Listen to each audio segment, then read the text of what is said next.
الحمد لله رب العالمين وصلى الله وسلم وبارك على مولانا رسول الله وعلى آله الطيبين الطاهرين. اللهم صل على سيدنا محمد النبي وأزواجه أمهات المؤمنين وذريته وأهل بيته كما صليت على آل سيدنا إبراهيم في العالمين إنك حميد مجيد. Our praise and thanks are due to God, most merciful, most compassionate, and peace be upon His messenger and His family and companions and followers. Allahumma ameen, Allahumma ameen, Allahumma ameen.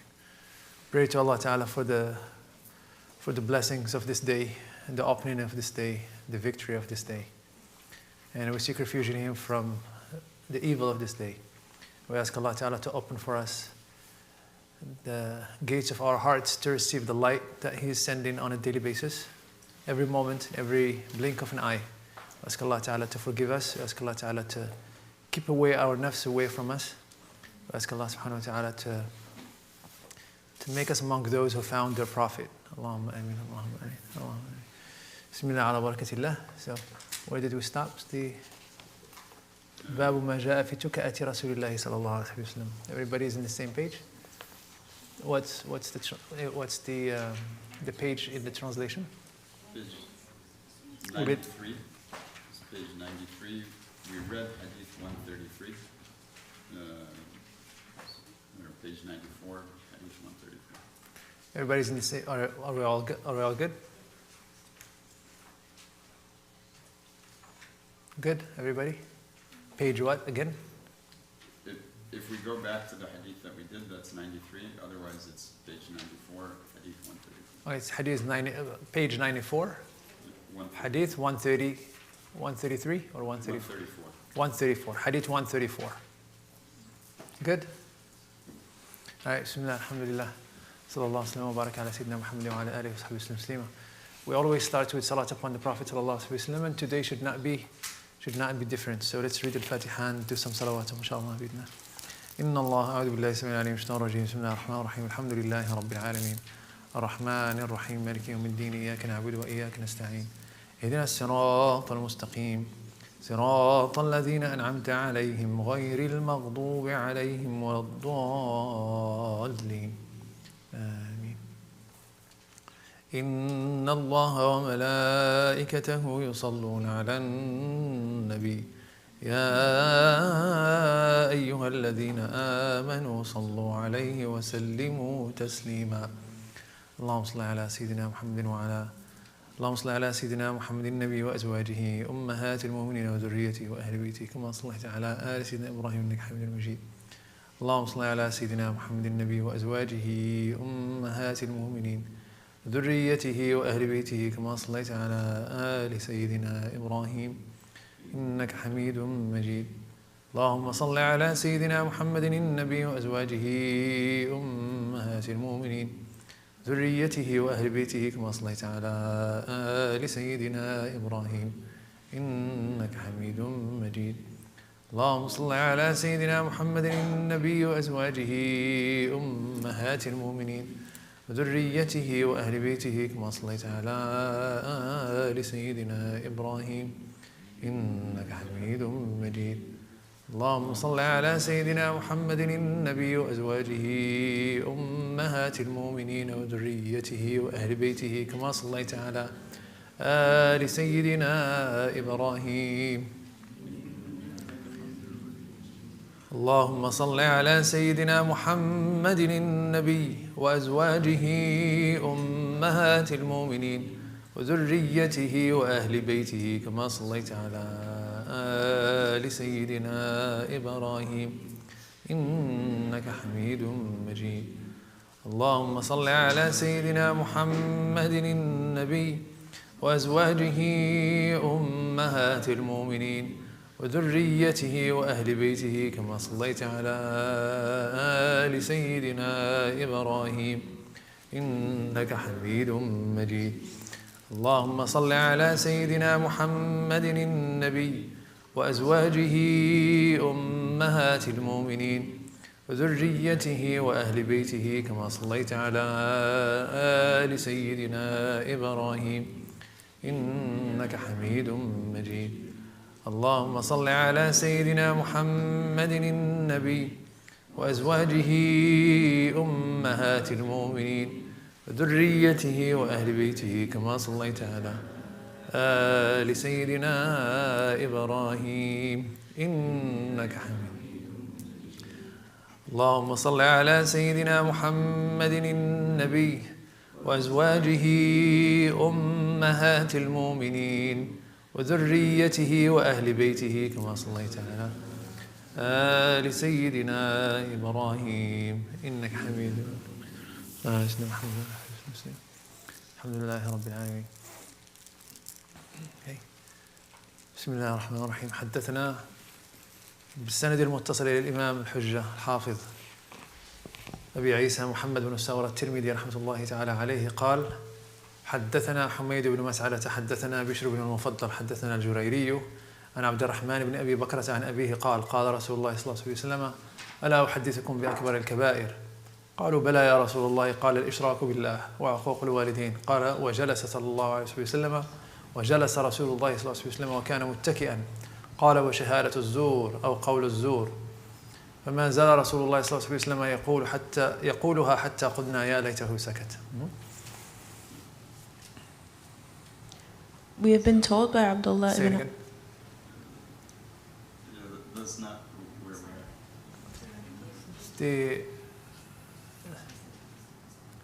The one that I just read right now is where we stopped. It's 126. This is where Oh, okay. Yeah. this is what I remember what I read yesterday. The last hadith I read is the first, right? The last hadith you read is what? The one that we. Yeah, that's right. That's right. So, I have a marker and I remember. yeah. Huh? So we should be on page 89, hadith 129. Oh, yes, it's page 29. Page what? 89. 89. Hadith 89. Hadith 129. Okay. How is that, sister? Is that where? Do you confirm? Do you confirm? Is that the last hadith we read?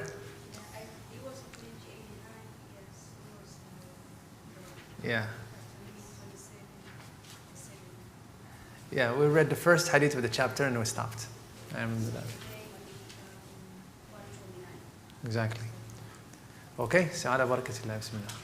Bismillah ar-Rahman ar-Rahim. We have been told by Humayd ibn Mas'ada, Bishr ibn al-Mufaddal told us, Al-Jariri told us, on the authority of Abdurrahman ibn Abi Bakr, that his father said, Allah's Messenger. His father is Abu Bakr radiallahu ta'ala anhu. Abu Bakr narrated many hadiths. Not a lot, but he narrated a very funny hadith that happened to him. He came to the masjid once, hadith rawah Imam Bukhari rahmatullahi alayhi. He came to the masjid once and he found the Prophet sallallahu alaihi wasallam. He just came to the door of the masjid and then the Prophet said Allahu Akbar and he made ruku'. So he made ruku' right at the door of the masjid, and then he walked making ruku', walked until he got to the row. And then he got himself to the row, and then, you know what I mean? So it's like, said Allahu Akbar from the door, and he was in ruku' and walked while in the state of ruku' until he got to the line. And then what he didn't realize is that the Prophet ﷺ had one of his miracles that the Sahaba, lived with, and so, is that he would have clear perception of what happened to him. He has complete knowledge of what's going on behind him. It's like he sees from behind him. So by the end of the prayer, Prophet said, Salaam alaikum, salaam alaikum. He raised his hands like, Abu Bakr, what did you do? He said, oh, Astaghfirullah, I didn't want the rak'ah to pass me. This is one of the hadiths that the people argue for. If you reach the ruku', then you caught the rak'ah. They bring this hadith and another hadith. Man adraka al-rak'ata faqad adraka al-ruku'. Right? But and the Prophet ﷺ said, زادك الله حرصا ولا تعود. May God make you more scrupulous about your religion, but don't do that again. Don't walk in a state of ruku'. Right? A lot of funny things happen in the masjid of the Prophet ﷺ. There's a lot of things that are just spontaneous that happened to the Sahaba, and some of them are very funny. So what did Sidna Abu Bakr say? Allah's Messenger said, sallallahu alaihi wasallam, should I tell you about the greatest of the major sins? Now the Prophet ﷺ is laying down. He's sitting, putting a pillow, and laying down on his back and like on his side like this, and he's hanging out with the Sahaba, relaxed, very relaxed, sallallahu alaihi wasallam. And he said, do you want me to tell you about the gravest of all sins? While he's still relaxed. Remember, the hadith is in the chapter of what? What is the chapter? Huh? Laying down, or leaning, or laying down, if you will, like just like laying down on the side, right? He's leaning on something, whether a pillow or something, but he's laying down. He's right? So he said, "You want me to tell you about the gravest of sins?" They say, "Oh, Prophet Allah, yes, sure." While he's still laying down, and then he says to them, sallallahu alaihi wasallam, associating gods with God. Still laying down, still relaxed, sallallahu alaihi wasallam, no problem, no issues, right? And then he says, "Uququl walidain," recalcitrance and disobedience to the parent. Still laying down. Nothing is rattling him, sallallahu alaihi wasallam, right? And then he says, and then he was laying down, relaxed, and then he looked at them like this, and he said, sallallahu alaihi wasallam, false witnessing, and false witnessing, and false witnessing, and false witnessing, and false witnessing, and false witnessing, and false witnessing, false witnessing, false witnessing, false witnessing, false witnessing, false witnessing, false witnessing, false witnessing, false witnessing, false witnessing, false witnessing, false witnessing, false witnessing, false witnessing, false witnessing. What do you guys think? You're all thinking, when is Shaykh Hassan going to stop? This is what the Sahaba were saying. He repeated it until they wished he would stop. Mind you, for somebody to say, I wish the Prophet would have stopped, they never, ever, ever think of this idea that I want the Prophet to stop talking. They want him to talk. But it was so scary to them that they were scared enough.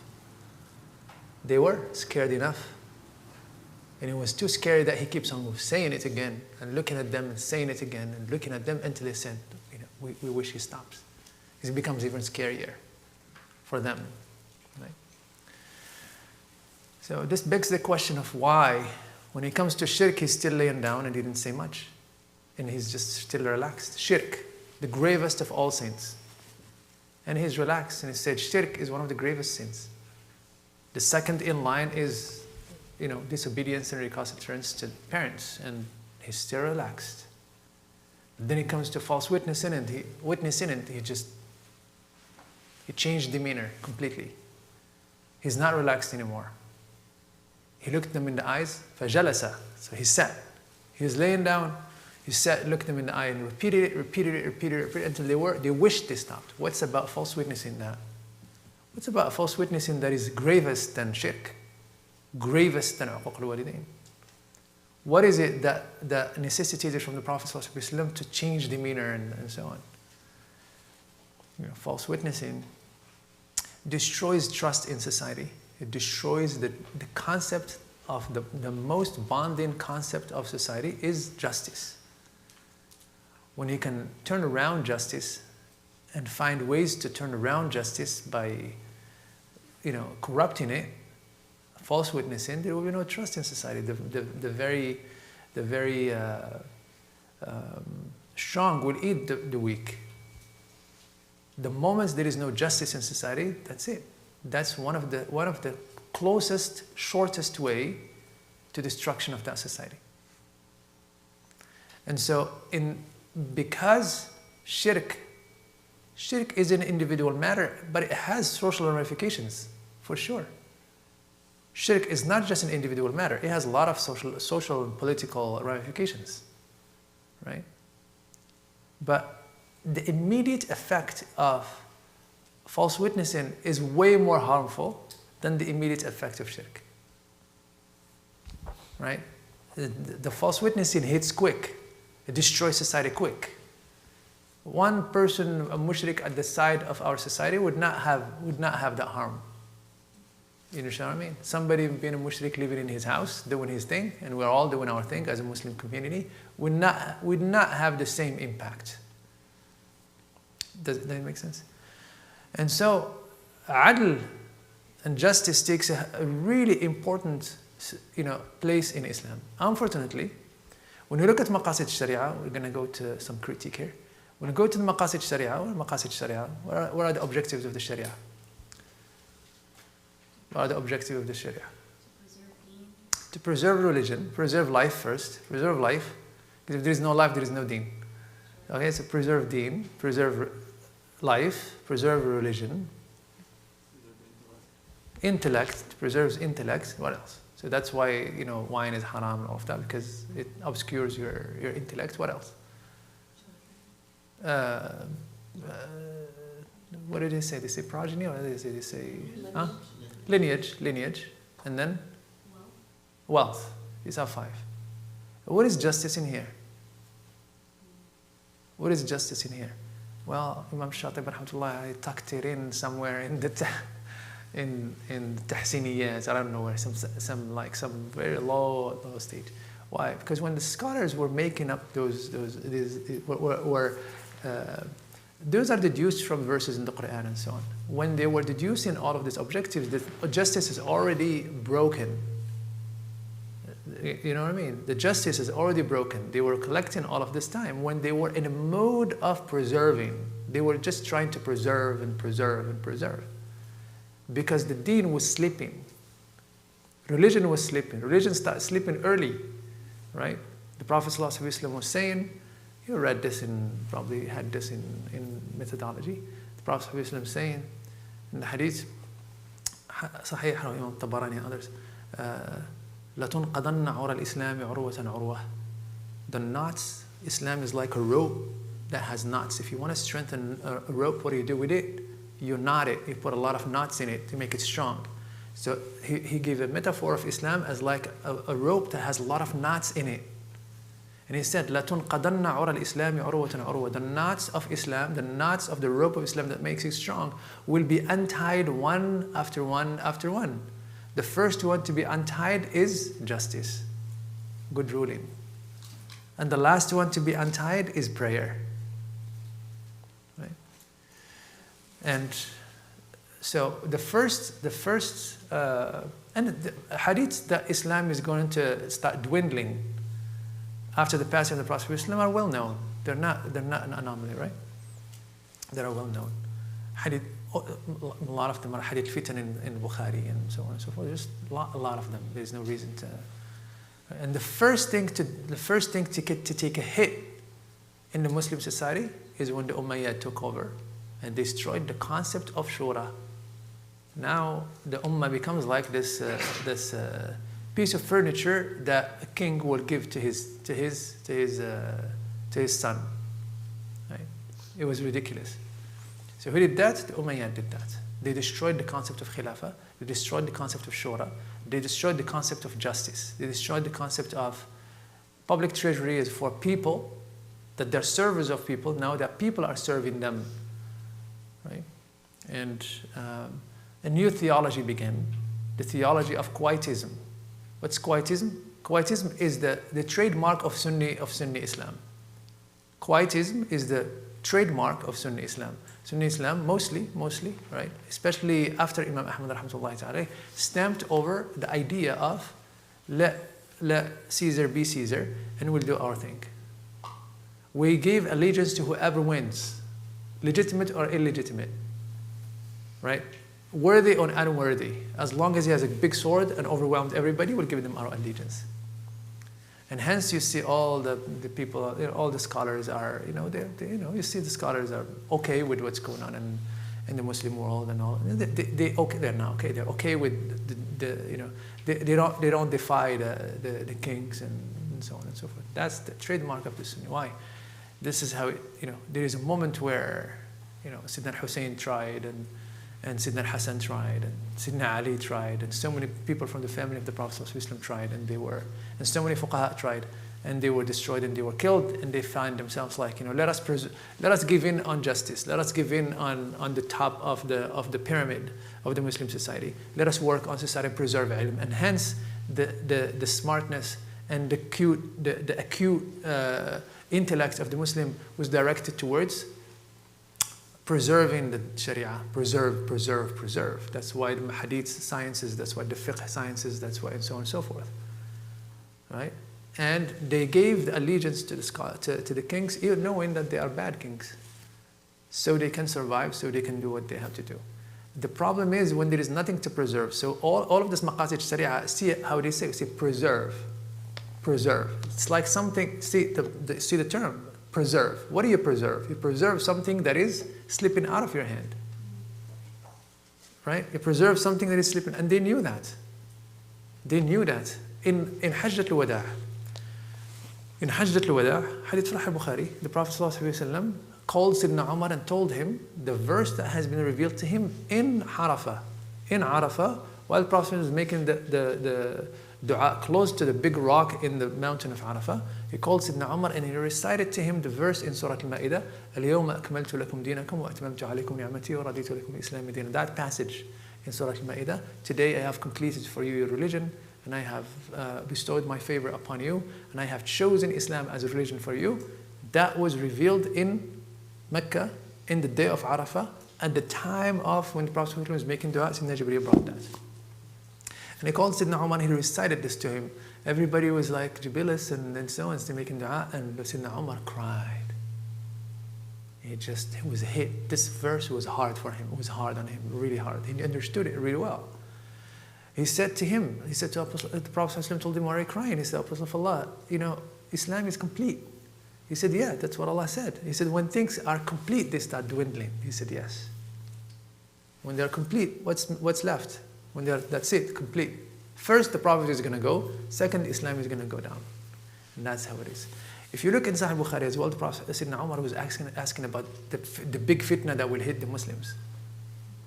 And Sayyidina Umar said to Sayyidina Hudayfa, what is that fitna? He said, the fitna is this and this and that. He said, no, I'm not talking about that. I'm talking about the biggest fitna. He said, he said to her, Sayyidina Hudayfa told Sayyidina Umar, between you and that fitna, there is a door that is closed. Sayyidina Umar said to him, that door is going to be opened, or that door is going to be crushed, is going to be destroyed. He said, the door is going to be destroyed. Then Sayyidina Umar cried. He said, oh my gosh. Destroyed means that it will never be closed again. And the first door that has been destroyed is the door of the caliphate, justice. The ummah given a choice. The ummah choosing who it wants to be ruled by. Right? And when the ummah doesn't choose who it wants to be ruled by, they dictate to the ummah whatever it is, and justice is out of the window. And century after century, we ended up with people losing the prayer. In Morocco, a lot of people go to Morocco and they're so enamored. They're like, in Morocco, oh, mashallah. And so, they see they are myopic. They close one eye and they open the other eye. They do like this. They only see. They're good people. They only want to see one thing. The thing that they look for, which is, the Sufis and the gatherings and the awliya and so on and so forth, right? Spiritual tourists, you know what I mean? Spiritual tourists. They're not looking for principles. They're looking for spiritual tourism. A lot of it, right? A lot of it. American Muslims, and they go to the back home. They're spiritual tourists, right? So they enjoy that. That's good. They enjoy it, right? But they don't see the corruption. They don't see they don't see the prostitution. They don't see the kids in the streets. They don't see the injustice from the son of the, right? They don't want to see that. It's not, we don't look for that. It bothers us. It bothers us. We don't want to see it. We don't want to take a look at it. It doesn't fit into the image that we built up to back home or to certain places of the Muslim world, right? Because the concept of justice doesn't fit in our view of Islam. You do it if you're an African American. You do it here. You go there and you don't see it because you're not anymore oppressed in there. You have $1.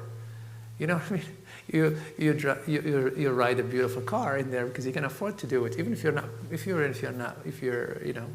okay in here. You're not rich, but you understand what I mean? You go there and you don't see that, because in our understanding of Islam, the concept of justice is gone, right? So when the Prophet said Shahadatul Zur, Shahadatul Zur, Shahadatul Zur, he's talking about something that destroys the concept of Islam. It destroyed the fabric of society. When the justice is gone, what remains? And hence, the historical expose that I just give you, brief, is to tell you that how come the scholars did not put justice as one of the major objectives of the Sharia, when Allah Ta'ala had spoken about it in the Quran clearly, that the Quran, and so the people can rule with justice. The whole Quran was sent لِيَقُومَ النَّاسُ بِالْقِسْطِ. He sent the prophets and the books so people can do justice. There is no more expression, clear expression, that the justice is one of the highest objectives of the Sharia than the verses in the Quran. Clear verses in the Quran. لِيَقُومَ النَّاسُ. We send the Rasul, the books and the prophets, so people can do justice in earth. Right? So now, our role right now is not to preserve. There is nothing to preserve. Islam is like slipped. You know what I mean? Are you guys with me? There was a lot of look back home. We go to the masjid, and as many people not as many, more people in the coffee shop than people that are coming to the masjid, and the adhan just being called, and you pass by and there are one coffee shop, 5 of them lined up, and then the other one is close by to the masjid, and you go to the masjid, and those lined up are all people are sitting there hanging out. Nobody is coming to the masjid. Right? So what is it to preserve now? What is it to preserve? You know what I mean? We have to promote. We have to what? To promote. We have to promote. And one of the essential things to promote is justice, because it's one of the major maqasid Sharia. And I'm going to say this, and I'm not going to say it for a long time. We need to read. Without the concept of justice, the people like Bilal and Ammar and Suhaib and all those poor people of Mecca would not have joined Islam. And mind you, they made up a good constituency of Islam at the beginning.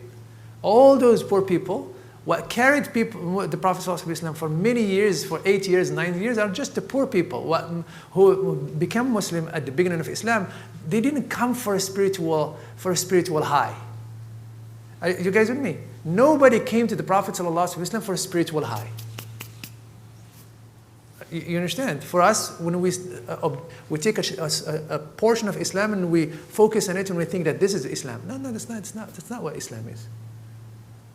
They all came to the Prophet ﷺ, most of them, 99% of them, they came because the Prophet ﷺ promised them a dignified life and justice in this dunya and the hereafter. Read the Quran, read the Quran. You don't have to go anywhere, just read the Quran. وَعَدَ اللَّهُ الَّذِينَ آمَنُوا لَا يَسْتَخْلِفَنَّهُمْ فِي الْأَرْضِ. وَعَدَ اللَّهُ الَّذِينَ آمَنُوا لَا يَسْتَخْلِفَنَّهُمْ فِي الْأَرْضِ. Well, God is promising, God promises the believers that He will make them the caliphs of this world. They make them victorious. وَلَيُبَدِّلَنَّهُمْ مِنْ بَعْدِ خَوْفِهِمْ أَمْنًا. And He will change their fear into security.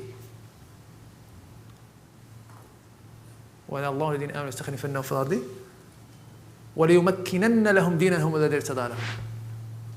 And He will establish them in their deen that He had chosen for them. So all in the Meccan period. The Prophet is promising them something tangible. He's promising them justice and dignity in this life. He's not just saying, you know what? Let's just take it from the kuffar, and let's just let them, give them the other cheek to slap, and let's just go somewhere so we can do our dhikr and our awrad and sit down in there and alhamdulillah. No, He didn't do that, sallallahu alaihi wasallam. Part of what He promised them is He promised them dignity in this life. And that's why they become Muslim. The likes of Bilal and Ammar, who were oppressed, and Sumayya and Yasir and all those poor, destitute people who were looking for a breeze, looking to breathe some dignity. When the Prophet ﷺ came in, and that's why theology in Islam is two concepts: a concept that has been studied by again, for the view of Islam, this is just let me just digress one thing, one moment. The view of Islam that won the argument is the scholastic view of Islam. What do I mean by the scholastic? The scholastics are the people who render Islam a matter of study, an academic thing, right? So what won, and that's the Islam in America is mostly scholastic people who are scholastic people. That's how mostly, right? The traditionalists of America are all scholastic people. If you want to become a good Muslim, then come study ilm. That was not like that in the Prophet of Islam's time. You know what I mean? Study ilm and study ilm and study ilm, and then mind you, I run Tayseer, right? So the idea is that the scholastics won the argument. When you won the argument, the scholasticism is going to interpret all the Quran and all the hadith in a very academic way. A lot of it. That's the truth. When the Prophet ﷺ was talking about theology has two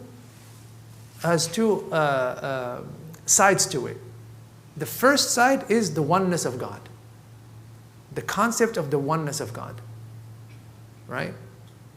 The concept of the akhirah. These two concepts are essential.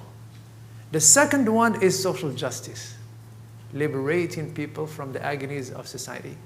That's what theology was at the time of the beginning. And read the Quran, read the Meccan Quran, and you will realize that. أَرَأَيْتَ الَّذِي يُكَذِّبُ بِالدِّينِ.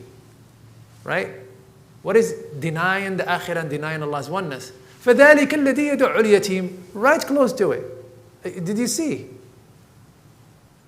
Did you see what Allah is saying? Allah is saying, haven't you seen the one who's denying God's religion, theology that we study, right? God and akhirah and so on. He is the one who's oppressing the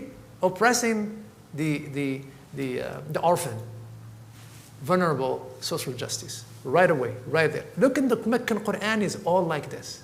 It's never just God and the akhirah. It's God and the akhirah and social justice. So our theology is never one-sided. It's not just academic. Let's study what God, the traits of God, the attributes of God, the attributes impossible for God, and all of that. No, it wasn't that. Just that. It was that. The concept of the akhirah, solidifying, centralizing the concept of the akhirah in the hearts of the believers, but also social justice. But because, let's think about it. I want you to think about this. This is an extremely important concept. These are extremely important concepts. We don't talk about this a lot, right? And that's why we are triumphalists. We talk a lot about how great were things and so on and so forth. And we have failed to read the Quran in a way that was prophetic. Right? So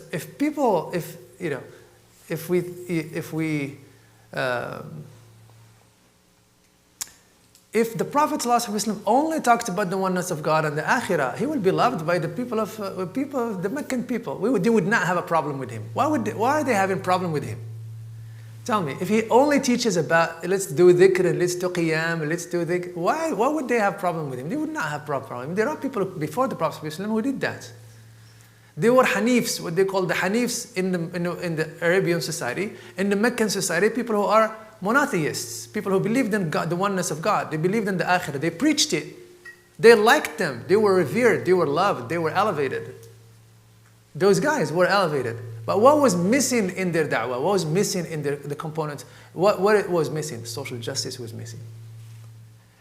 If the Prophet ﷺ only brought, let's sit down and do dhikr and do qiyam and seclude ourselves from society, he will be, they'll kiss him from this cheek and that cheek. Right? But he was critiquing their society. He was flipping their society upside down. He wants to make what we call he wants to give preference to the poor and to the destitute and so on and so forth. He wants equality. He wants justice. He wants a society that has mercy, a society that cares for the vulnerable. He wants to destroy interest and usury. He wants to destroy all the means of oppressing people and enslaving people and so on. And that's why he was fought. Otherwise, Quraysh would not have any problem with him. So when we talk about justice in here, we talk about that which is extremely essential in our theology, in our practice. Are you guys with me? Right? But it's not there in the scholastic scheme, in the scholastic view of Islam. Right? Why? It's somewhere tucked in somewhere. It's not to talk about it, but it's somewhere tucked in. Right? Why? Because they were oppressed. They were under the sword. You know what I mean? They were under the sword. Right? Imam Ahmad rahmatullahi ta'ala gave his fatwa because they were under the sword. They didn't have a choice. Now we do have a choice now. We don't have to follow the fiqh. The fiqh of Kuwaitism right now that allows white scholars to go to the Muslim world and approve those despots is aberrant, is a bad fiqh. It's not a fiqh that the Prophet preached. No, absolutely not.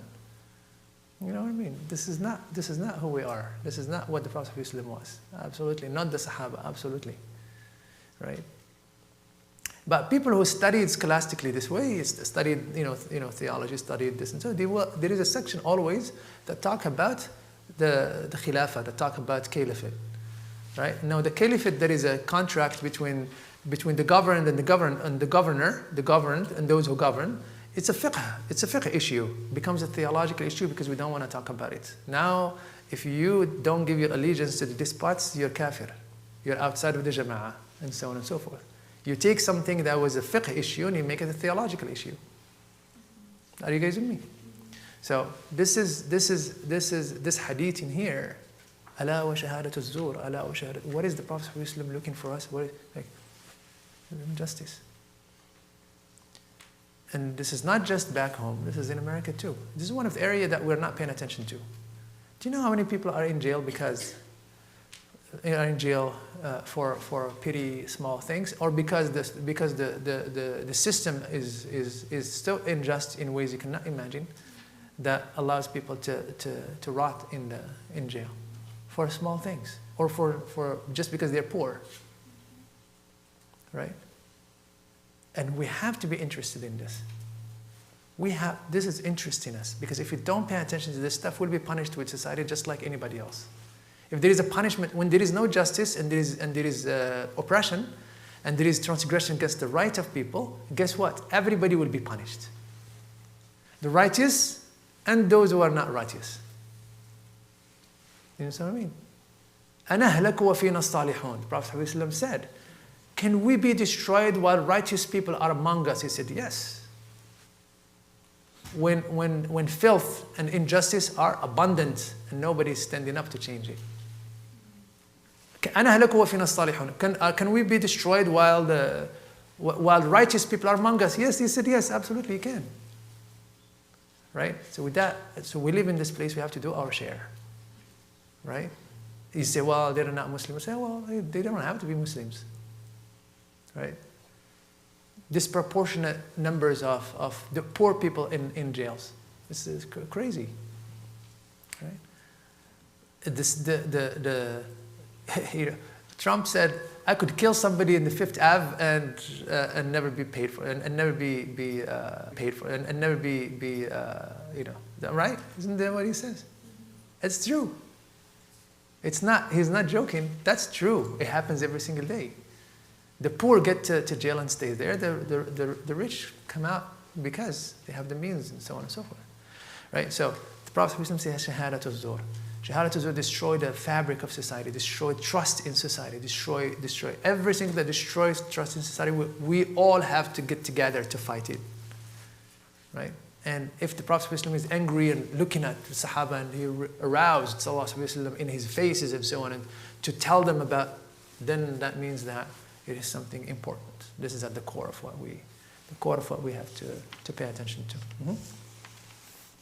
I'll stop in here for a moment. I will entertain 2 questions and then we'll move on. I know that we talked a lot. Again, you don't have to agree with me, okay? You don't have to agree with this. Seriously. But bring a good argument, okay? If you don't agree, then just bring a good argument and you're fine. Right? But the idea is that, yeah, somebody, bismillah. Are you saying that it was an intentional decision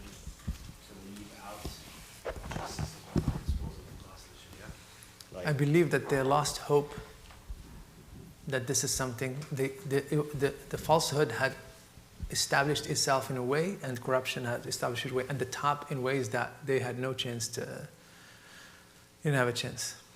And the reason why I'm saying that, because when an anomaly comes in, like a great leader, political one, and just one, all the scholars flock to praise them, to write nasiha to them, and to yearn for them to be the greatest, to bring the justice and so on. So when Sayyidina Umar ibn Abdul Aziz came in, you have no idea what happened, and what the scholars had done. When Yusuf ibn Tashafin happened, and so on and so forth. But those come far in between in history, right? That they look like anomalies. They look like they're not they're not every year, every decade. Every decade was so. The concept of call it the concept of al-mutaghallib, the concept of the one who vanquishes everybody with their big sword, and even though they're not legitimate, has established itself and became a reality that repeats itself again and again and again. That's how authority alternate. Somebody will come with a big sword, or somebody will hand the ummah to his son, and then to his son, and then to his son, and it goes like this. The voice of the ummah is never there, right? And so when that becomes a reality that is established, the scholars have to find a scholarly interpretation to that, and a scholarly analysis to that. You know what I mean? So they have that, right? Our role is not just to take that and say, yes, alhamdulillah. No, it's not Quran, it's not hadith. You know what I mean? It's an ijtihad for that time. This is a different time, right? What kills me is when people are living in America and they go back and praise despots of back home. My gosh. It is that democracy, it is that choice that has been given to you that made you Muslim. And when you go praise those guys, you're denying that choice to those people who are living there, 30 million or 40 million, 60 million, 100 million in Egypt, 45 million in Egypt. You're hurting us, man. Jack, you're hurting us. You understand what I mean? You understand what I'm talking about? William, you're hurting us. We thought you're a nice guy. And you go and you praise Muhammad Sadis and you praise the Sisi and you praise those guys. You're hurting us. Oh, you're hurting me personally. You're hurting us. Like, this is personal. Right? It may not be personal to you. It's personal to me. Right? Because I know what injustice does to my people. Right? You all talk about, my brothers, African Americans. Do you know the worst thing is when an African American does it? Oof. Dude. I mean, the guy is writing about, I don't want to mention any names. Dude, you're like, what are you saying? Like, 40 years ago you were in slavery, you were fighting for civil rights and so on and so forth. Like, why are you denying me that? Why are you denying me that? Right? Because I have the fiqh that you inherited and you studied in the Qarawiyyin and you think that's it. It took away, so it's good for you to still fight against the KKK or the white supremacists. It's not good for me to fight against injustice in there. Really. Why? Because I'm a Muslim.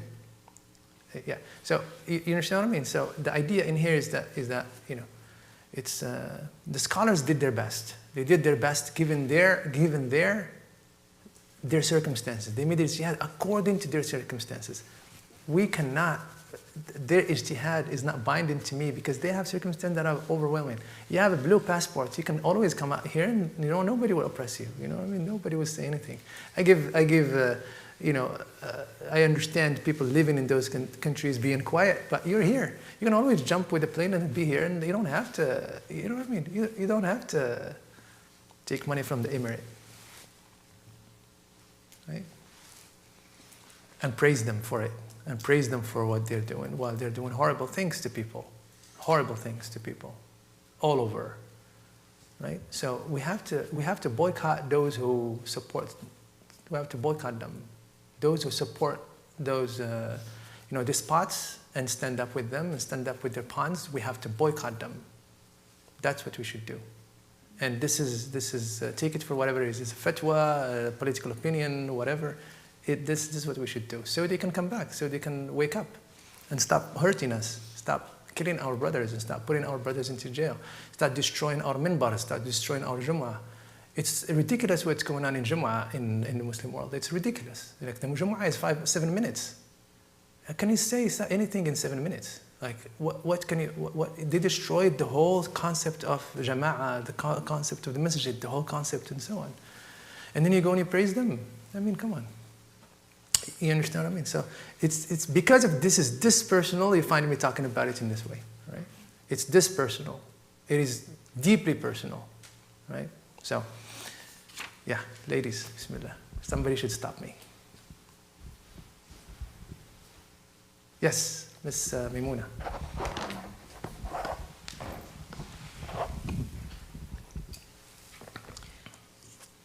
So you've kind of been talking about how the scholars lost hope in justice, and how Sayyidina Umar was the door, and that the door was crushed, it wasn't opened, so it can never be closed again, and how now there's nothing to preserve because it's slipped out, like the justice is gone. So it kind of like feels a little hopeless. So like, what's the balance of like, if we like, I was talking to someone else about this as well. Like, we're constantly getting this opinion, just in general, not specifically from you, that like specifically here in America, like for young generations, like there's no hope for the future. Everything's going bad. It's just going to get worse and worse. All the good is in the past. So it's just like, how do we live with that?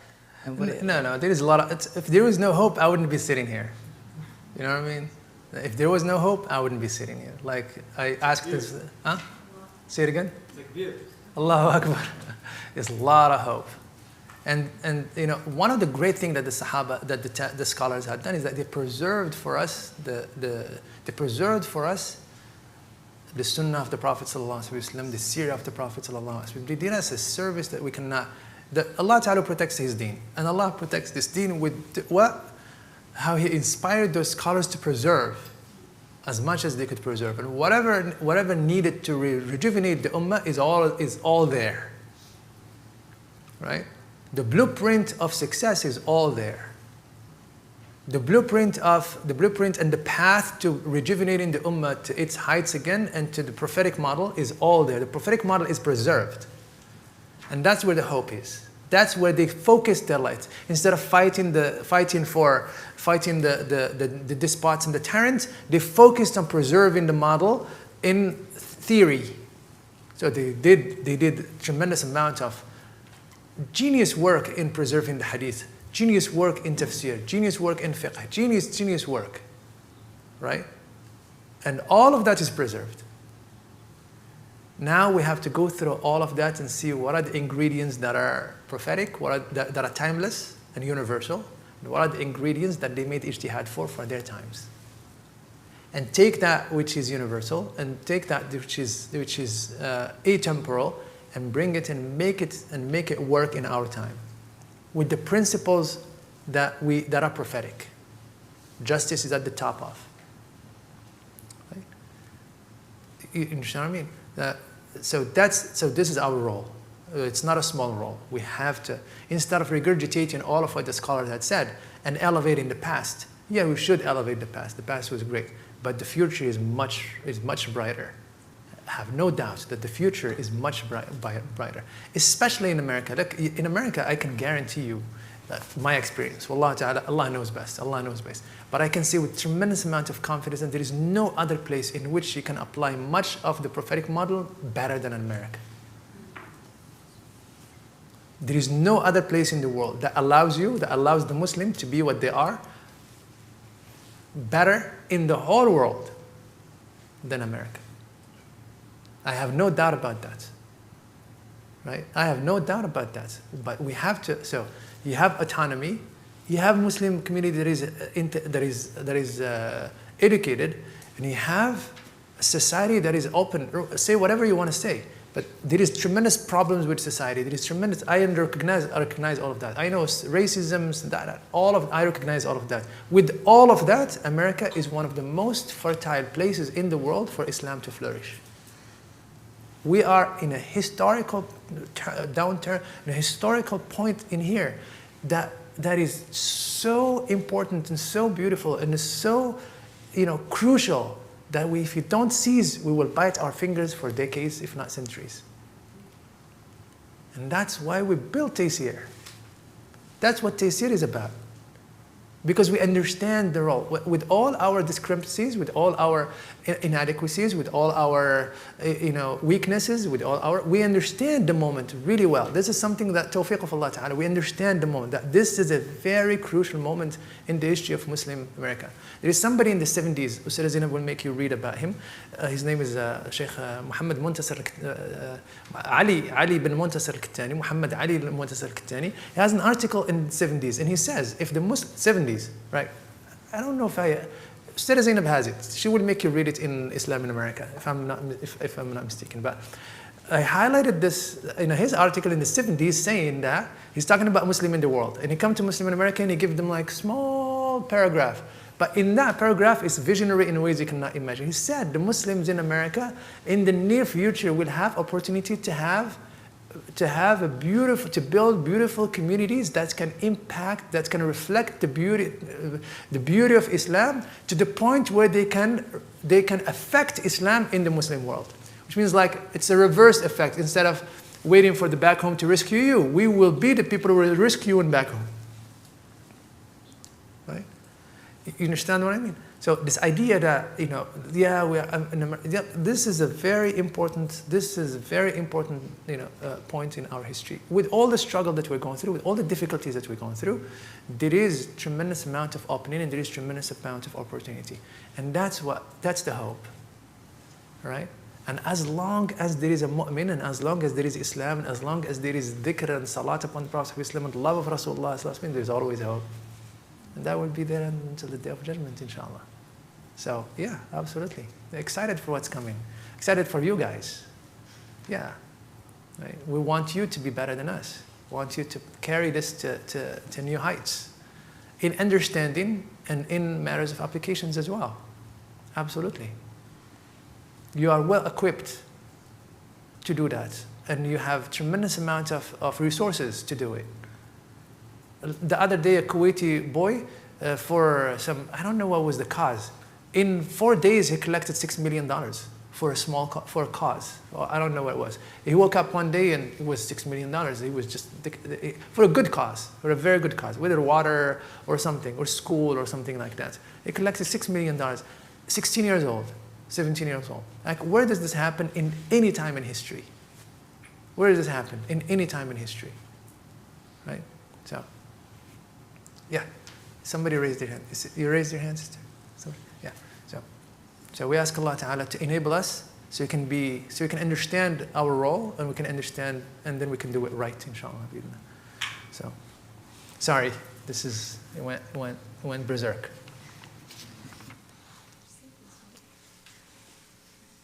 You would have gotten this in methodology, but you didn't get it in methodology, you're getting it here, so. Bismillah, continue.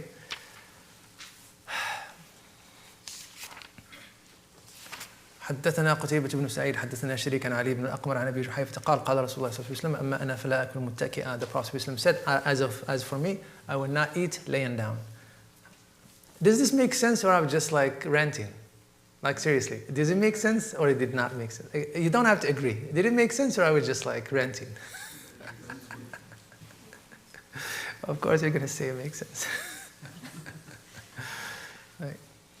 حدثنا محمد بن بشار حدثنا عبد الرحمن بن مهدي حدثنا سفيان عن علي بن الأقمر قال سمعت أبا جحيفة يقول قال رسول الله صلى الله عليه وسلم لا أكل متكئا لا أكل متكئا. I will not eat laying down. I will not eat laying down. So he doesn't eat his meal laying down. Prophet ﷺ respects food. He gives it his face. He eats. Sallallahu he doesn't graze the whole day. The Prophet was not a grazer the whole day, grazing, eating. He eats when he's hungry, and when he eats. Sallallahu Alaihi Wasallam. He gives it his time. He moves out, and then he goes does his thing. Food is not something that Sallallahu Alaihi Wasallam he would. We elevate food to the level where it becomes I don't know what it is. It becomes like a small deity that we worship, And people are having these rituals, this and that. So, yeah, look at how we'll talk about this later on, inshallah. The Prophet ﷺ used to eat, and the barakah in the food, and seeking that barakah in the food, and pronouncing the name of Allah subhanahu wa ta'ala, and remembering Allah subhanahu wa ta'ala through it, and doing and thanking Allah ta'ala for it afterwards profusely, because He's the one who feeds us. right? And thanking the hand that made it, our mothers or our wives. So really profusely thanking them. Get to the habit of thanking your mother for the food, and going and hugging them and kissing them. Say like, Jazakallah kul khair, may Allah reward you. Allah, it was beautiful, it was nice, and so on and so forth. It makes a huge difference for your spouse as well, right? But other than that, it stays there. That's it, alhamdulillah. And then we move on, Ask Allah Ta'ala to put barakah in it so we can create an energy that is good in us, and bring that barakah to us, so we can be people of barakah, that we can be blessed. What we touch is blessed, what we say is blessed, and so on and so forth, right? But other than that, this over-celebration of food as something that is, it's among what the Jahiliyyah has put in front of us. It becomes something that is way more than it should be, right? And it not in a, if the focus is spiritual, I don't mind, right? Now, just again, I don't know. What's today's tangent day or something? Is that what it is? There's a lot of it's not just. I just want to pay attention to this. This is a good time to talk about it. There's a lot of attempt, right, to adopt a lot of practices from Buddhism, from Taoism, and incorporate them in Islam, into Sufism in Islam in a very subtle way. You gotta be careful with this, right? And this idea of mindfulness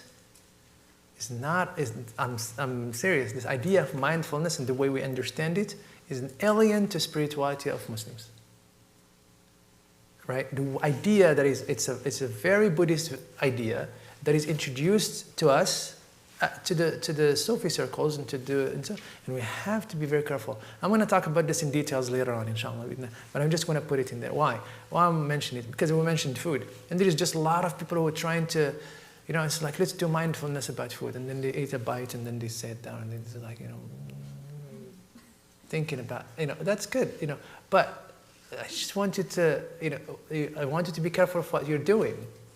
I want to be careful of what practices you're introducing to Muslim spirituality that is not from a man. I want to be careful. Like, our Muslim spirituality does not need, the prophetic way of doing things does not need to be complemented. It needs to be followed. That's all. If you love him so much, just follow him. That's it. That's all.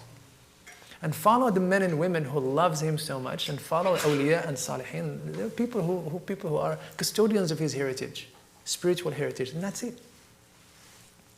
But bringing practices that are not ours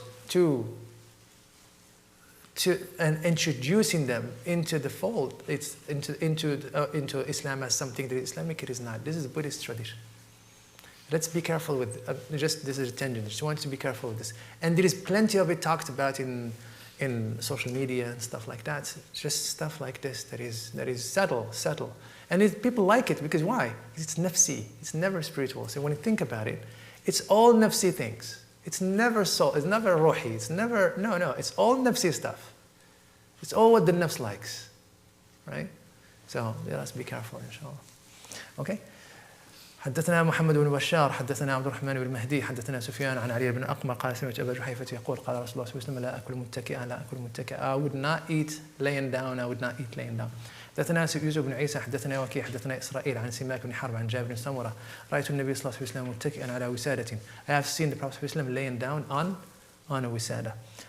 باب ما جاء في اتكاء رسول الله صلى الله عليه وسلم. Chapter of the Prophet صلى الله عليه وسلم laying down. What? 22? Chapter 22? Is that what it is? 23? 22. حدثنا عبد الله بن عبد الرحمن حدثنا عمرو بن عاصم حدثنا حماد بن سلمة. Dr. Dan, if you have anything to add or to object or to correct, so don't hesitate, please. So seriously, the purpose of this is not to have one voice in here. If you have something to say, please, anybody, it's fine. Otherwise, we will not be prophetic, right? That's the idea in here, right? حدثنا حماد بن سلمة عن حميد عن أنس أن النبي صلى الله عليه وسلم كان شاكيا فخرج يتوكأ على أسامة بن زيد وعليه ثوب قطري وقد توشح به فصلى بهم. We did this hadith before, that the Prophet was sick in his sickness of his death, and he was leaning on Sidna Usama ibn Zayd. Leaning on. He was leaning on Sidna Usama and Barira. He was leaning on Sidna Fadl ibn al-Abbas and Barira and so on. and he's leaning, tired and sick, sallallahu alaihi wasallam, and his feet are dragging behind him, and they're carrying him, and he goes and he prays. And he prays in the Jama'ah. And he prays in the Jama'ah. There's a calamity in the Muslim community where people don't come to the masjid. It's funny that some people don't come to the masjid. Everyone wants to build a masjid. Isn't it funny? It's the joke. Like, we want to build a masjid. It's like, I look Aisha, none of them is here. Look Fajr, none of them is here. Like, so they want a club. That's what they want. They want what they want. They want a club in which only those who are like-minded will sit down and do their thing and so on and so on. They want a club. Right? And this mentality is the worst mentality that destroys communities. But they're good people. They're very good people. But their understanding of Islam and understanding of the da'wah is very shallow. And they're thinking that they're doing great khair. Well, they're destroying the community because they just want...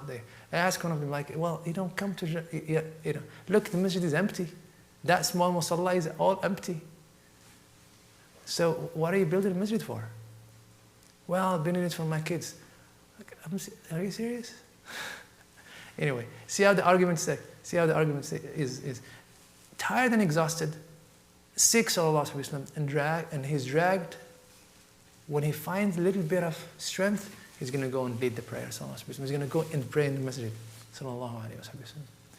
If you have a car and you go all over and you don't go to the masjid, you have a problem. Are you guys with me?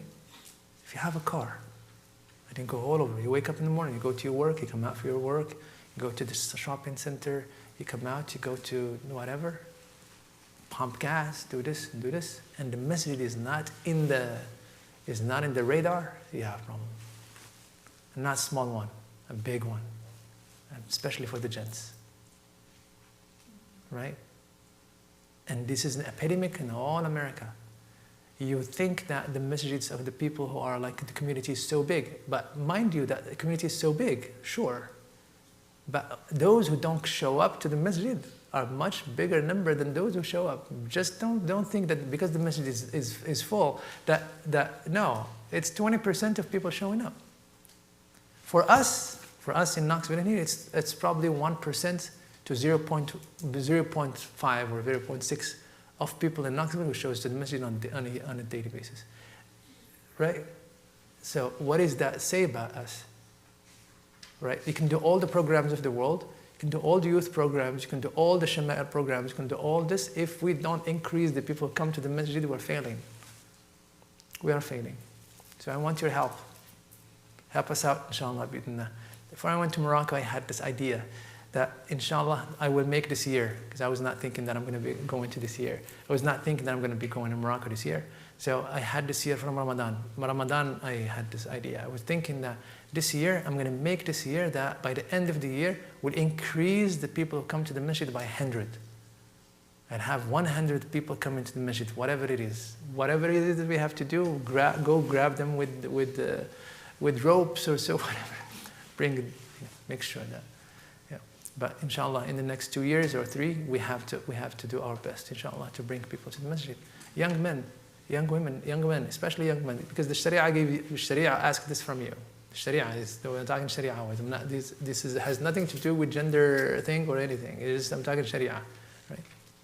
If you have a car, and Allah Ta'ala had granted you a car, and your parents bought you a car, you're still in college, the first place that you should go to when you bought that car is the masjid. To thank Allah Ta'ala for it. Right?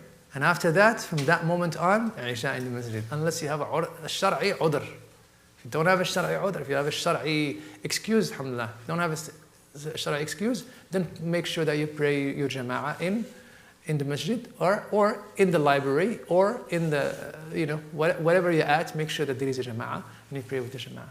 But let's not take the idea of the jama'ah light. That it becomes easy to just like, we're going to pray home.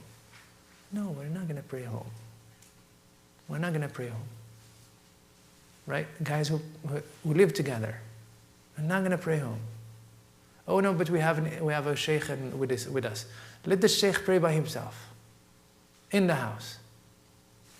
We're going to go pray home. Tayseerians. You're not home prayers. You're not home, how do you say it? You're not home musallun. You're masjid musallun. If you're not known to go to the masjid as a Tayseerian, you didn't get to Tayseer. You can do whatever you want to do. Come to the masjid. Come to the masjid. Whoever is with you in the house, bring him to the masjid. Oh, no, we have it. No, go to the masjid. Sorry, go to the masjid. We're going to go pray Isha in the masjid. Right? Good? Are we good?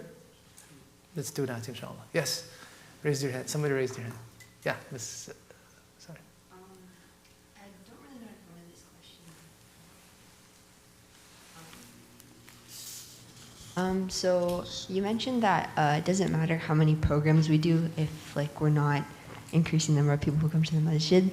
But do you think it's valid to say that sometimes, or who does more of the onus fall on encouraging people to come to the masjid, the individual believer or the masjid? Because oftentimes I've noticed that people don't show up because they don't feel welcome to a space, or because the masjid is, like you said, like a club. So the people who do show up are of a specific sort, and it's deterring people from coming to the masjid.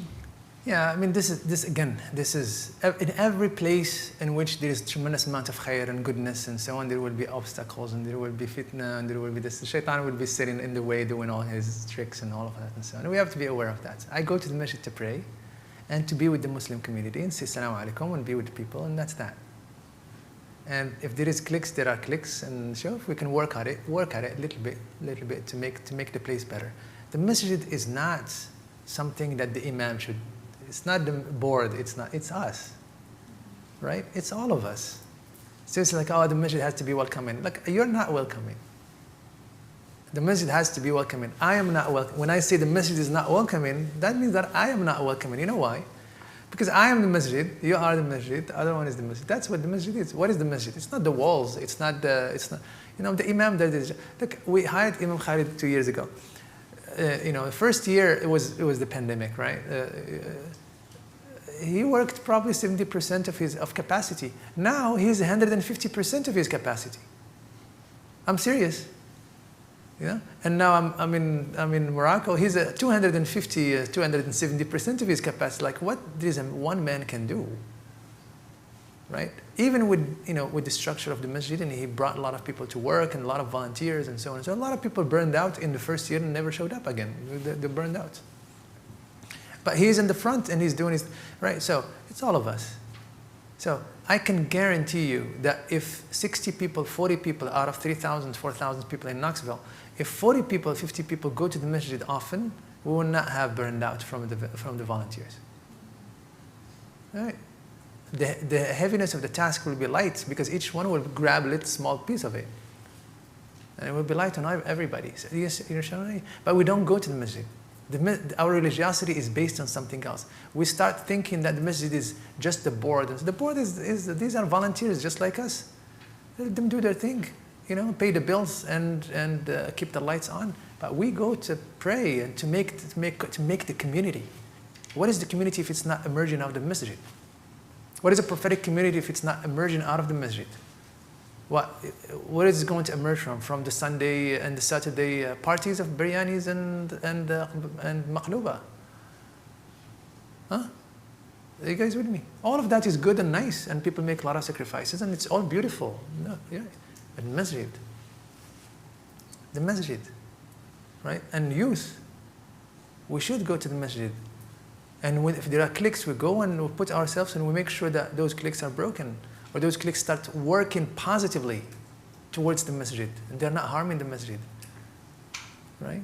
Yeah, there are people that are going to see people that you don't want to, that sometimes it gives you a hard time, but that's not a reason not to go to the masjid, right? So. حدثنا يوسف بن عيسى حدثنا وكيع حدثنا إسرائيل سماك بن حرب عن جابر بن سمرة رأيت النبي صلى الله عليه وسلم. where did this hadith? حدثنا عبد الرحمن بن محمد المبارك حدثنا عطاء بن مسلم خفاف الحلبي حدثنا جعفر بن برقان عن عطاء بن أبي رباح عن الفضل بن عباس قال دخلت على رسول الله صلى الله عليه وسلم في مرضه الذي توفي فيه. It's something that I can't take out of my mind. I can't perceive a religiosity without the masjid. You guys understand? Like,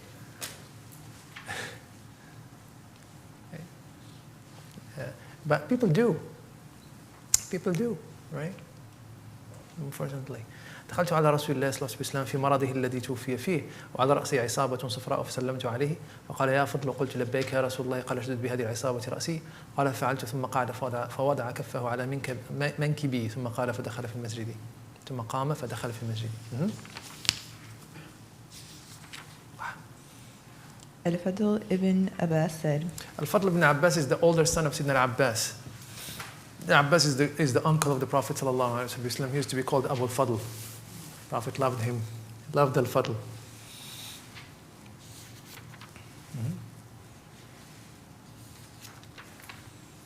Used to be handsome. He was very handsome, Sayyidina Al-Fadl. I went in to see Allah's Messenger sallallahu alaihi wasallam during his illness in which he died, and on his head there was a yellow band. I greeted him with the salutation of peace. So he said, O Fadl. I said, doubly at your service, O Messenger of Allah. He said, wrap my head firmly with this band. He tightened this band on my head because the Prophet ﷺ had his sickness was severe headache and migraine, sallallahu alaihi wasallam. And he would spit blood and clots of blood, sallallahu alaihi wasallam. There was a time where he was spitting clots of blood, sallallahu alaihi wasallam.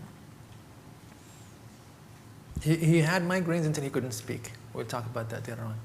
He couldn't speak. He could not move. He couldn't. He was, and they got migraine until he could not. He was out of his. He faints, sallallahu alaihi wasallam, out of pain, sallallahu alaihi wasallam. I acted accordingly. Then he sat and placed the palm of his hand on my shoulder. Then he stood up and entered the mosque. باب ما جاء في أكل رسول الله. أكلي, right? Or في عيشي. Which one's the? عيشي, right.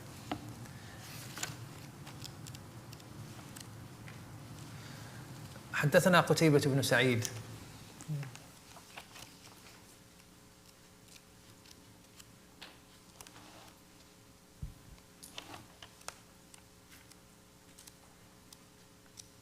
Just 1 second, please.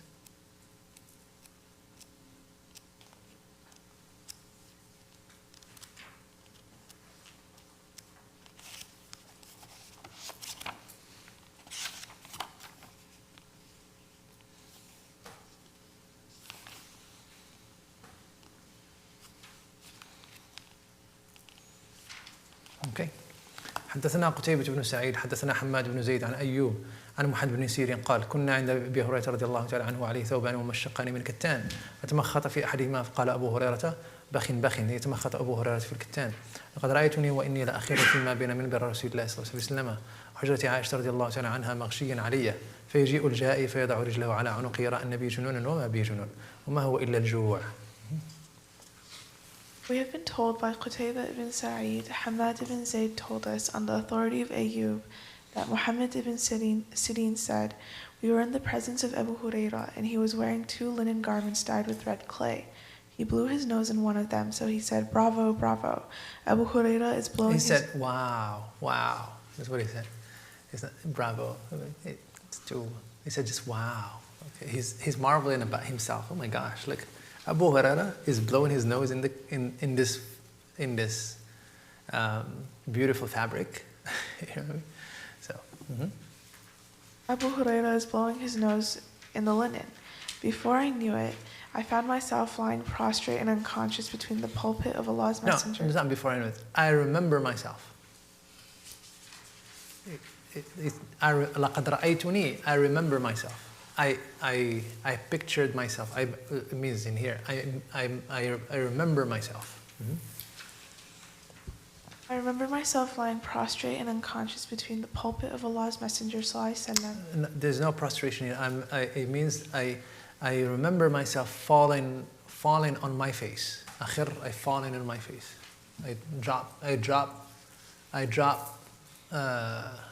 down. I fall down. He's not prostrating. He fell down out of hunger. He faints. He was so hungry that he just drops. all of a sudden he just drops on his face. And the room of Aisha radiallahu anha, whereupon the wrongdoer came and planted his... Not a wrongdoer. It's not al-jani. This is, what do you call it? They call it, it's typo, but there is something that they call it in the science of, editing manuscripts. They call it, so what do they call it, Abdullah? When you have tasheef, there is a word for it. They call it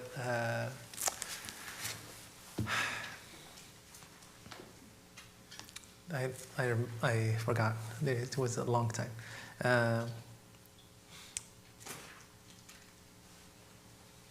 Forgot. I mean, it's not an interpolation, but it's not an interpolation. It's not interpolation. It's forgot. So it's typo that happened. That the translator read it. In the culture of the manuscripts, typos are common. This is not a manuscript. The actual translator looked at the book in here, and he looked, and there was a typo, and he translated it without paying attention. Jani in Arabic means. How did he translate it? Wrongdoer. Jani is wrongdoer, right? But that noon in there, the noon of Jani, that dot in there is supposed to be Hamza. Yaji'u al-ja'i. Al-ja'i is the comer, the comer. Min ja'a, from ja'a. Ja'a, yaji'u. Al-ja'i is the one who comes. A person would come and put his foot on, a Bedouin would come and put his foot on his neck, trying to exorcise him, thinking that he is possessed. But he's not possessed, he's just hungry. He falls down, and the other guy comes and thinks that the guy is actually possessed. So why is he putting his foot in his foot, trying to exorcise him, trying to bring the jinn out of him? The guy does not have any jinn. The only jinn that he has is hunger. He's hungry.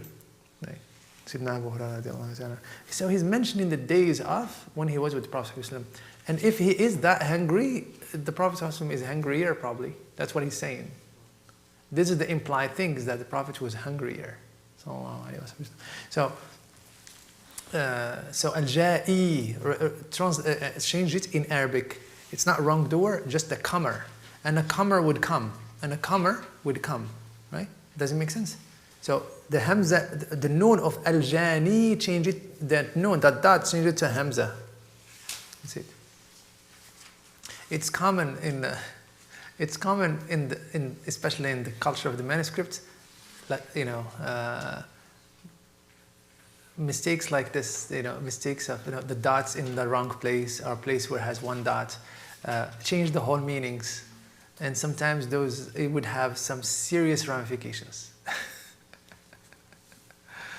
Some serious ramifications, like bad ramifications. I don't want to tell you some stories, but it's just bad.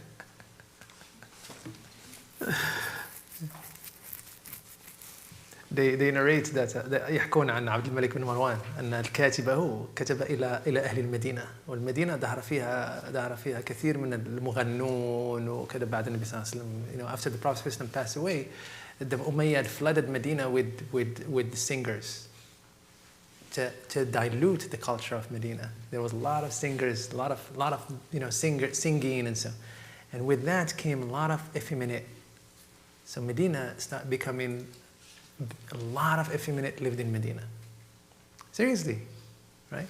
So somebody complained to Abdul Malik ibn Marwan, and he sent to the governor sent us like there's a lot of effeminate that came to Medina for the singing and the culture of singing and so on and so forth. And so the king is dictating to the governor to count them. Yeah.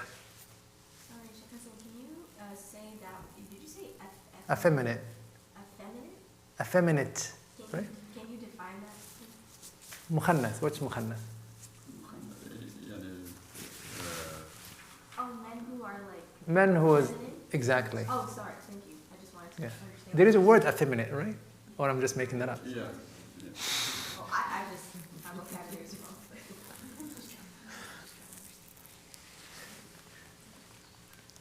فكتب له, and so he wrote to him. I shouldn't translate this. فكتب له أن أحصي المخنثين فصحفها كاتبه وجعلها اخصي المخنثين. So I translated stuff like that.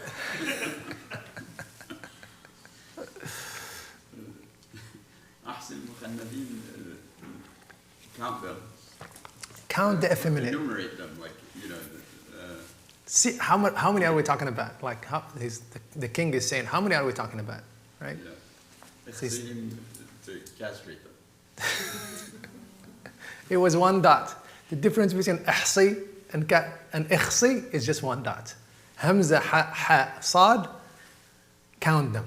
Hamza, kha, sad, castrate them. So the governor looked at that thing and said, this is what they want. Astaghfirullah al-Azim. Hey. Say it again. Who knows? This is what happened, right? Again, these stories, you never know how accurate or not accurate, but it's there. It's al-Asbahani al-Aghani and so on and so forth. It's there, right? But the idea of diluting al-Madinah by the Umayyad is not, it's something to be looked at. There is plenty of evidence on that. It's not, Hijaz started being flooded with singers. The best singers are in Hijaz. Like, go figure. Go figure why. You know what I mean? Yeah.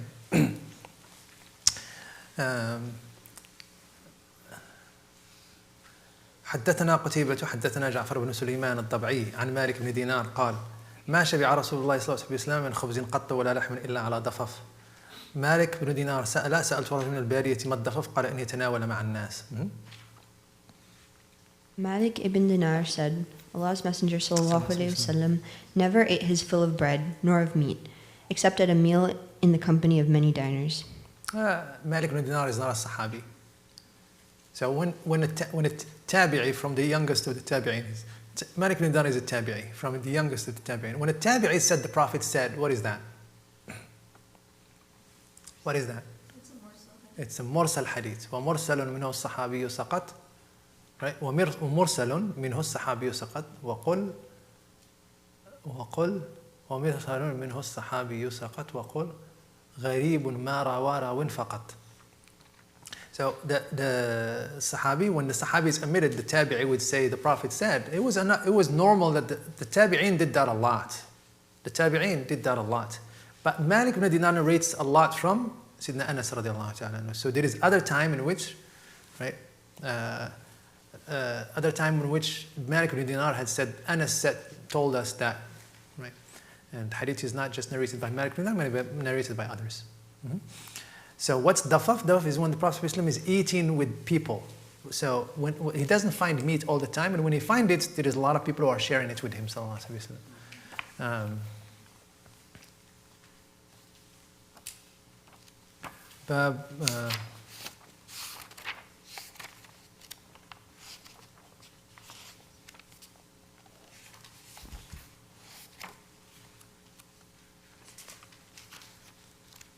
Sorry, this chapter is divided, for me, is divided into different places of the book. باب ما جاء في عائشة رسول حدثنا قتيبة بن سعيد حدثنا الحواص عن سماك بن حرب قال سمعت النعبان بن بشير يقول ألستم في طعام وشراب ما شئتم قال لقد رأيت نبيكم صلى الله عليه وسلم وما يجد من الدقل ما يملأ بطنه.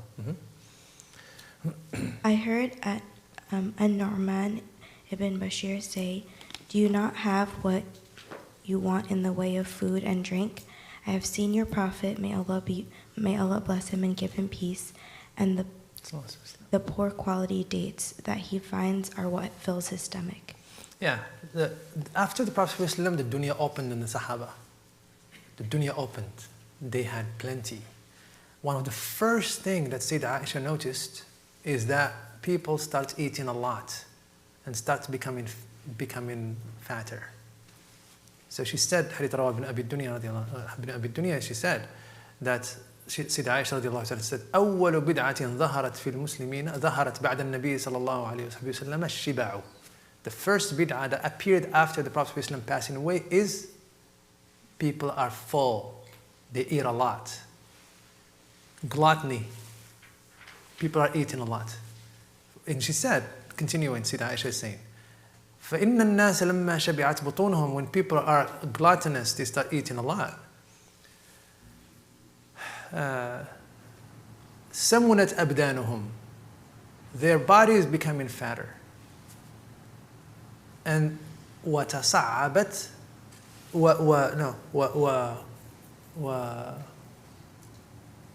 فإن الناس لما شبعت بطونهم سمنت أبدانهم وجمحت شهواتهم, and their desires, and their bodies become fatter, and their desires become wilder. Their desires وهجمت I don't know what she said. Can you check it out? Can somebody check it out? فإن الناس أول بدعة ظهرت بعد النبي صلى الله عليه وسلم الشبع. فإن الناس لما شبعت بطونهم سمنت أبدانهم وجمحت شهواتهم, and their desires become wild, and there is more. وتصعبت قلوبهم, and their heart became hard. And their heart became hard. See the ramifications. This is food. That's food. We're just talking about food. Do you know what I'm talking about? It's not any food. It's halal food. Halal food does this. Right? So when you hear about the Prophet ﷺ, that abundance, a lot of Sahaba thought that abundance was not good for them. They were better when they were with the Prophet ﷺ. Yes, Miss. Yeah. I found it was rarely the first drought to occur in this nation after the passing of the Prophet ﷺ was people eating their fill. For when people fill their stomachs, their bodies are fattened, their hearts are hardened, and their desires are uncontrolled. Yeah, that's exactly what it is. Yeah, that's good. It's good translation.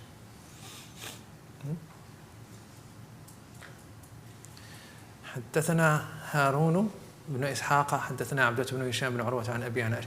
Again, this is not, eat, fine, eat, but don't. يا الذين آمنوا كلوا واشربوا ولا تسرفوا. This is the criteria. This is the balance in here. Eat and drink, but don't go beyond. Don't spoil. Don't go beyond. Don't be. What's the word? What's تسرفوا استعمال الله? Go to excess. Don't go to excess. Go to excess. We go to excess a lot. حدثنا هارون بن إسحاق حدثنا عبدة بن هشام عن بن عروة عن أبي عن هشام بن عن عائشة رضي الله تعالى عنها قالت كنا آل محمد نمكث شهرا ما نستوقد من نار إن هو إلا التمر والماء. We, family of the Prophet ﷺ, would stay for 1 month. There is no fire in our house. It is just dates and water. This is the life that the Prophet ﷺ had chosen for himself. صلى الله عليه وسلم. حدثنا عبد الله بن أبي زياد حدثنا سيار وحدثنا سهل بن أسلم عن يزيد عن أبي منصور عن أنس عن أبي طلحة قال شكونا إلى رسول الله صلى الله عليه وسلم الجوع ورفعنا عن بطوننا عن حجر ورفع رسول الله صلى الله عليه وسلم عن بطنه حجرين. On the authority of Anas that Abu Talha said, we complained to Allah's Messenger sallallahu alaihi wasallam of hunger, and we exposed our stomachs, each revealing a rock. So Allah's Messenger sallallahu alaihi wasallam exposed his stomach, revealing 2 rocks. Abu Talha is the stepfather of Sidna Anas. He was married to his mother, Sulaym. Abu Talha, who narrates, Anas is narrating from his stepfather. He was raised in his house, took care of him and so on. He said, we complained to the Prophet ﷺ, hunger that was in the time of the building of the digging of the ditch. The digging of the ditch. When they were digging the ditch, they were hungry. They were extremely hungry. So they all complain, and they put one stomach to push their stomach back so they can, so they don't feel the hunger. And he complained about them, and they showed that they're pushing, rocks or stones on their stomach, and he showed them they had 2, which means that he was hungrier. Sallallahu alaihi wasallam. حدثنا محمد بن إسماعيل حدثنا آدم بن إياس حدثنا شيبان أبو معاوية حدثنا عبد الملك بن عمير عن أبي سلمة بن عبد الرحمن عن أبي هريرة رضي الله تعالى عنه let us stop in here, inshallah. This hadith is long. We'll start with it, inshallah, as we come back. Let's just stop in here. Just give 5 minutes, inshallah, if you guys have any questions, if you have any comments, any additions, and then we go take a break, inshallah, bi'idhnillah. We'll take 20 minutes break, sharp, inshallah. We'll pray our duha in it, and then you go if you want to walk a little bit or you want to have something to drink, and then we come back, inshallah. Bismillah.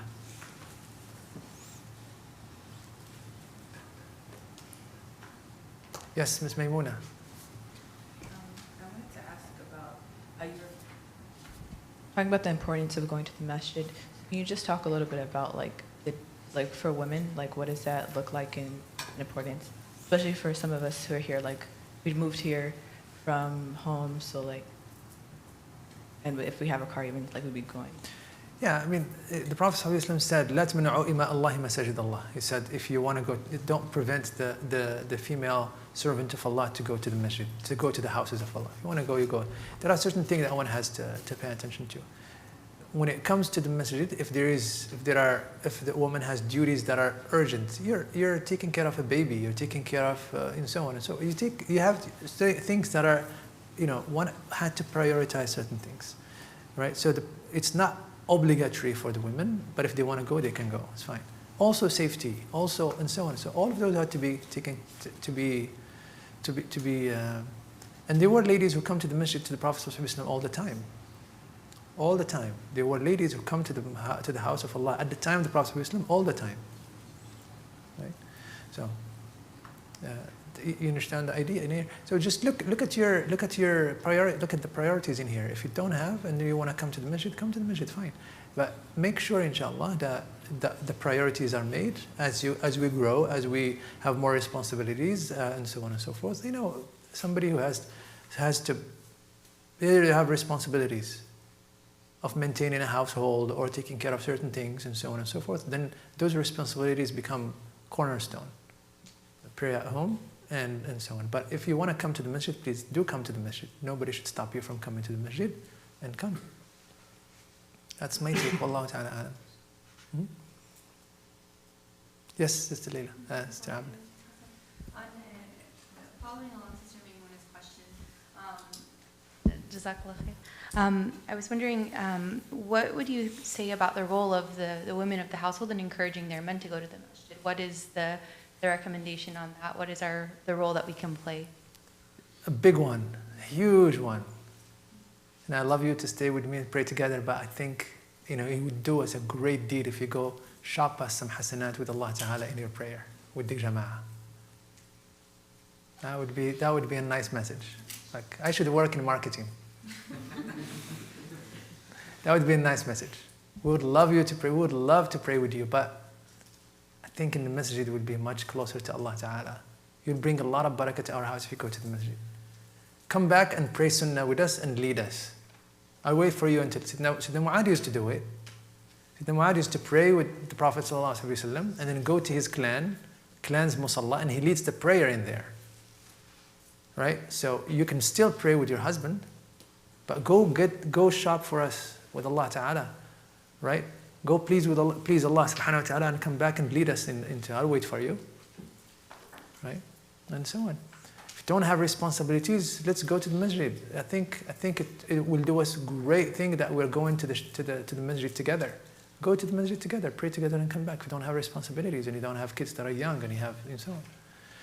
Right? But this idea that we put, we're normalized as Muslims praying in the house is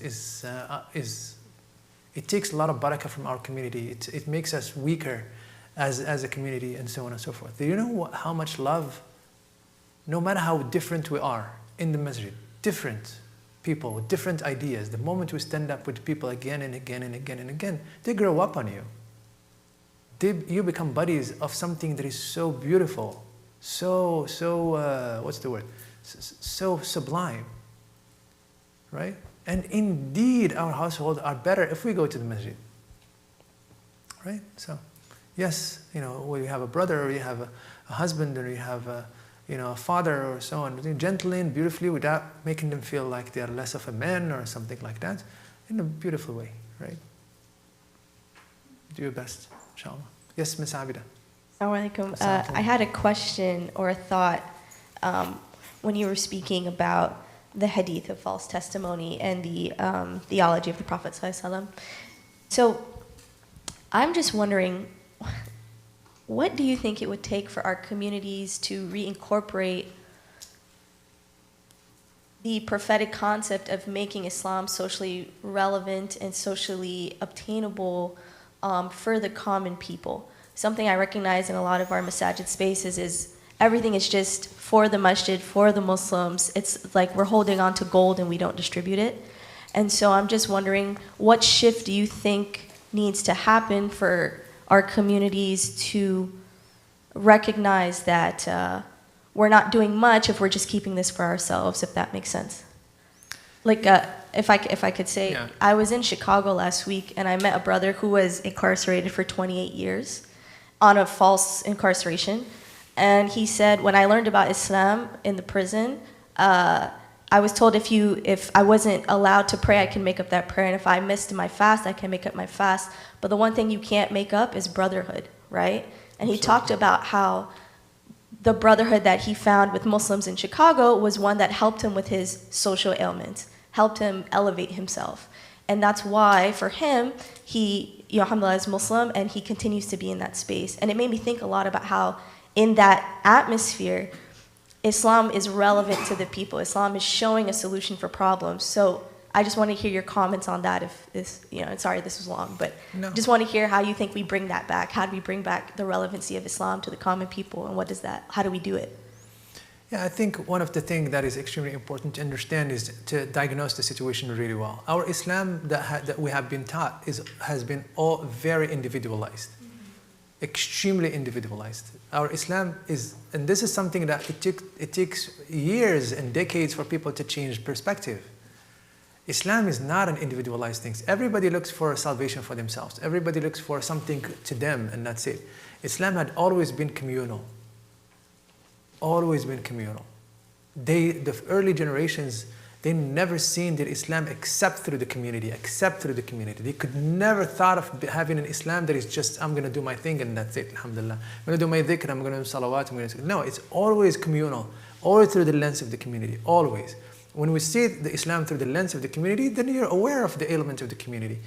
The fact that the Prophet ﷺ is calling a new Muslim to become Muslim did not mean that he solved all the problems of those who were with him. We wait until we solve our problem with the Muslim community, we will never do anything for the outside. So we can walk and chew gum. We can deal with the issues of the Muslim community and do our da'wah and build, right? And it takes tremendous amounts. So we have a lot of obstacles, right? A lot of obstacles. One of them is understanding.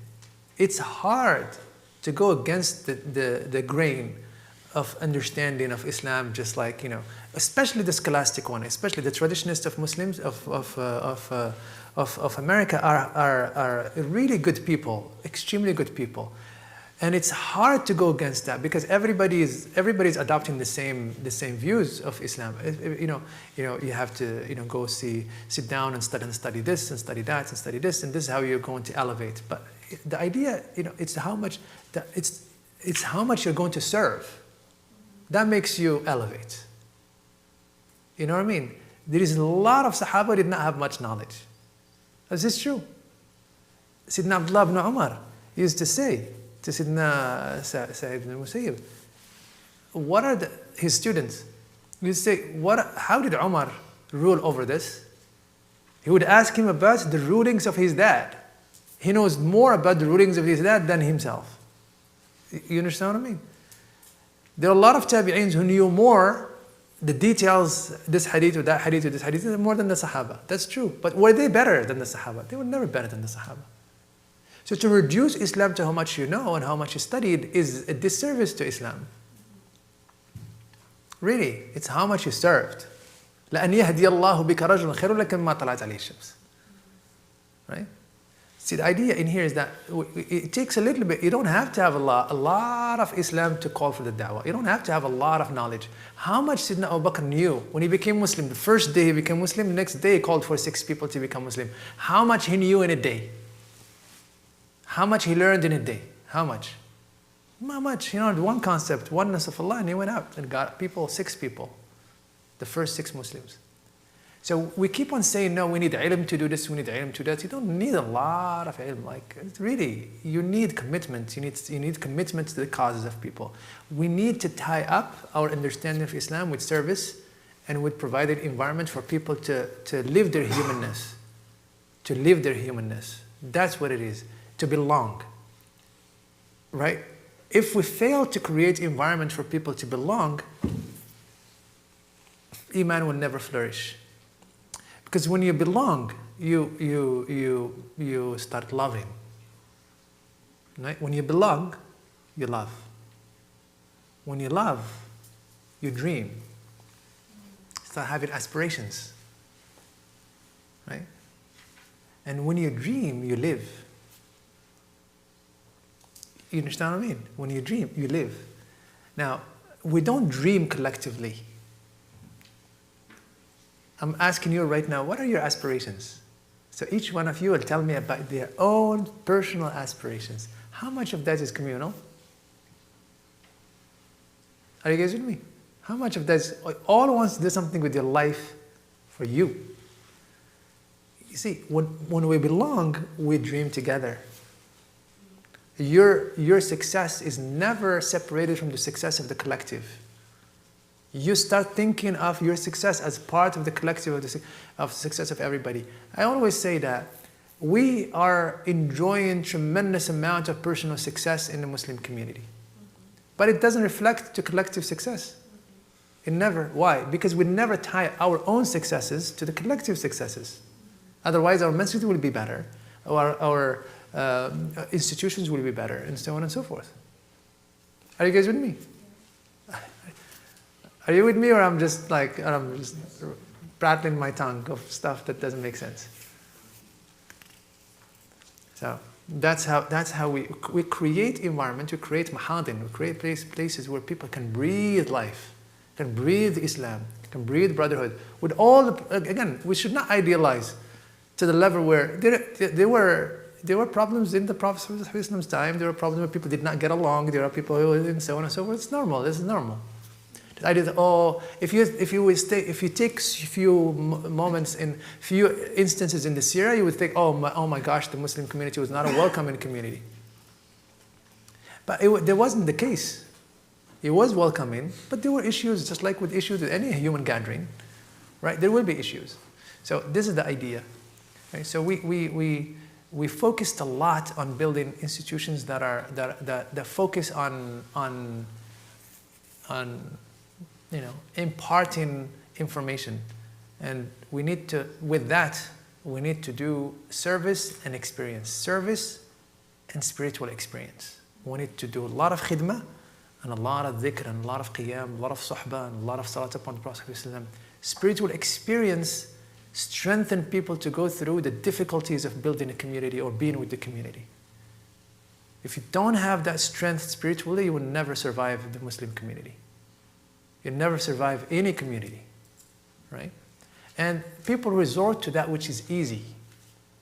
So what's easy?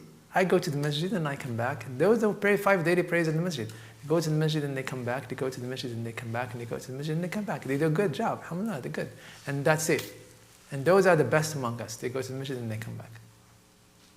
Right? There is another problem, which is a bigger problem, and we need to talk about this a little bit, is that most of the Muslims in America are suburban Muslims. What does that mean? Suburban Muslims mean they're comfortable. And comfortable Muslims are, comfortable people don't want change. Change happens with the people who are restless. You know what I mean? The system is crushing them. The system is bothering them. The system is looking down to them. Those are the people who wants to change. The people who are favored by the change, favored by the system, and they are benefiting from it. Why would they change? Who went against Sidna Isa? Right? The Jewish people who are comfortable. Comfortable, like the rabbis and so religious, they know a lot, knowledgeable, and so on. Who went against Sidna Rasulullah? The mala', the concept of the mala', the elite in the Quran is repeated again and again. It's always negative. The concept of the mala in the Quran is always negative. The elite in the Quran is always negative, always. Why? Because they set the tone and the values and so on and so forth, and so on. So this is another layer that adds to the difficulty. Is what is the comfort, right? So should we deny ourselves comfort? No, we should be aware of its negativities so we don't fall into it. Alhamdulillah, Allah had given you and you're comfortable. Great, alhamdulillah. So be careful what it does to you. Just like be careful of what poverty does to you. Both of them have severe impact on our psyche, severe impacts on our position towards the world and our view of the world. So we can be careful of what it does. Once we offset its negativity, we benefit from it. It becomes a source of building the community. Sayyidina Uthman, Sayyidina Abu Bakr, all of those rich people, the Prophet relied on them heavily to building of the community. We should not denounce the people who are comfortable. No, absolutely not. Right? But at the same time, we should be careful not to fall into the traps of those. Both of them. The Prophet ﷺ used to say, every morning, Allahumma inni a'udhu bika min fitnati an-nar wa adhab an-nar wa min sharri al-ghina wal-faqr. Allah, I seek refuge in you from the torment of fire. Allahumma inni a'udhu bika from the turbulation of fire, from the torment of fire, and from the trial of poverty and richness. From the trial of poverty and richness. So, and with all of this, Ms. Abida, it takes tremendous amount of commitment, tremendous amount of jihad, tremendous amount of commitment, tremendous amount of patience. Otherwise, some of the strongest of wills can be eroded and they find themselves not able to serve the community. Where is the commitment comes from? Where does the commitment come from? It comes from your love to your brethren and your sisters. If you don't love people, don't serve them. You need to have tremendous amount of love to serve. If you don't love people, don't serve. If you don't wake up at night and make dua for them and cry for Allah Ta'ala for them and carry their burden, and make sure that don't serve, because while you're no time you're going to be bitter, right? So unless you love people, you're going to, right? And my sincere advice for everybody, right? The thing that you do that mends all the holes that you have in the wall of your faith is service. The thing that mends, that close all the gaps in the wall of your faith and iman and relationship with Allah is service. So don't you ever find yourself outside of service. No matter what happens, don't recluse yourself and don't resign from serving the Ummah of Prophet one way or another. Don't. You lose a lot. No prayer, not obligatory prayer, can supersede the ajr and the reward and the nur and the light of serving. No fasting can do that. So whatever you do, ask Allah Ta'ala to always keep you in the service. It's my sincere advice to you. Let's stop in here. سبحانك اللهم وبحمدك أشهد أن لا إله إلا أنت اللهم صل على سيدنا محمد وآله وصحبه والحمد لله رب العالمين. جزاكم الله خير. Ashraf, did we turn off the streaming? You guys should stop asking these deep questions.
أعوذ بالله السميع العليم من الشيطان الرجيم بسم الله الرحمن الرحيم وأفضل الصلاة وتم التسليم على سيدنا محمد وعلى آله وصحبه ومن تبعهم بإحسان إلى يوم الدين.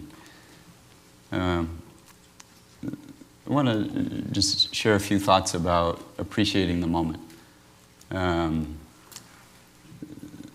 You guys, last Friday, left early, and I went to go give a khutbah in a prison about 40 minutes from Knoxville.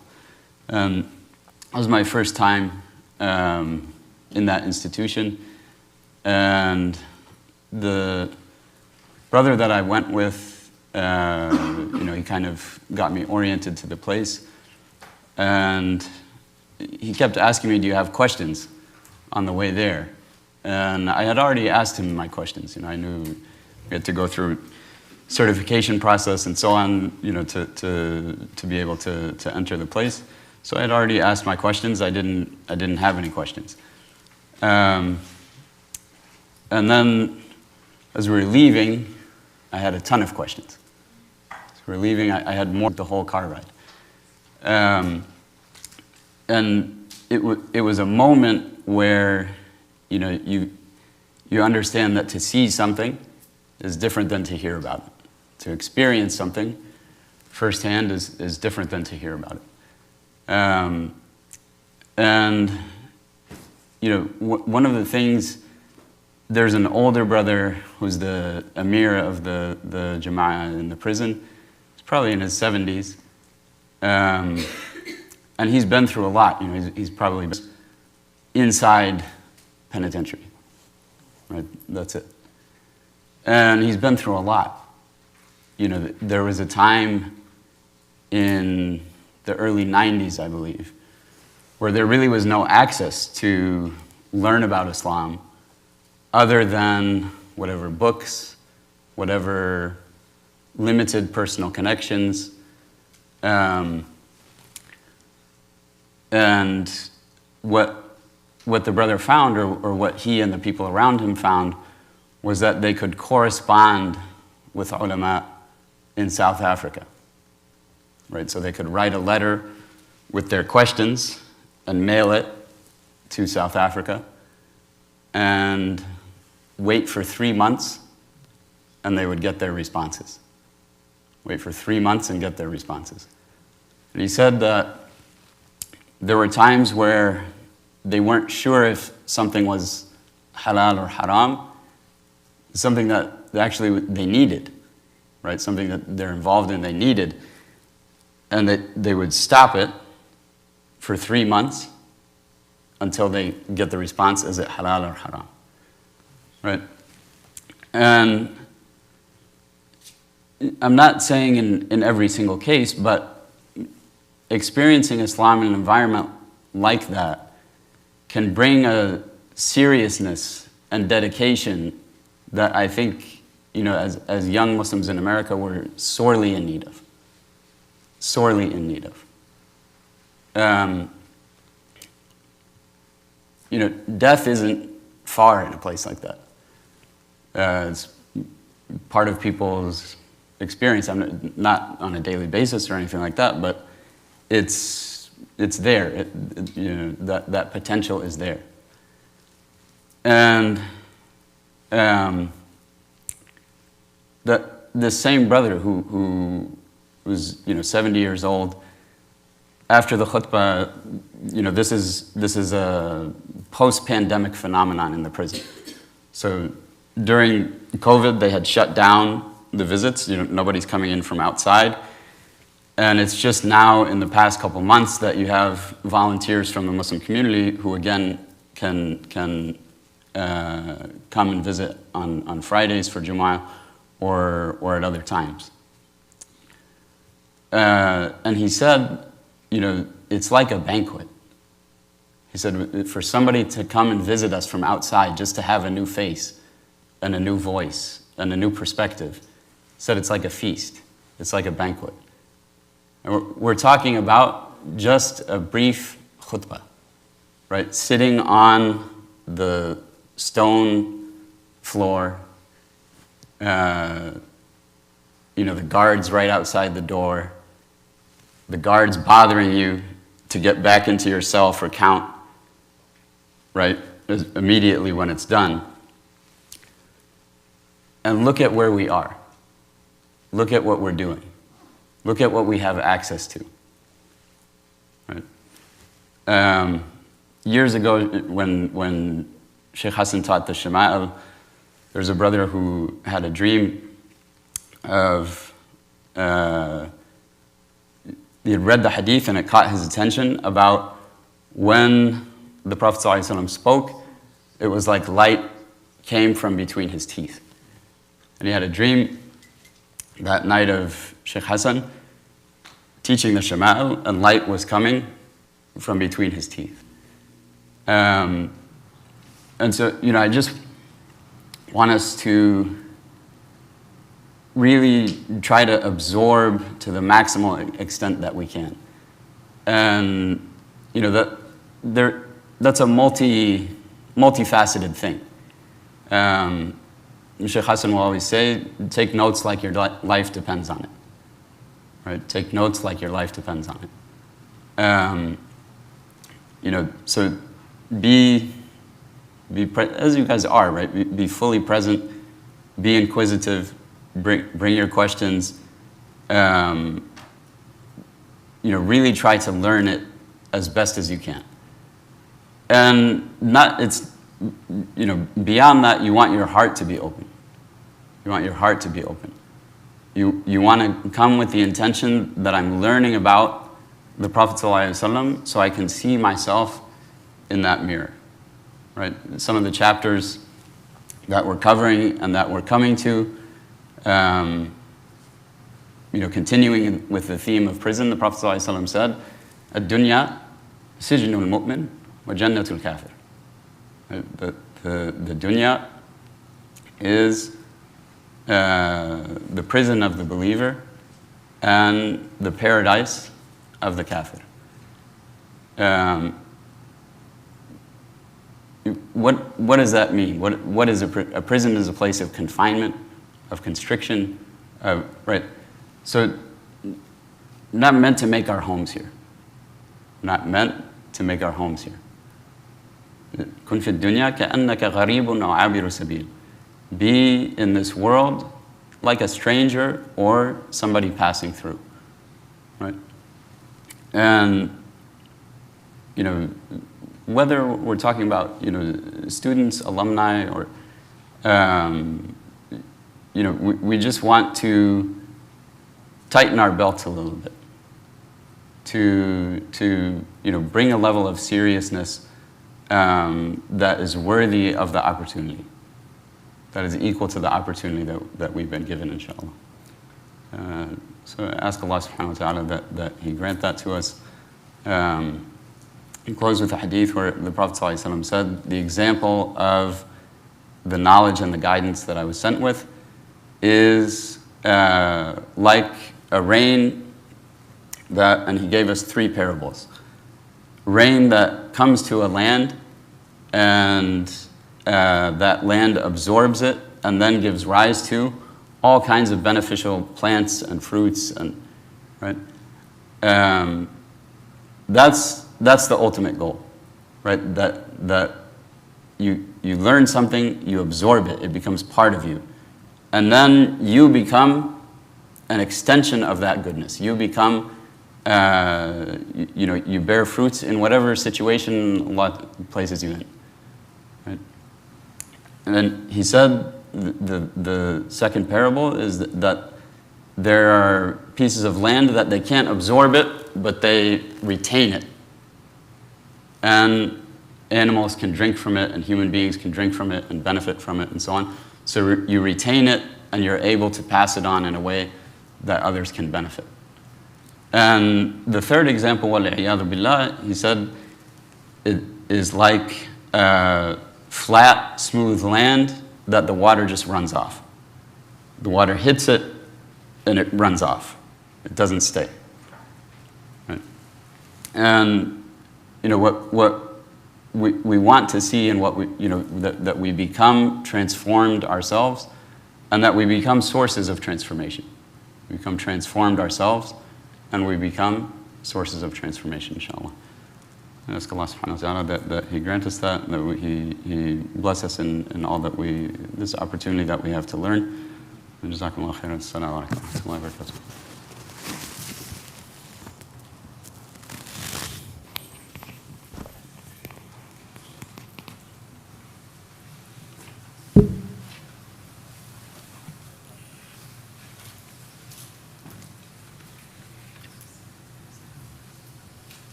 أعوذ بالله السميع العليم من الشيطان الرجيم بسم الله الرحمن الرحيم الحمد لله صلى الله وسلم وبارك على سيدنا محمد وعلى آله وصحبه وسلم تسليما كثيرا اللهم صل على سيدنا محمد ما ذكرك وذكره الذاكرون وغفل عن ذكرك وذكر الغافلون اللهم آمين اللهم آمين اللهم آمين بسم الله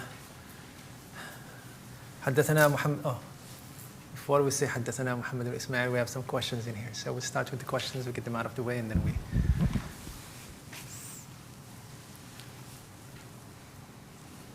the mic.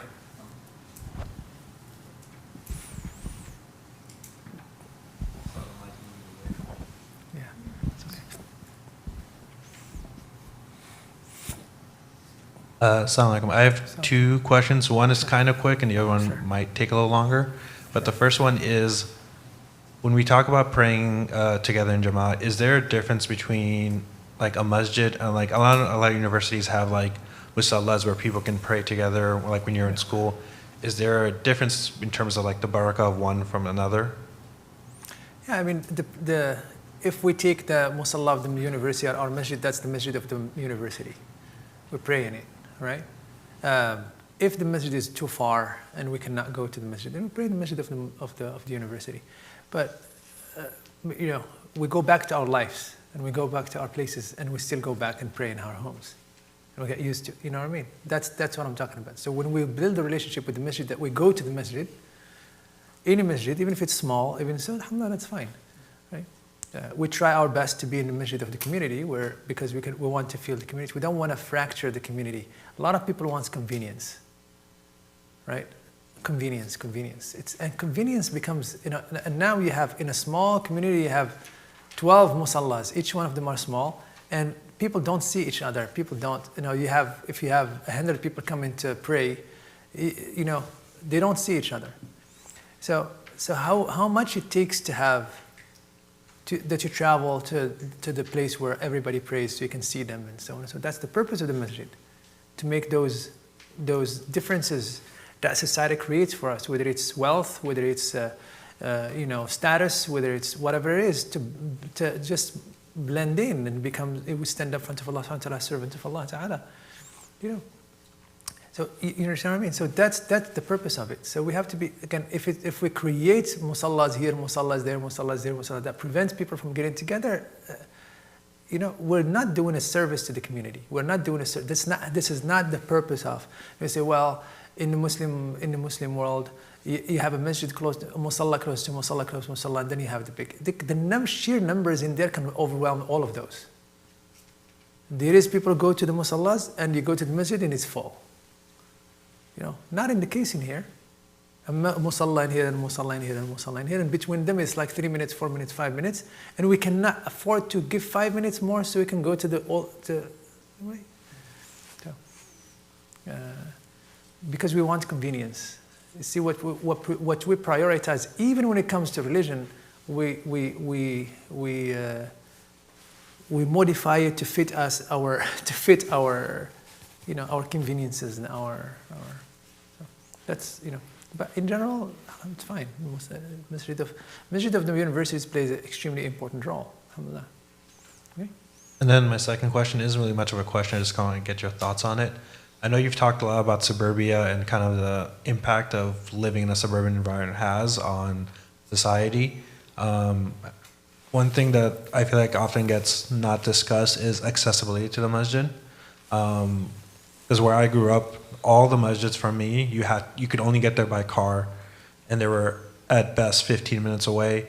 And a lot of masjids I've seen in America are really only accessible by car, which then kind of impacts some people's accessibility, because if they can't drive or don't have access to someone who can drive them, then they aren't able to attend as regular as they want.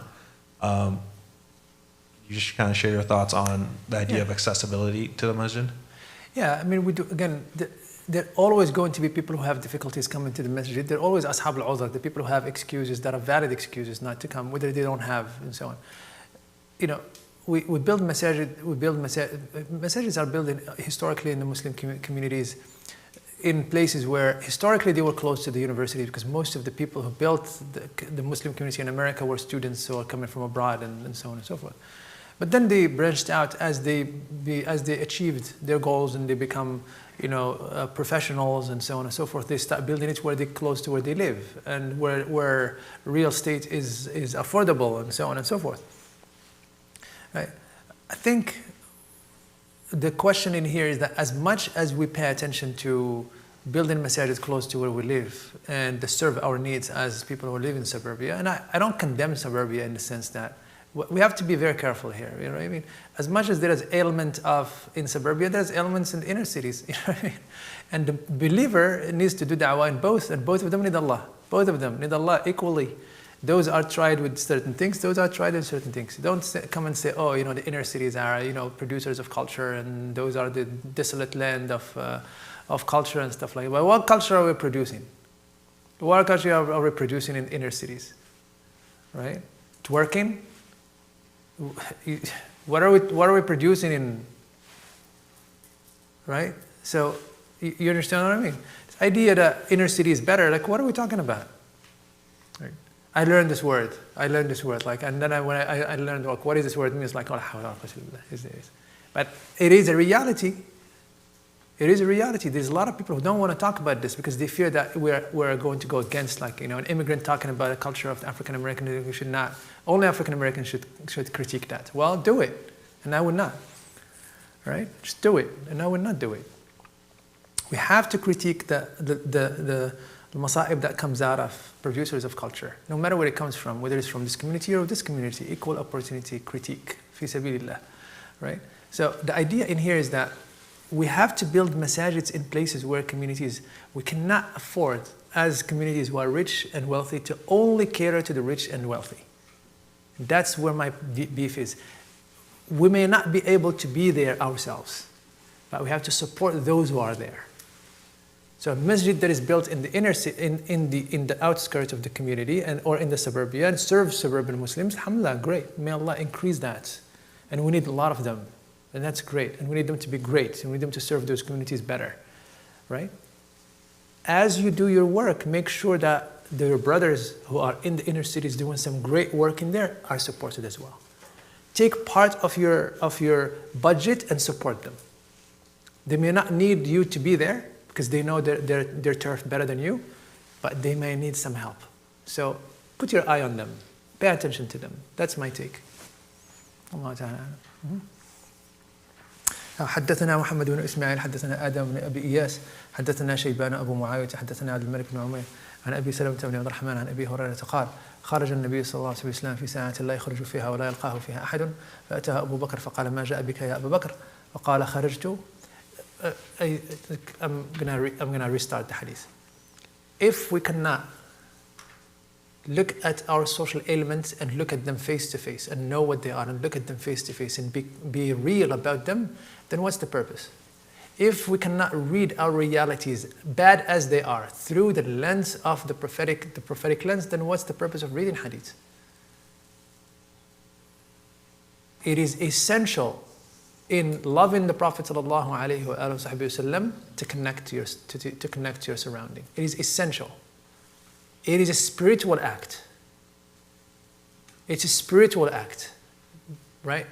You can't pick and choose from what you want from the Prophet ﷺ heritage and go with that which is easygoing and that which is hard. You don't do it. No, you could take all of it.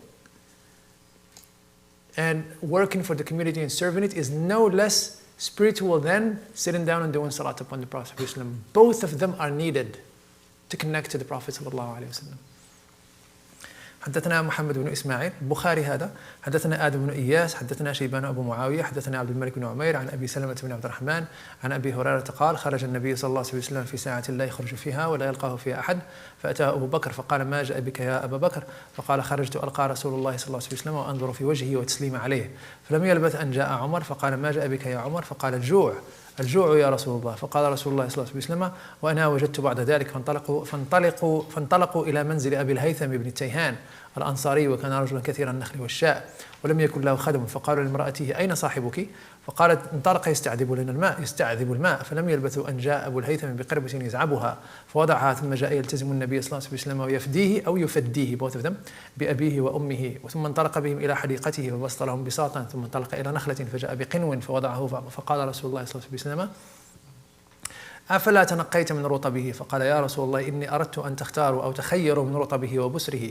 فأكلوا وشربوا من ذلك فقال النبي صلى الله عليه وسلم هذا والذي نفسي بيده من النعيم الذي تسألون عنه يوم القيامة ظل بارد ورطب طيب وماء بارد فانطلق أبو الهيثم ليصنع لهم طعاما فقال النبي صلى الله عليه وسلم لا تذبحن لنا ذات در فذبح لهم عناقا أو جديا فأتاهم بها فأكلوا فقال النبي صلى الله عليه وسلم هل لك خادم قال لا قال فإذا أتانا سبي فأتنا فأتي النبي صلى الله عليه وسلم برأسين ليس معهما ثالث فأتاه أبو الهيثم فقال النبي صلى الله عليه وسلم اختر منهما فقال النبي الله اختر لي فقال النبي صلى الله عليه وسلم إن المستشار مؤتمن خذ هذا فإني رأيته يصلي واستوصي به معروفا فانطلق أبو الهيثم إلى امرأته فأخبرها بقول رسول الله صلى الله عليه وسلم فقالت امرأته ما أنت ببالغ ما قال فيه النبي صلى الله عليه وسلم إلا أن تعتقه فقال فهو عتيق فقال النبي صلى الله عليه وسلم إن الله لم يبعث نبيا ولا خليفة إلا وله بطانتان بطانة تأمره بالمعروف وتنهى عن المنكر وبطانة لا تاله خبالا ومن يوق بطانة السوء فقد وقي.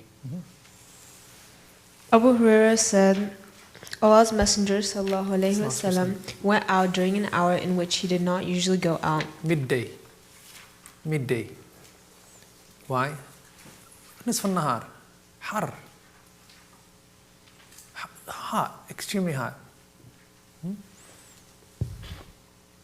And in which no one used to meet him, but Abu Bakr came to him, so he said, What has brought you forth, O Abu Bakr? He replied, I came out to meet Allah's Messenger ﷺ, behold his face, and greet him with the salutations of peace. You probably just saw him in Fajr time, but he missed him. See, this is their relationship with the Prophet ﷺ. See how their relationship with the Prophet ﷺ, this is how he was for them. When I say he was for them more than water and air, that's what it meant. His day is not good. His time in the morning, and he just, I want to go see the Prophet ﷺ again. And now Abu Bakr used to live in Nawali, he used to live in like probably 6-8 miles away from Medina. Sometimes he would not be able to come down to see the Prophet ﷺ. Sometimes he would go for a day or two without seeing the Prophet ﷺ. Right? And so was Sidna Umar. The Muhajirin, when they came, they lived in the outskirts of Medina. The place called Al-Awali. Al-Awali are the outskirts, right? Northern side of Medina, and they are it's like close to Quba, not north side, south side of, close to Quba, further than Quba a little bit.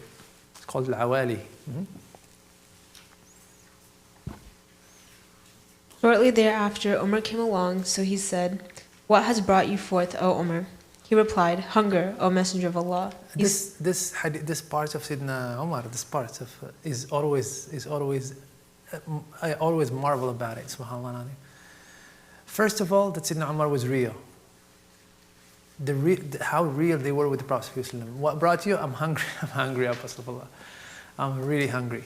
But the question here, you're a grown up man with resources, you know what to do. Why are you coming to the Prophet ﷺ if you're hungry? Go to the market, go to somewhere. Why are you coming to the Prophet ﷺ if you're hungry? Right? He did not think of him as just somebody who brought a message and so everything. Remember the lady who brought her nephew to the Prophet because he was sick? Right?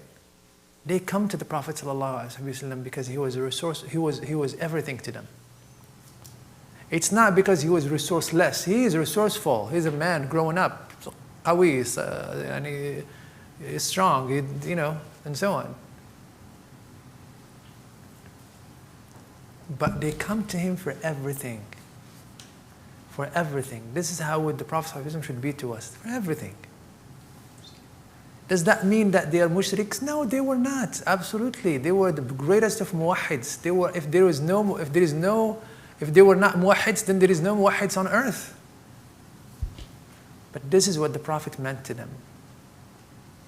Unless the Prophet means like this to us, we're not going to go far. We're individually or in every single thing.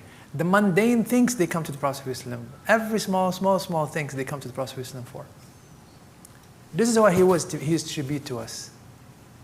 This is what means that we say, Ashhadu an la ilaha illallah wa anna Muhammadur Rasulullah, that we love the Prophet ﷺ. He is priority for us in every single thing. We consult with him in every single matter. Right? And then he says,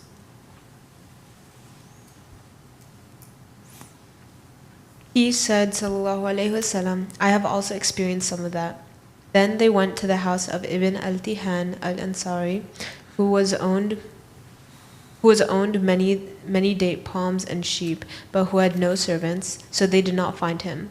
Abu Tayhan was one of the Ansar from the Aus, one of the really early Sahaba. Abu Tayhan radiallahu ta'ala was from one of the very early Sahaba. He very early Ansar. Okay? He became Muslim early with Sidna Mus'ab ibn Umair, and when the Prophet ﷺ was about to give his allegiance, he was among the people who gave the Prophet ﷺ allegiance, and he made him a Naqib. Naqib, I'm going to spell it for you. N-A-Q. If you want to put U, you could put U in there. U-I-B, Naqib. Naqib is a leader over 10 people. The Prophet ﷺ divided those people who made allegiance to him. In the second allegiance, there were more than 83 people who gave allegiance in the second time. So in year 12, a small delegation of the Prophet ﷺ, of Ansar came to Medina, and the Prophet ﷺ talked to them and they become Muslim. Right?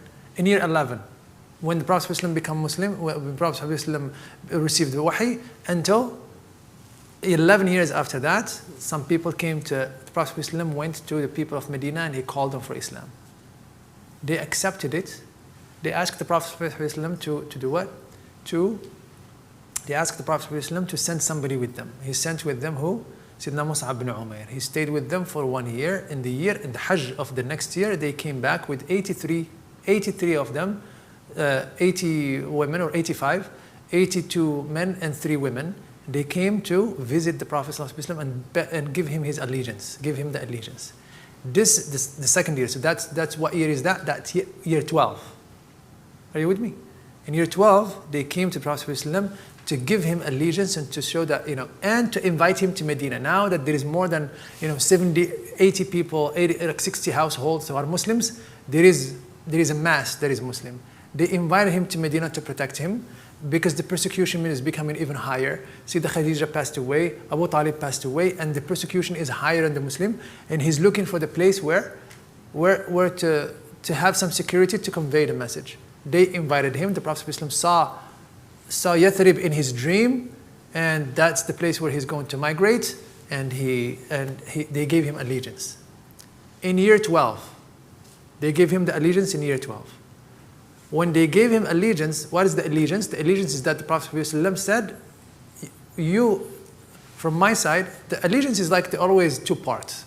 The Prophet ﷺ promised them that if they protect him from that which they protect their family and their children and their wealth, so he can convey his message, so if they do that, that's what they should do. If they do that, their share of the allegiance, then the Prophet ﷺ is guaranteeing them paradise. Right? He's guaranteeing them paradise. Right? And they gave him allegiance on that. Before they gave allegiance, they start giving allegiance, the man who stopped them from giving allegiance to the Prophet ﷺ was this man, Abu Tayhan al-Ansari. He's like, stop, hold on. Right? O Apostle of Allah, we give you allegiance. Do you know, he said to his people, do you know what it means to give this man allegiance? They said, yeah, we know.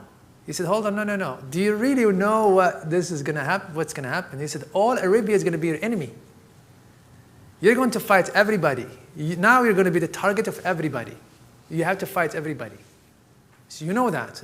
You're my people. I just want you to know what you're getting yourself into. That's what Islam meant to them. Right? So he said, sure. The Prophet ﷺ said, he turned to the Prophet ﷺ and said, O Apostle of Allah, there will be time if Allah Ta'ala makes you victorious, you're going to go back to your people, to Mecca, when they become Muslim, and Allah makes you victorious, and you go back to Mecca and you leave us in war with all Arabia. He said, Sallallahu Alaihi Wasallam, no way. He said, no way. I'll go with you wherever you go. I'll stay with you, and I'll go with you, and I'll be with you in every moment. I will never leave you. And then they gave allegiance. And he appointed him on, the Prophet ﷺ divided those 80 people into 10, so they can meet, they teach each other. They meet to talk about their deen, they read Quran, they memorize Quran, and so on and so forth. It's like a small family of 10. In each one of those, he appointed a leader. He was one of those leaders. This Abu Tayhan was one of those leaders.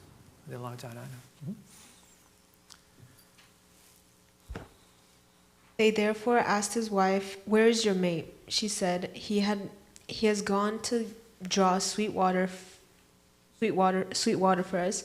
They did not have to wait long before Abu al-Haytham brought a water skin that he carried full.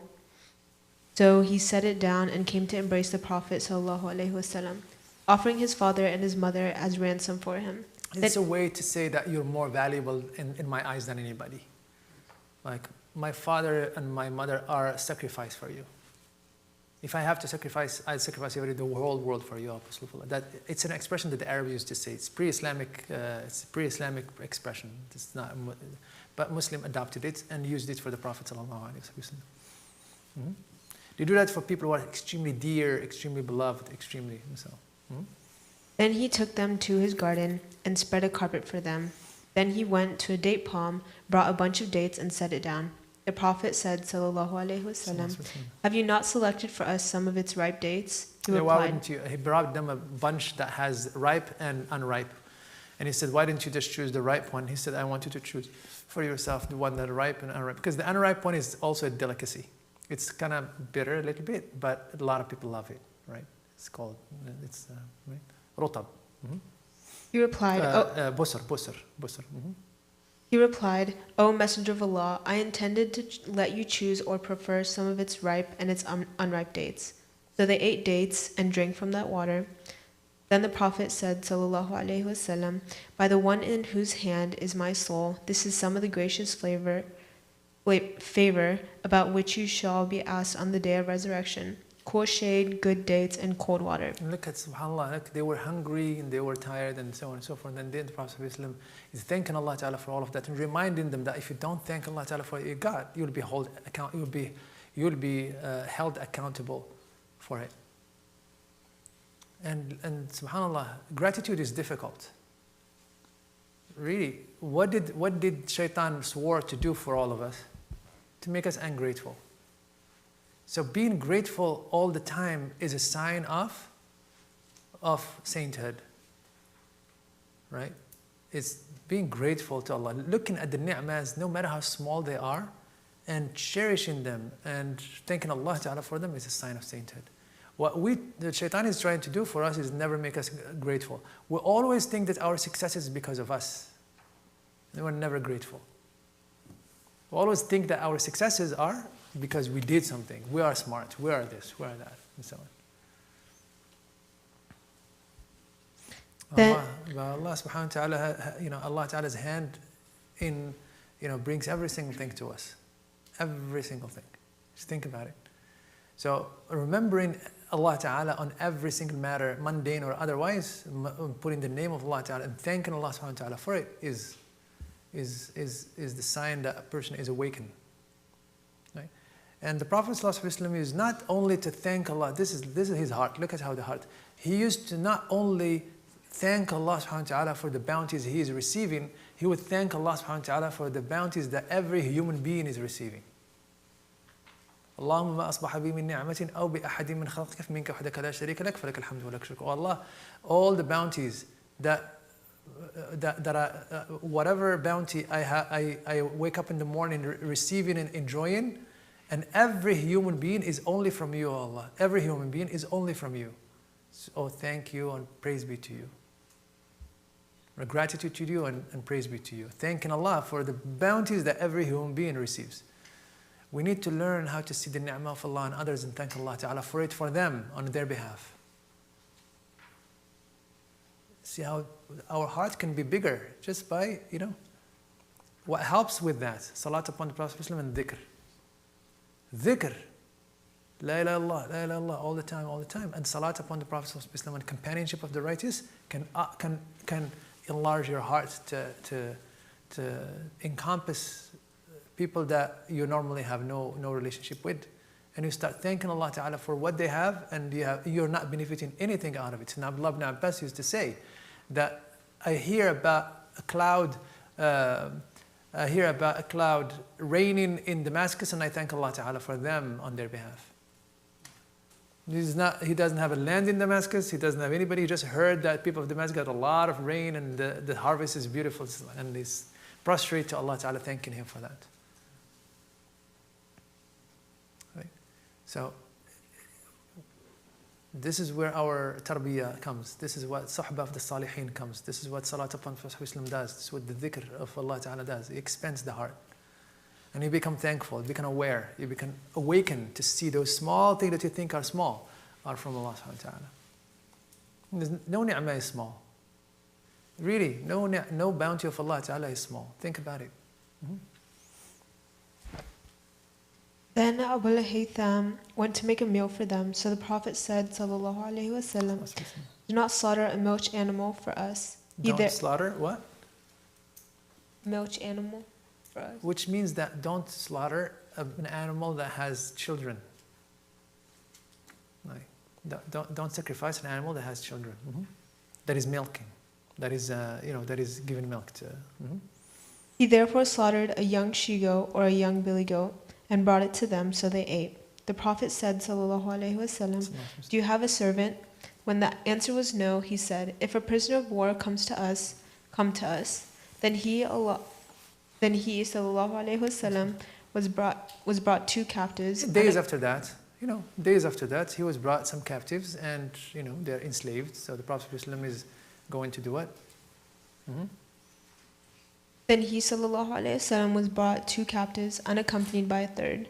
Abu Haytham then came to him, and the Prophet Sallallahu Alaihi Wasallam said, choose from the pair of them. So he said, O Messenger of Allah, choose for me. The Prophet. Smart man.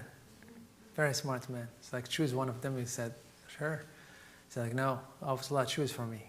Because if the Prophet chooses for him, he's sure he has the barakah of the Prophet ﷺ. He's secure. If he chooses for himself, he may miss, he may get, he has 50-50 chance, right? But the Prophet chooses, guaranteed. The Prophet said, Sallallahu Alaihi Wasallam, the person whose opinion is requested deserves to be trusted. Take this one, for I have seen him performing the ritual prayer and accept well of him. Which means that when people come to you for advice, give them your best, and don't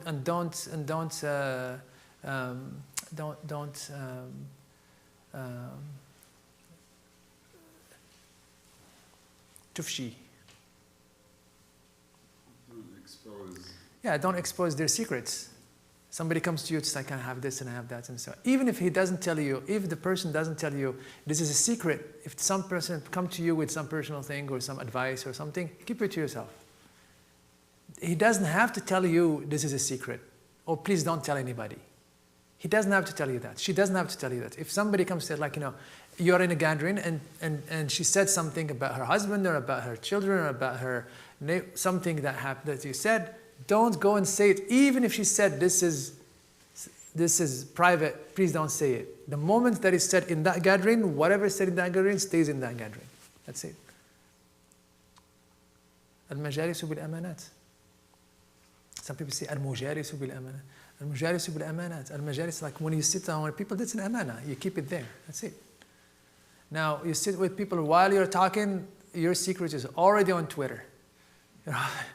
You're already on the whole, like millions are watching it, millions are seeing it. Nas'alullah salam wa afiyah.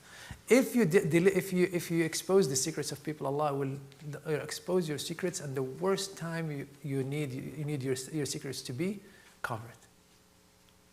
So you be careful when people come to you for advice. You be careful not to come out with their right. So that's why it's al-mustashar mu'taman. The one who is given requested an advice from is trusted, right? So don't breach that trust. Abu al-Haytham then went to his wife and told her what Allah's Messenger had said. What did he say? He said, take this one, I've seen him praying, and take care of him. Take care of him. He's a good person, take care of him. Right? And then?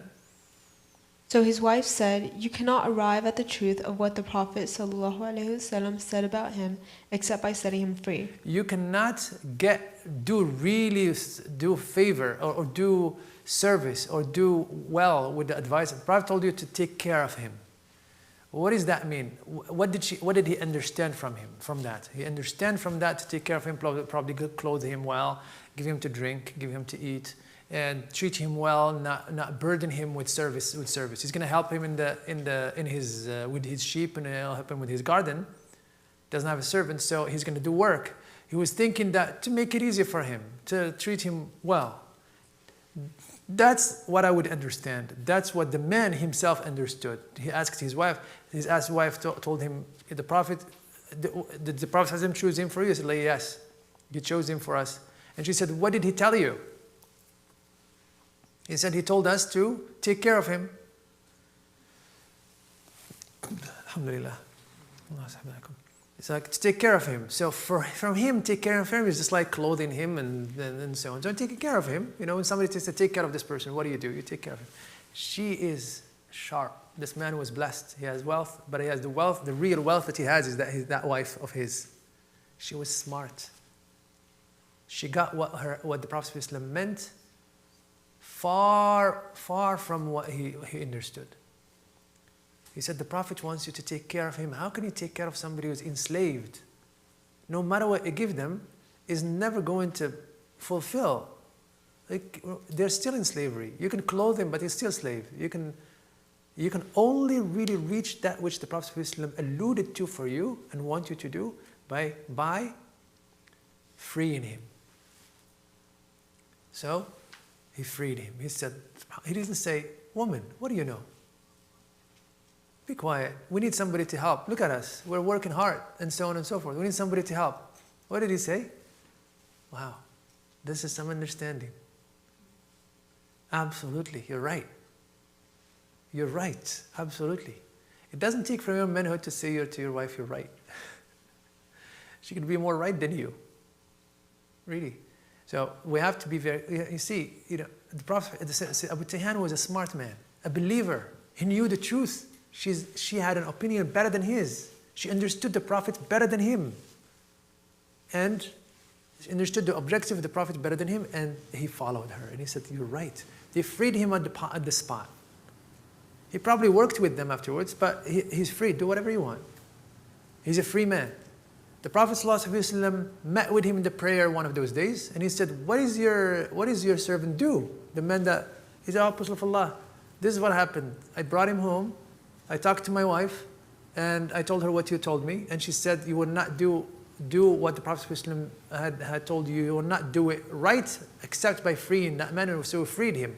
And the Prophet was so happy. He was extremely happy. And he said something that is so deep that everybody has to pay attention to. So what did he say? He said, he is free then. The Prophet said, sallallahu alayhi wasallam, Allah that's later on. He said, when he met with him and he told him the story that they freed him, the Prophet said, when he was happy, he said, like, you would think that what the Prophet said had nothing to do with the event that just happened. But it has every single thing to do with it. What did he say? The Prophet said, sallallahu alayhi wasallam, Allah has not sent any prophet nor any caliph without his having two intimate friends, one who commands him to do what is right and fair and forbids him to do what is wrong and unfair, and one who will spare no effort to corrupt him. If one is wary of the evil companion, he will be preserved from harm. He's referring to what by all of this? He took that event that is small scale and he put it in a larger scale, sallallahu alaihi wasallam. The small scale is that his wife gave him a good opinion and he took it because his wife gave him a good advice and he took it. And he was so blessed and fortunate to have a wife like that, to give him an opinion like that. And he took it, sallallahu alaihi wasallam, and he raised it to a scale that is even a larger scale, which is what? Which is the minding the business of the whole ummah, and minding the business of larger scale issues.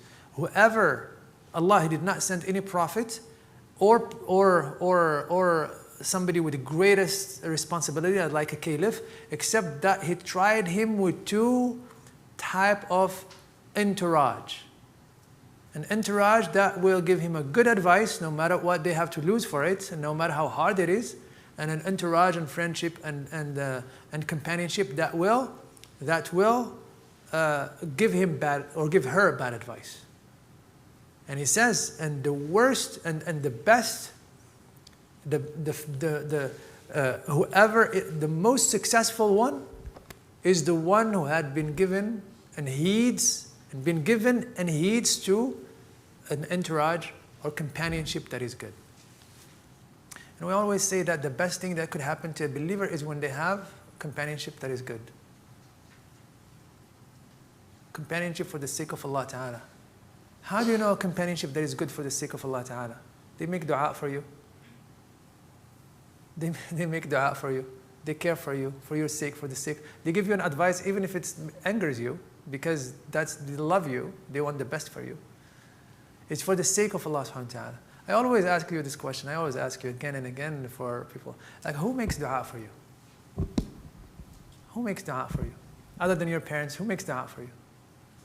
You got people who play basketball with you, people who makes cookies with you, people who are your classmates, people that you share, you share recipes with, or share fashion style with, or family, or whatever. How many of those remember you in their dua? How many of those remember you in your dua? How many? So I'm asking you, who makes dua for you? If you realize that nobody makes dua for me, then you don't have companionship for the sake of Allah. I'm asking you now, who makes dua for you? Who do you know for sure makes dua for you, other than your parents? How many? How many people you're sure make dua for you? You want to raise? Sorry, I forgot your name. Zahid. Zahid, right? Yes, sir. Yeah, Zahid, please. It's kind of looked down on because it's seen as a sign of arrogance, like, oh, you're better than me, so you can make dua for me, No, not necessarily. You make dua for people because you love them, because you care for them. It's not because you have some gifts of acceptance of dua and you want to bestow it upon the people. No, because you need them, because you know you need those people in your life because they're that good, and you make dua for them because they mean something for you, right? And we have to have a habit of making dua for the people around us, for our brothers, for the sake of Allah, and so on. People that we really cherish for the sake of Allah, you make dua for them and you ask them for dua, and they start making dua for you, and you know that. You go for years and years and years. You know, sometimes I feel it when some brothers and sisters make dua for me, and I didn't see them for 30 years. I know they make dua for me. There are people, when I go back to Morocco, and when I went back this time, I've seen people that I didn't see for probably 30 years. And I know they were making dua for me. I have no doubt. They make dua for me. And of course, I make dua for them too. I remember them by their names. At night, I remember them, right?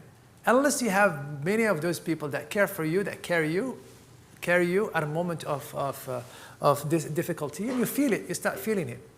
Then you don't have people that, you cannot call those relationships for the sake of Allah if it doesn't materialize spiritually. It doesn't materialize that they carry you in their heart. If they carry me in their heart, then they make dua for me, for sure. They remember me. At a time of when they are in front of the Hajar al-Aswad, when they are in the Rawdah al-Sharifah, when they are in the places of good, they remember you, of course, with their names, with your name. Like you're there. Right? So this is just one criteria of having brothers and sisters for the sake of Allah subhanahu wa ta'ala. And that's what we need to have. That's the entourage we need those entourage, not just people who make you feel good. Not people that just share something with you. They share some common feature of your personality. Those are good, but you need something even a little more. Invest in those and make that relationship rise to another level where it's connected spiritually, it's connected for the sake of Allah Ta'ala, it's connected for the love of the Prophet Sallallahu Alaihi Wasallam. You mention the Prophet and you sit down to say salat upon the Prophet Sallallahu Alaihi Wasallam and they come to you. They come in your mind. They come because that's what. That bond is for the sake of Allah. That bond is through the Prophet ﷺ. So I'm going to leave you with this question again, to think about it and to work for it. Who makes dua for you? Because, you know why? Because we all could die now. And then you say, oh my gosh, who makes dua for me? Right? I could die now. And then, but who makes dua for me afterwards? Right? So let's invest in people in ways that are deeper and build a relationship that are people. You have a lot of acquaintances, but you don't have a lot of brothers or sisters for the sake of Allah. That's what brotherhood for the sake of Allah means, sisterhood for the sake of Allah means. You have acquaintances, people who makes you feel good, people that you're nice to chat with, nice to talk to, nice to be around, and so on and so forth. They bring a good, pleasant side of your personality, but they don't make dua for you. I told you this story before. After this we have to go fast, right? But because you're a new batch of students, you probably never heard this, but probably people who have been doing Shama'il, they've heard this multiple times. But it's a reminder for me. I always remember this because I need to remind myself, right? We went one of my visits to Morocco. My brother came from France, and my brother wants to do like a gathering of the people of the Quran and do a sadaqah for my dad, rahmatullahi ta'ala. I think my dad was still alive at that time, and we want to bring his friends to read the Quran and do khatm of the Quran in our house. And so he's preparing this feast, right? So he bought a lamb, and now we're going to buy some coal so they can cook on it traditional meals and shop legumes and vegetables and so on. So we went early in the morning to this market, and the beginning of the market, there is this guy who sells coal, right? So we just he said, like, how much is coal? Start talking to him early. There's nobody in there. And this man started talking, and he's not Moroccan, he's Mauritanian.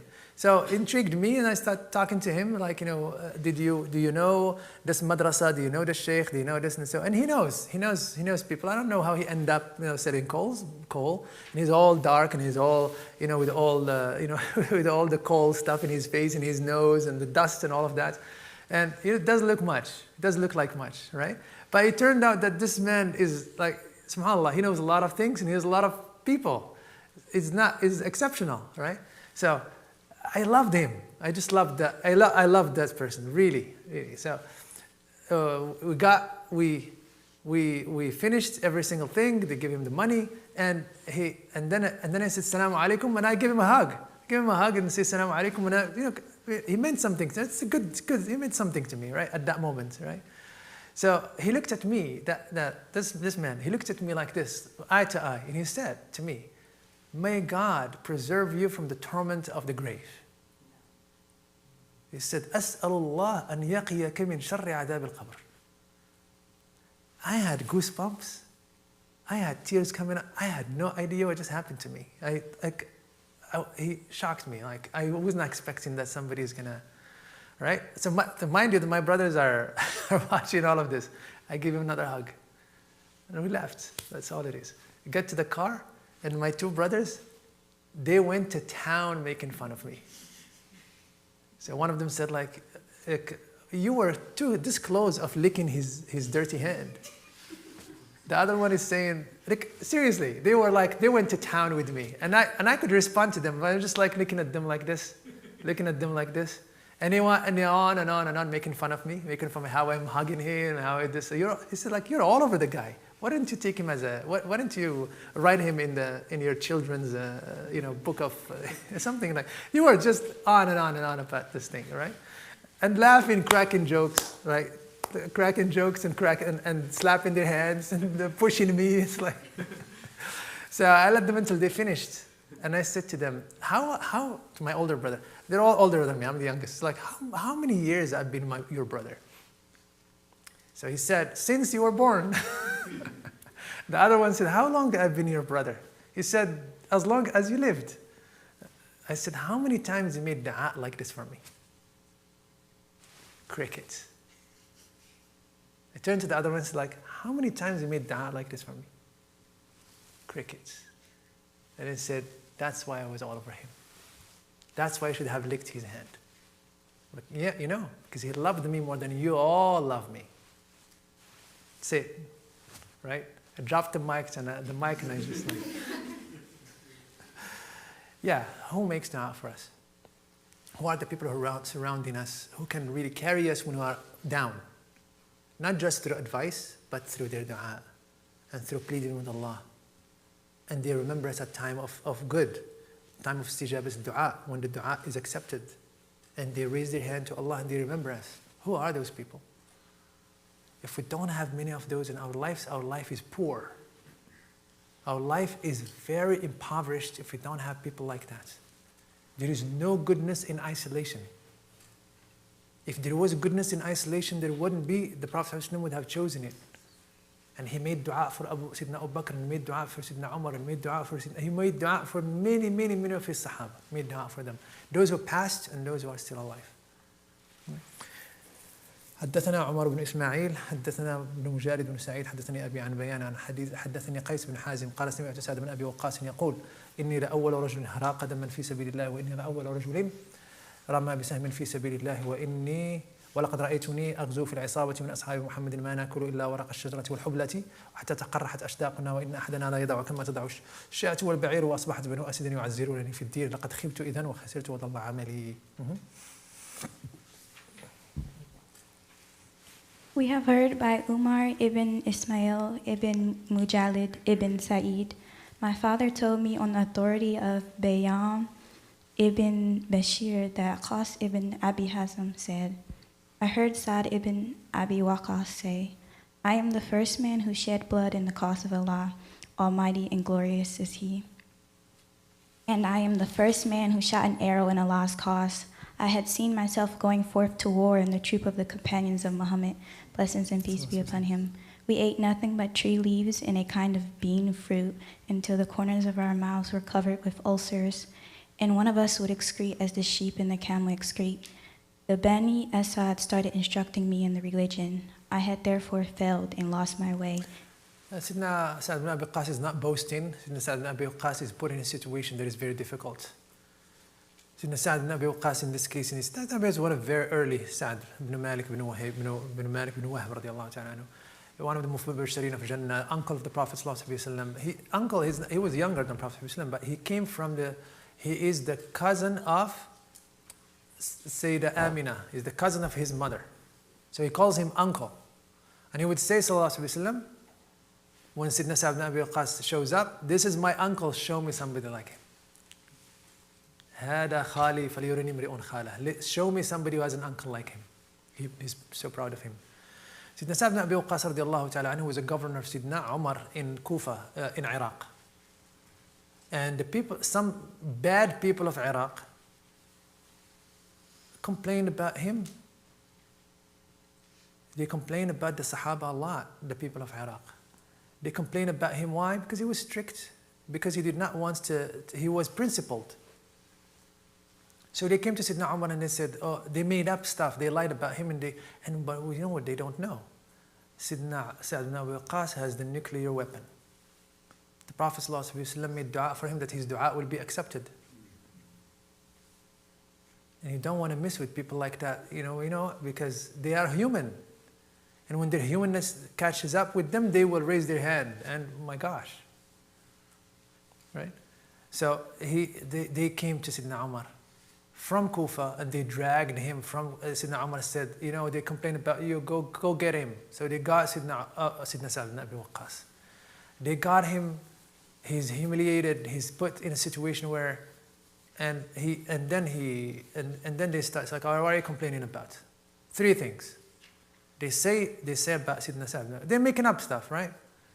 The idea is that they want for him to give them money and to give them and so on and so on. He doesn't want to do that. Of course, he's going to give them what they earn, what they deserve. But they don't want that.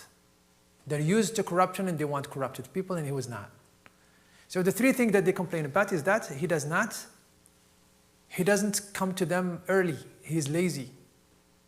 He waits until the day is at the middle of the day and then comes out to them. So he's not a governor who takes care of things. That's what they were saying. The second thing is that he doesn't know how to pray. Seriously. Sidna Sa'd ibn Abi Waqqas, لا يحسن يصلي. They say, لا يحسن يصلي. The third one, لا يقسم بالسوية لا يعدل في القضية ولا يقسم بالسوية. He's not just. He's not firm in ruling, and he does not rule with justice. He favors people over people. And there was one young man who went to town with Sidna Sa'd ibn Abi Waqqas. He went on and on and on and on and on until Sidna Umar stopped him. So Sidna Sa'd ibn Abi Waqqas said to Sidna Umar, you know what, I'm resigning. I'm not dealing with these guys anymore. And mind you, whoever complained about the Sahaba told them this, like, you complain about our firmness and our strictness with the deen, you're going to see people who are going to come after us, and all those who, Iraq and Syria, they were afflicted with people who really run them over with humiliation. Because, look, you complain about the Prophet ﷺ, and then they sent about the companions of the Prophet ﷺ, they were strict, and then they got the people who humiliate them unjustly. They got the Umayyad with Hajjaj and with Ziyad ibn Abi and so on, and they got the Abbasid afterwards to do even more to them. Tyrant who humiliated them even more. They did not like the Sahaba. They were strict with the haqq, with tremendous amount of room for them and freedom and so on and so forth, because they were people who are strict with the haqq and they leave people do their things. They were not good. They did not like that, and Allah Ta'ala changed that to even here you go, and Allah afflicted them. Right? So Sidna Sa'd ibn Abi Waqqas is when he was faced with this, he said to Sidna Umar, by Allah, I don't have a servant, I don't have a slave, I have one shirt. Sometimes I have to wash it, put it in the sun, wait for it to dry, and then wear it again. I don't have a servant. I have to cook for my family. I have to do my things by myself. I have sometimes to bake for my family. I have sometimes to milk for my family, and then I come to them. There is nobody to do my issues of my family except me. And then I come to them, and I stay from them from this and this and that. They say you don't know how to pray. He said, this is how I pray with them, the prayer of the Prophet ﷺ. I go long in the second 2, and I go light in the second, in the first 2, and I go light in the second 2. He said, this is the Prophet ﷺ's prayer. This is how it was. And then the third one, they say, I'm not just to them. Here, tell me a case in which I was not just. I ruled over them by the book of Allah Ta'ala and the Sunnah of the Prophet ﷺ, but they didn't like it. Right? And so that man, the man who went on and on and on, started talking again. And then Sidna Sa'd ibn Abi Waqqas raised his hand and made dua against him. He said, oh Allah, don't make him die except in old age, and make him in a state of fitna all his life. So the people saw him in Damascus, this man, with his eyebrows down to his extremely old. And what is he doing? Close to a well where the ladies go to fetch water. And he's trying to wink at them and trying to pick up ladies. And he would say, an old man afflicted with the da'wah, afflicted with the dua of Sa'd ibn Abi Waqqas. He would say, an old man afflicted with the da'wah of Sa'd ibn Abi Waqqas. Sidna Sa'd ibn Abi Waqqas said to him, so he said, like, look, I did so much for Islam that I don't, why is he saying this? He's not saying this to brag. I'm the first one to shed blood. I'm the first one to do this. I'm the first one. And we did this with the Prophet. He said, we did so much with the Prophet that I would never jeopardize it by not being good. I would never jeopardize all of that by doing something so silly like this, like they're telling me. I would never jeopardize my companionship and my work with the Prophet ﷺ. So I can gain what? What am I gaining? And he refused to go back to Iraq, but Sidna Umar said, there is no way you're going to go back.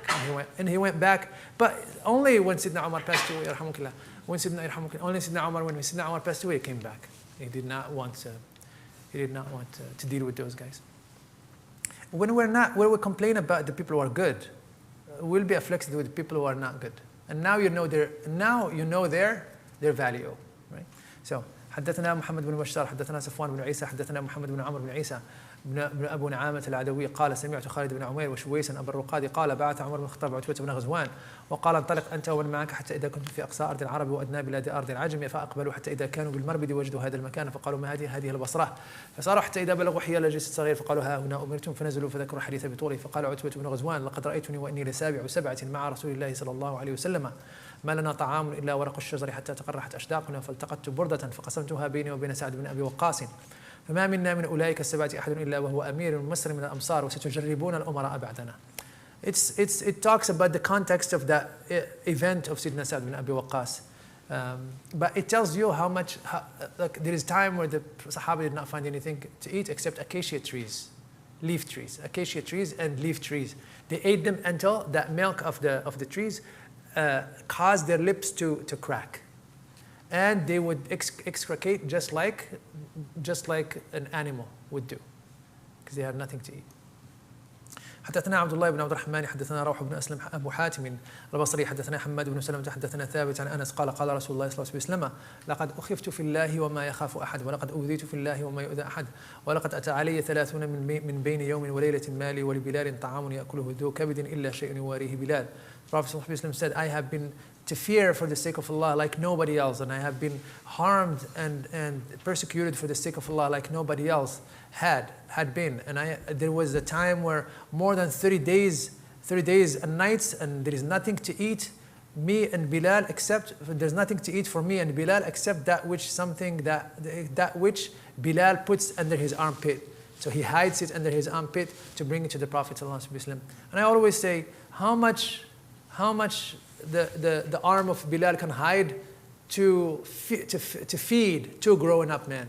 Not much. Right? That was mostly in the time of persecution and time of the embargo of that Prophet ﷺ had endured with his companions in Mecca. حدثنا عبد الله بن عبد الرحمن أنبأنا عفان بن موسى حدثنا أبان بن يزيد العطار حدثنا قتادة عن أنس بن مالك رضي الله تعالى عنه أن النبي صلى الله عليه وسلم لم يجتمع عنده غداء ولا عشاء من خبز ولحم إلا على ضفاف. We did this hadith before. حدثنا عبد بن حميد حدثنا محمد بن إسماعيل بن أبي فديك حدثنا ابن أبي ذئب عن مسلم بن جندب عن نوفل بن إياس الهذلي قال كان عبد الرحمن بن عوف لنا جليسا وكان نعم الجليس وإنه انقلب بنا ذات يوم حتى إذا دخلنا بيته ودخل واغتسل ثم خرج وأتينا بصحفة فيها خبز ولحم فلما وضعت بكى عبد الرحمن فقلت له يا أبا محمد ما يبكيك فقال هلك رسول الله صلى الله عليه وسلم ولم يشبع هو وأهله من بيت خبز الشعير فألا أرانا أخرنا لما هو خير لنا.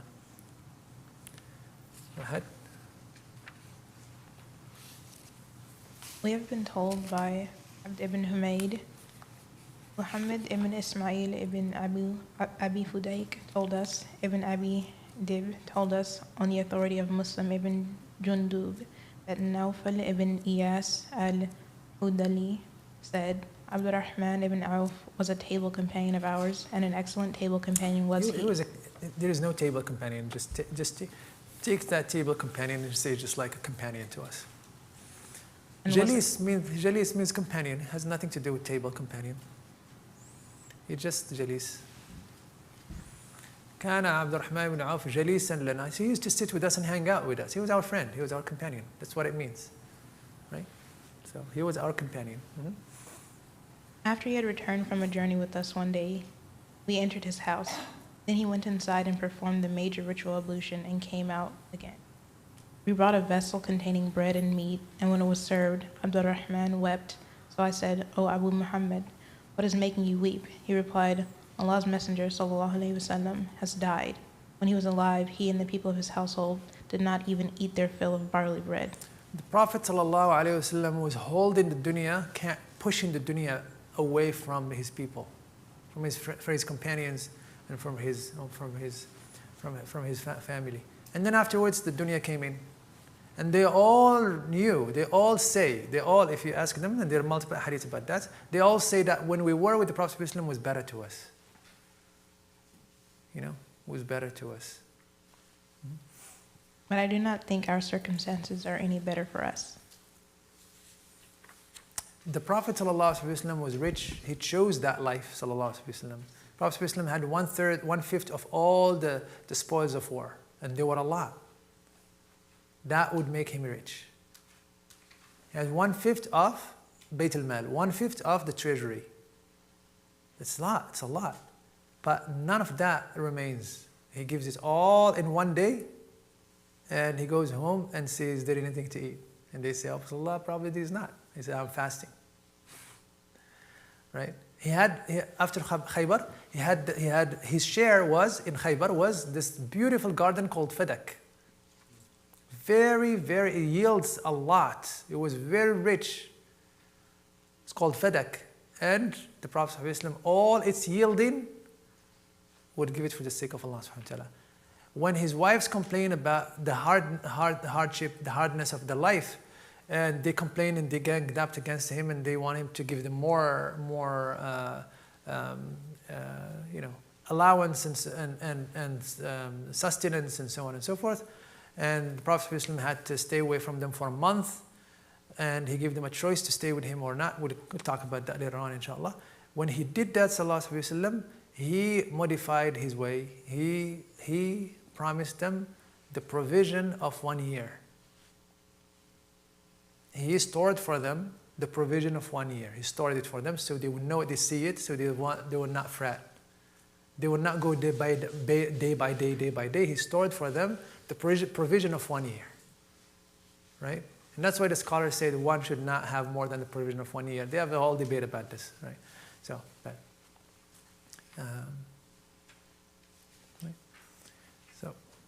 was he rich? Yeah, he was rich, but he had chosen this life. This is the life that he had chosen. And then he gave the choice to the kids, his wives. If you want the dunya, I'll give it to you. Allah mentioned that in Surah Al-Ahzab. If you want the dunya, I'll give it to you, but you will not be with me. If you want me, this is the life you want. Go ahead and take some time. And they give them a month to consult with their families, consult with this. You want the dunya, I'll give it to you, but you won't be my wife. But if you want the akhirah and you want me, then this is the life I want to. Ultimate, and give them a choice. It's not like my way on the highway and I'm the prophet and you listen to me. No, go ahead and make a choice for yourself. You want the dunya, I'll give it to you. You want me, this is how it goes. I'm not pushing anything through your throat. I'm not pushing anything on you, but this is the life that I want to lead. Right? And he, sallallahu alayhi wa sallam, and they all chose him, sallallahu alayhi wa sallam. Babu ma ja'a fi akli Rasulullah sallallahu alayhi wa sallam, chapter on how the Prophet used to eat, right? Is that what it is? Yeah. حدثنا محمد بن بشار حدثنا عبد الرحمن بن مهدي عن سفيان عن سعد بن إبراهيم بن كعب بن لكعب بن مالك عن أبي أن النبي صلى الله عليه وسلم كان يلعق أصابعه ثلاثا أو يلعق أصابعه الثلاث. We have been told by Muhammad ibn Bashar, Abdurrahman ibn Mahdi told us, on authority of Sufyan, on the authority of Sa'd ibn Ibrahim, on authority of Ibn al-Kab ibn Malik, that his father said, the Prophet Muhammad sallallahu alaihi wasallam used to lick his fingers 3 times. According to Abu Isa, this tradition has been reported by someone other than Muhammad ibn Bashar. He said he used to lick his finger. His 3 fingers. The first tradition is like he used to lick his fingers 3 times, and the other one is like he used to lick his 3 fingers. The Prophet used to eat like this with his 3 fingers. He doesn't go with his hand, all of his hand. He goes 3 fingers, small morsels, and he chew them in small morsels. It's good for digestion. It's good for and it is not ravenous. The Prophet was not ravenous. No matter how hungry he is, he was not. No matter what hungry he is. And we should teach our children from a very early age to contain themselves. And not to be like, then when they are hungry to jump over food. يكون فيهم جشع للأكل. بخلي الواحد لما يكون عنده شجاعة للأكل بتاخذ من إنسانيته، بتخلي الواحد تخلي الواحد قليل القيمة. Right? So we have to be very careful in that regard. We feed them, for sure, but we tell them also that when you're hungry, you don't have to express it in a way that, just contain yourself. Be patient. Go with food with respect and so on and so forth. Right? And teach them the adab with it. It's extremely essential. So 3 fingers, and then he licks them afterwards. He licks them.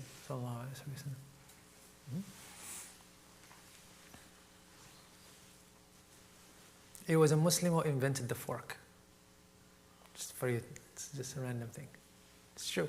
His name is Ziryab, from Andalus. He used to be a singer, and he used to be a very refined person. The first person to invent the fork and he ate with the fork is Ziryab. Ziryab was a very famous singer and oud singer, right?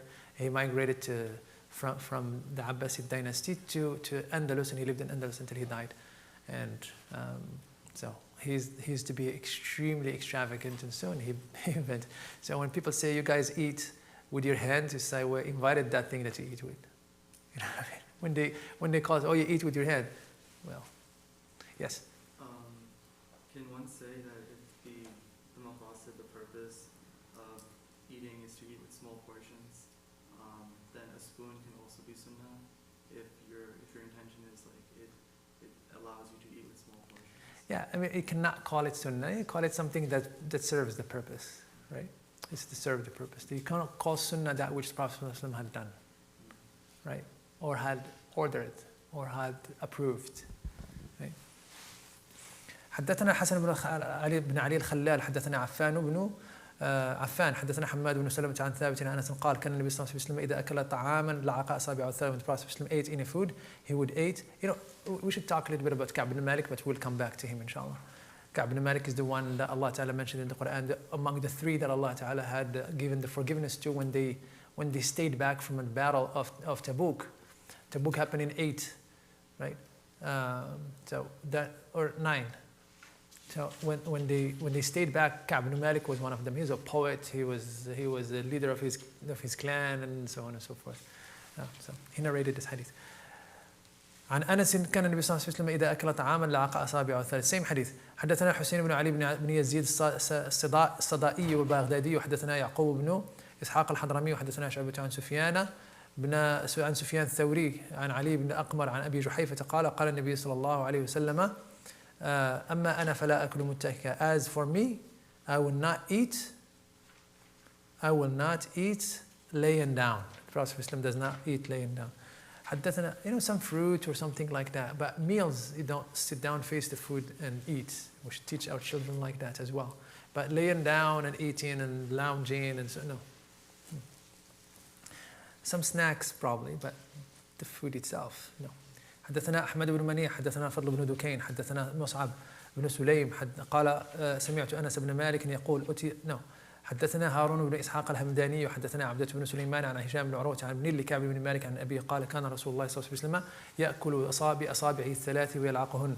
Same hadith almost. حدثنا أحمد بن منيع حدثنا فضل بن دكين حدثنا مصعب بن سليم قال سمعت أنس بن مالك يقول أتي رسول الله صلى الله عليه وسلم بتمر فرأيته يأكل وهو مقع من الجوع. I have seen the Prophet ﷺ eating some dates, and he was eating it while he was, what's the word?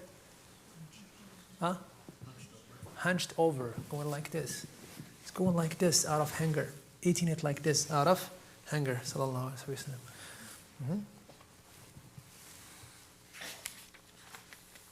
باب ما جاء في صفة خبز رسول الله صلى الله عليه وسلم.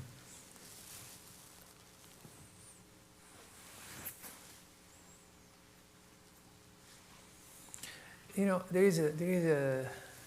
is something that always make me think, right? There are hadith of the Prophet ﷺ in which he sought refuge from hunger. اللهم إني أعوذ بك من الجوع فإنه بئس الضجيع وأعوذ بك من الخيانة فإنها بئست البطانة. So how does this reconcile by him being hungry? There is a hunger that leads to kufr. There is a hunger that leads to what's the word? There is depravity. Is that a word? There is a depravity that leads to kufr. That leads to, there is depravity. Depravity is like lack of resource. Severe, destitute poverty that leads to anger, tremendous anger all the time. That leads to people to wants to attack and wants to, they have this anger against every single thing in society and against this, against that. That's what the Prophet ﷺ is talking about. His was something that was manageable. It was not something that leading him to. No, that's the jua that he was. Jua that he's seeking refuge of, Allah, seeking refuge of Allah Ta'ala from, is a jua that leads to denying, saying kufr. Why me? Why me? You're providing all of this rizq to everybody and I am dying of jua, and so on and so forth. So he used to seek depravity that leads to that, and hunger that leads to that leads to denying, not seeing the ni'mah of Allah, not seeing the bounties of Allah, denying Allah Ta'ala's oneness, denying Allah Ta'ala's wisdom, denying Allah Ta'ala's generosity. That's what it is. Right?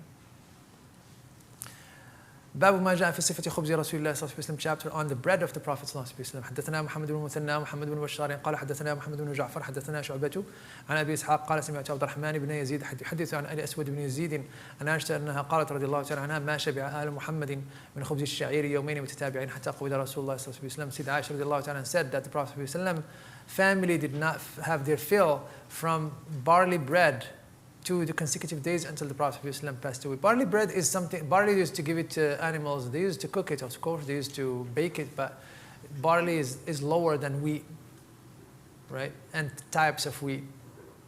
And it becomes hard quickly. When you bake it and it stays overnight, it becomes hard. They used to dip it in water to eat it, right? So it's how it was. حدثنا عباس بن محمد الدوري وحدثنا يحيى بن أبي بكير. If time to time we have to experience hunger. We do hunger by choice, but sometimes we have to. We really have to. Our children have to, so they know the ni'mah that Allah Ta'ala had given them. We have to when we go to places, we have to show our kids how people are deprived, so they don't feel the entitlement that they feel.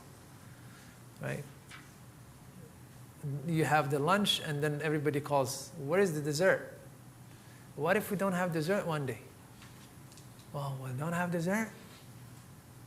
We don't have dessert. So what? You know that in Eastern Tennessee, probably 14% of kids don't have one meal a day. Can you check it out? Put hunger in Eastern Tennessee and see what's the percentage. Go ahead, do that inshallah for me, because this is the condemnation for all of us. Really. How many people are hungry in Eastern Tennessee? Put just child hunger in Eastern Tennessee. See what the figure that you get. Huh? 16 to 19% may not have a meal in the day. This is a huge number. You understand what I mean? Appalachia is known with these huge numbers. Poverty is rampant in Appalachia, for sure.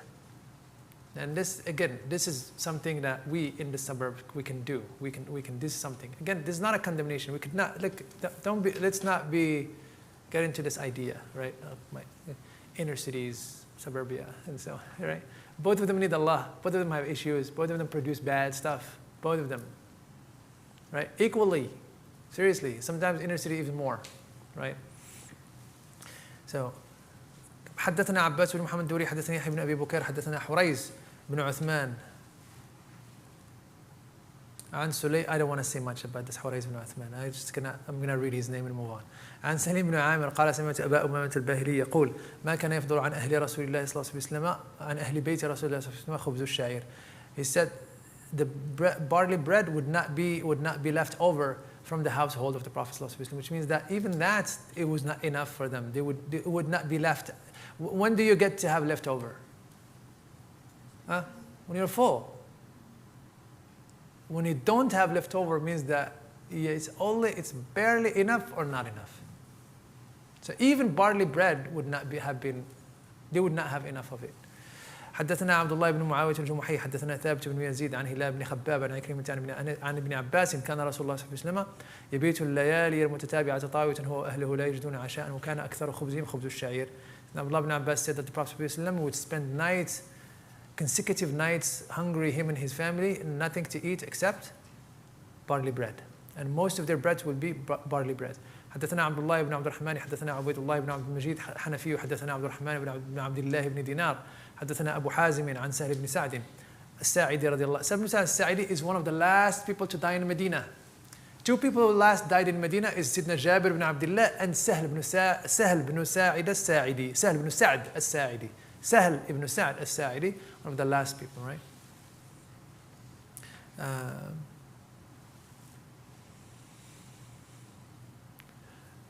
Both of him and his dad were Muslims, right? This Sahel in here, his name was Hazan. His real name was Sorrow. And the Prophet ﷺ changed his name and he accepted it. Sahel ibn Sa'd, his name was Sorrow. And the Prophet changed his name and said, like, you are Sahel. He said, sure, I am Sahel, I'll take it. And he became Sahel. So we know him now, right? He's from the young Sahaba. أكل رسول الله صلى الله عليه وسلم قيل له أكل رسول الله صلى الله عليه وسلم النقية يعني الحوارة قال سهل ما رأى رسول الله صلى الله عليه وسلم النقية حتى لقي الله تعالى عز وجل فقيل له هل كانت لكم مناخل على عهد رسول الله صلى الله عليه وسلم قال ما كانت لنا مناخل كيف كنتم تصنعون بالشعير قيل له قال كنا ننفخوه فيطير منه ما طارت مناجنه. Next, who is reading the hadith? Sahal ibn Sa'd was asked, did Allah's Messenger ﷺ eat the finest flour, meaning white bread? Sahal said, Allah's Messenger ﷺ did not see the finest flour until he met Allah subhanahu wa ta'ala. Yeah, it's grinded multiple times and sieved multiple times, and then you end up with the very fine. You see what I mean? It grinded not one time, multiple times. And then sieved. You put it in sieves that are the different eyes. Some of them are wide, some of them يعني مناخل يجعلوه في مناخل مش مناخل واحدة ولكن مناخل كثيرة. واحد عينها كبيرة، واحد عينها صغيرة، واحد عينها أصغر. فيخرجون منه هذا السميد يعني الأبيض الجميل كذا والطحين الأبيض الناصع. هو هذا الذي يسألونه هل أكل رسول الله صلى الله عليه وسلم من هذا الخبز الأبيض؟ قال سيدنا سعد ما رأى رسول الله صلى الله عليه وسلم. The Prophet never seen that ever. He did not even see it, right? See how much life changed. He says.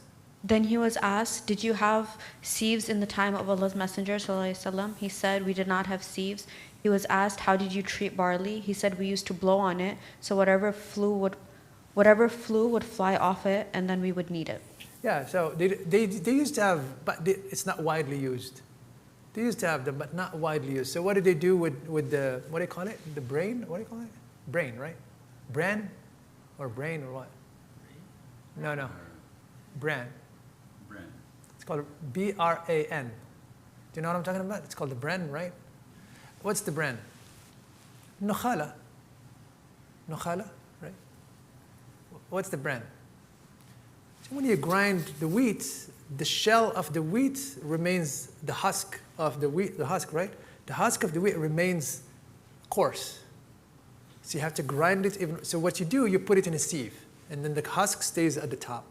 And then you grind it more, and then the other husk remains even more. And then you grind it more, and then you sieve it, and then you have white, and then now you get the white. So all of those, all of those are bran. They are the best of what in the wheat, and they are very healthy, and people take them away. But people are coming back to them right now, right? They coming back to eating bread with the bran, right? And sourdough, right? And sourdough. Everybody's into sourdough now. They say, so what do you do with the barley when you because barley has bigger bread, has bigger husk and sharper and difficult to swallow. You cannot if you grind it, you grind the wheat or you grind the barley, and you then don't take that husk out. what you eat would not be swallowable. It would be difficult to swallow. If you bake it with water and so it will be difficult. So you have to have some level of refining. Taking that husk that is very, very thick, right? So what did they do? So he said, what do you do then if you don't have those sieves? He said, we would just blow on it. They grind it. They go, whatever goes, whatever remains. So it means that what they bake is very hard. You know what I mean? It's very hard. It becomes really coarse to eat. حدثنا محمد بن بشار حدثنا معاذ بن هشام حدثني أبي عن يونس عن قتادة عن أنس بن مالك قال ما أكل النبي صلى الله عليه وسلم على خوان ولا في سكرجة ولا خبز له مرقق فقلت لقتادة فعلى ما كانوا يأكلون قال على هذه السفر. Anas ibn Malik said, Allah's Prophet ﷺ did not eat food on a table nor in a bowl, and no bread rolled thin and flat was baked for him. I asked Qatada, so on what were they using to eat? He said, on these pieces of skin on which food for the journey is put. Dastarkhan. They ate on the dastarkhan. They ate on this سفرة من الجلد.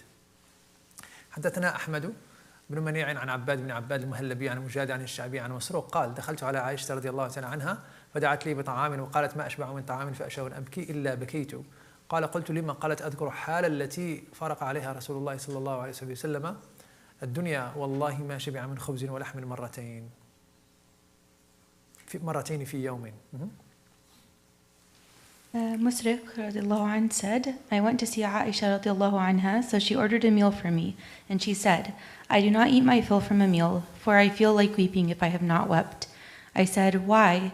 She said, I remember the state in which Allah's Messenger sallallahu alaihi wasallam departed from this world. By Allah, he did not eat his fill of bread and meat twice in one day. She remembered those days, and she said, if I wish to eat, if I wish to cry, I would cry, just like how difficult it was. And now look at us right now. And we were not better now.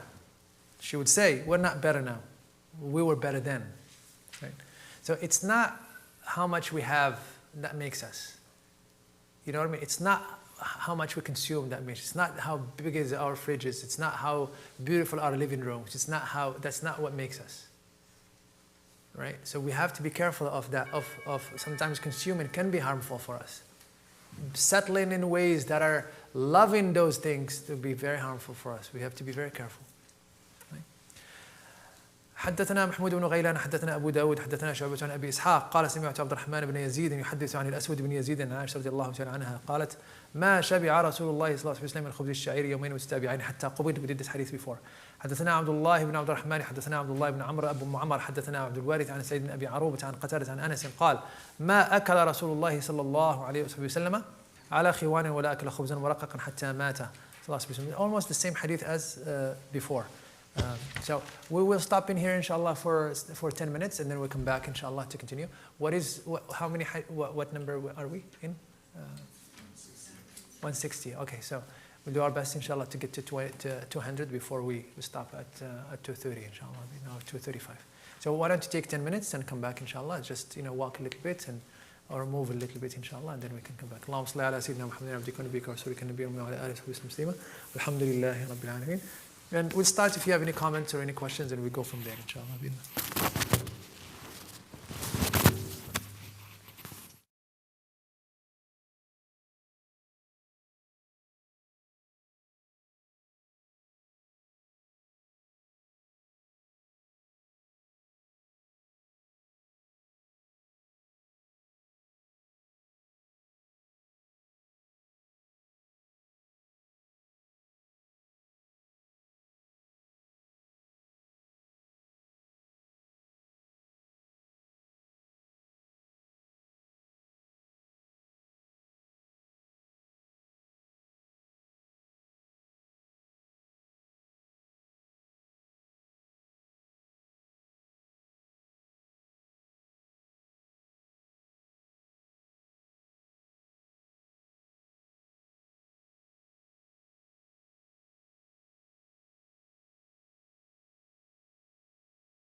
محمد وعلى آله وصحبه وسلم تسليما. Inshallah, let's push a little bit for the stretch of today, inshallah, as much as we can.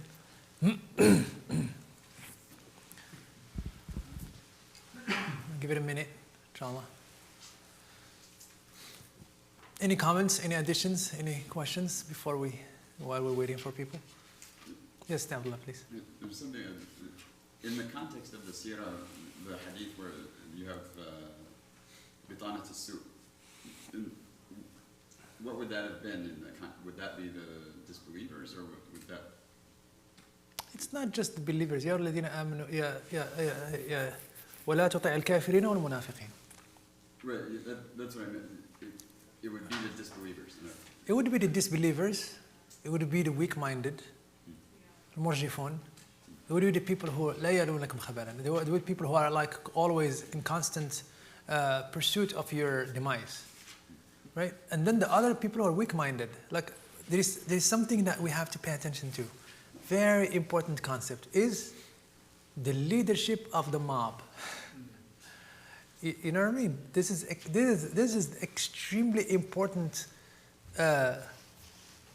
If you look at the Shiite tradition right now, the Shiite tradition is all the Shiite tradition right now, as is lived right now, is all a manifestation of mob leading. You know, their leadership knows a lot that is like, for example, the killing of Sayyidah Fatima by Sayyidina Umar. It's a big lie. Somebody in the 2nd century made it up. You know what I mean?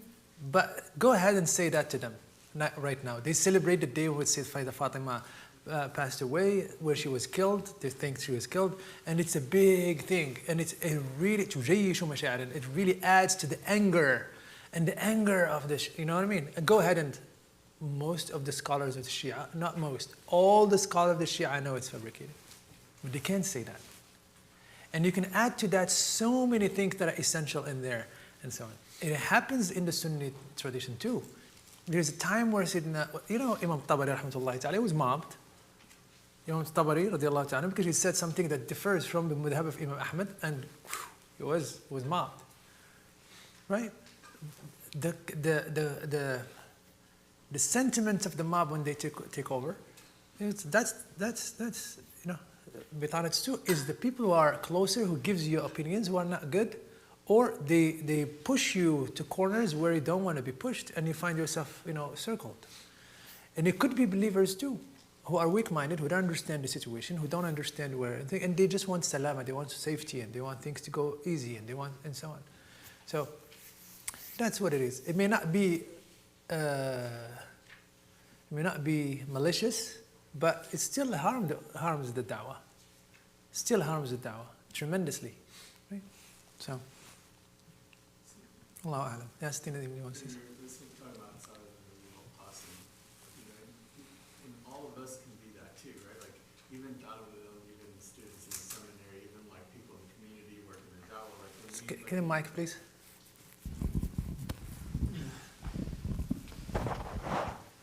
Like meaning we can all, just even students, of seminary, or like people in the community, you do yourself through the lens of the da'wah sometimes, but you can also harbor the same sentiments that the people harbored towards Sa'd ibn us. Like you have this idea of critiquing and being frustrated and wanting this and wanting that, and all of a sudden you're starting to, we see this even in the class that we took when we were class, when we're talking about the different institutions, and then we start critiquing them. We start critiquing our communities from where we came, and we start seeing that we don't like this and we don't like that, and we're seeing it through the lens of discontent and analysis, but only maybe through a lens that isn't comprehensive, meaning like we might not be qualified, to critique Sa'd ibn Abi Waqqas or anyone that is leading the community, but we find ourselves through our own just weaknesses and our own preferences and priorities critiquing the da'wah and start acting as though we know better than a lot of people with a lot of experience who've been sitting in there. So, that what they had done to him is not something that we're innocent of ourselves as a community. We're just as guilty and always doing the same thing that they did to him. Allahu Alam. Yeah, when the da'wah becomes a means to fulfill the hawa of people, إذا أصبحت الدعوة سببا لتحقيق هوى الناس. When the da'wah becomes like this means to fulfill the desires of people, and rather than to bring them out of their comfort zone so they can improve, it becomes a means of what's the word? Approving their comfort, approving what they are. It becomes like a sort of prosperity theology. Like, it becomes like just like, God favors me because I'm rich. God favors me because I'm successful. God favors me because I'm beautiful. God favors me because you feel that God had, doing you, elevating you because of something that you have nothing to do with, right? So we have to be very careful with that. You have to be extremely careful. A lot of people who critique, they critique from if you critique from the standpoint of the principles, agree. From the principles, like what vantage point? Okay, we want to make a masjid. Why?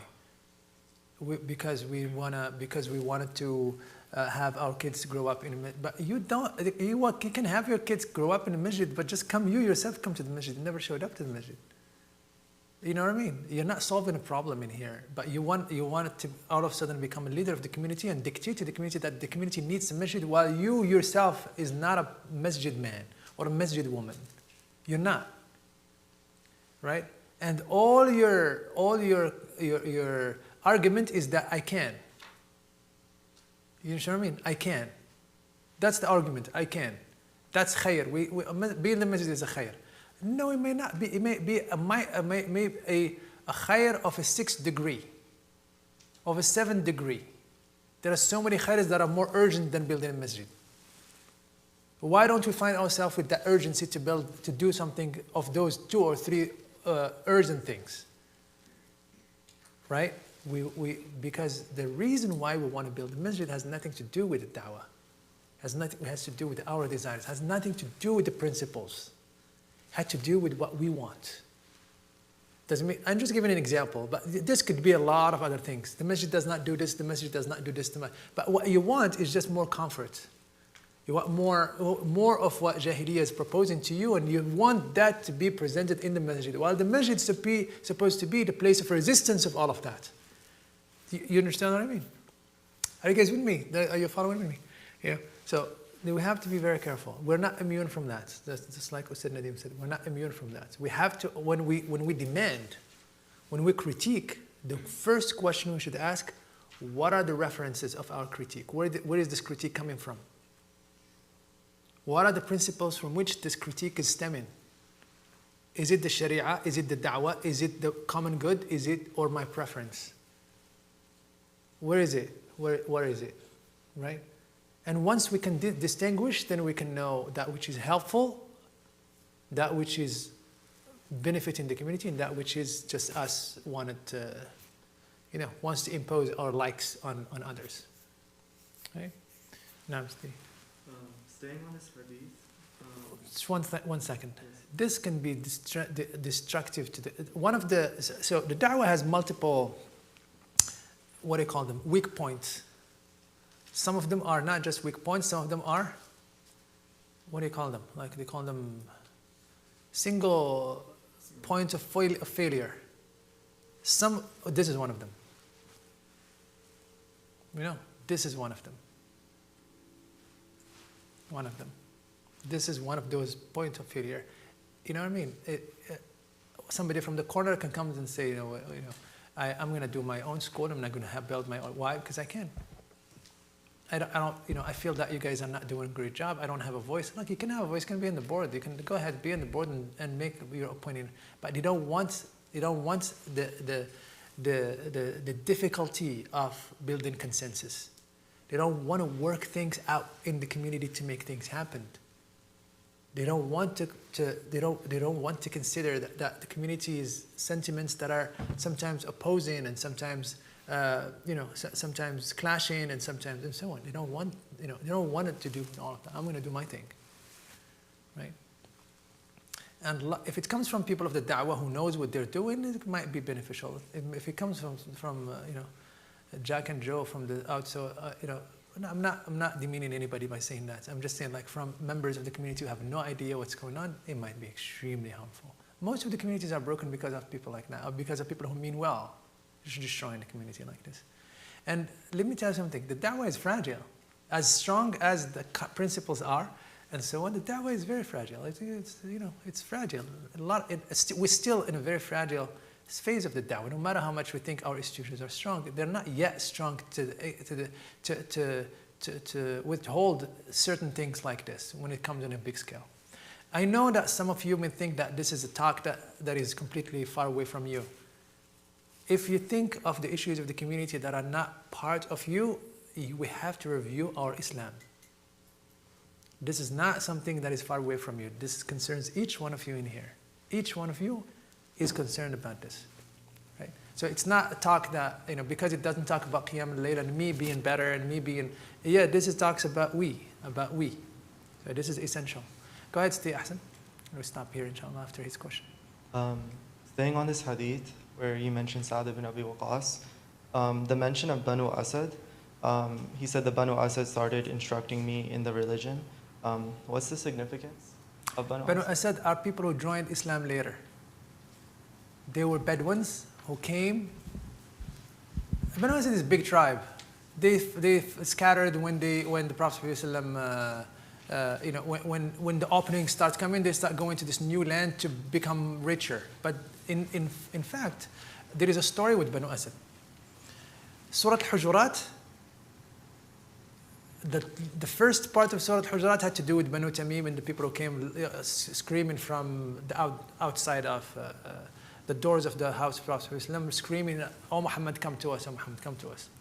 The end of Surah Al-Hujurat is about Banu Asad. قالت الأعراب آمنا قل لم تؤمنوا. It's Banu Asad. Banu Asad came, Bedouins, rough and tough, selfish. And when I say Bedouin in here, when I say Arab, Arabiya, so write this down, it's important. Al-Arabiya ليست صفة مكانية. It's not because the people lived in the desert. Al-Arabiya صفة من صفات التعامل مع الدعوة. The Arabiya is characteristics of a reaction to the da'wah, which means that any one of us can be an Arabi. You understand what I mean? The da'wah is eternal. الدعوة ماضية. The way we react to it, الطريقة التي نتعامل بها مع الدعوة تجعلنا إما في مصاف المهاجرين أو الأنصار أو مثل right, not في مصاف في مثل أو أنصار or Arab. This categorization is not because those people lived outside of Medina, no. It's because they have a reaction towards the da'wah, right? And we'll talk about that later, inshallah. So the Banu Asad came in, they're Arab. They never wanted to become Muslim because they wanted to become Muslim. They wanted to become Muslim because Islam. They wanted to become Muslim because there was drought in the desert and because they came to Medina to seek in the generosity of the Prophet ﷺ. And they came and they littered Medina. They littered Medina. They literally littered Medina. They find feces all the places. You find their camels, and they just littered Medina, right? And they don't just did that. They are exhausting the resources of Medina. They are using the resources of Medina, right? And more than that, they are asking the Prophet ﷺ to give them and to give them. وكيف يسألون النبي صلى الله عليه وسلم أن يعطيهم يا رسول الله إنا آمنا فأعطنا. Oh Apostle of Allah, we are believers. Give us. And that's why Allah is rebuking them in the Quran, saying, قالت الأعراب آمنا. The Bedouins, the Arabs said, we are believers. قل لم تؤمنوا. No, you're not believers. You're not mu'min. You did not reach the level of mu'min yet. You're Muslims. You said, أشهد أن لا إله إلا الله Rasulullah, but you're not believers yet. Why? Because you did not do the criteria of becoming a believer. One of them is the hijrah fi sabilillah, and to commit to the common good. Being a mu'min, if you're not committed to the community, you're not a mu'min. You're a Muslim among the Arab. And Al-Arabiya had three characteristics. Al-Arabiya لها ثلاثة صفات. الأنانية مستعلية. They care about themselves. Only about themselves. Why? Because they live outside of the Medina. They never wants to migrate. They never wants to contribute to the common good. لا يريدون أن يشاركوا في المشروع بناء الأمة الذي بناه النبي صلى الله عليه وسلم. بعيدين, far away. They don't want to, even if they say we're Muslims, they don't want to contribute. They don't want to, they want the freedom of the desert. They want to do whatever they want to do. One of their things. Because committing to the Ummah means that you're going to be what? Means that you're going to be paying the price of being with the Ummah and benefiting from being in the Ummah. They don't want to pay the price. They don't want to go for jihad. They don't want to give money for the fi sabilillah. In fact, they don't want to all the difficulty that comes with becoming a mu'min. A mu'min, there's a price to be paid. The Prophet is going to tell you, let's go to the Ghazwa tomorrow. You pick up your stuff and you go. You don't know if you're going to come back or not. Your land is left. Your shop is closed. Your wife stayed, and you're going to pay a price. Right? That's what the mu'mins, that's committing to the Prophet ﷺ meant. That's what Allah Ta'ala called believers. قالت الأعراب آمنا قل لم تؤمنوا. Who's this Arab that Allah is addressing? Banu Asad. This is Banu Asad. Okay? So the second criteria is that, this first criteria is that they are not committed to the project. The second criteria is that they live on the outskirts. They live literally outside. They don't want to live in Medina because living in Medina shows them off, right? يعني يظهرهم على حقيقتهم, right? The third is that it's a mixture of wills. It's the Arabiya is a mixture of wills. Allah talks about the Arab in Surah Tawbah that they are, some of them, من الأعراب من يؤمن بالله واليوم الآخر ويجعل ما ينفقوا قربات لله وصلوات الرسول. Some of them are good. Some of them are good. Some of them are so-so. Some of them are really bad. Most of them are really bad. Right? But they're still Arab. Are you guys with me? They're still Arab. Right? So how many people live in Knoxville, in the outskirts of Knoxville, never showed up in the masjid, never contributed to anything? So many. Those are the Arab of this time. Right? Most of the Muslims in America are Arab. Why? Because they never committed to the project of the community. You know what I mean? They never committed to anything. Committed to themselves, their own success. You know what I mean? You see when you apply the criteria of the Quran, how clear it is. How clear it is. It shows you who is there and who is not. It shows you who is the mu'min, who is the Muslim, mu'min, and Arabi. You see, I'm not, please don't pin down on me. These are criteria of the Quran.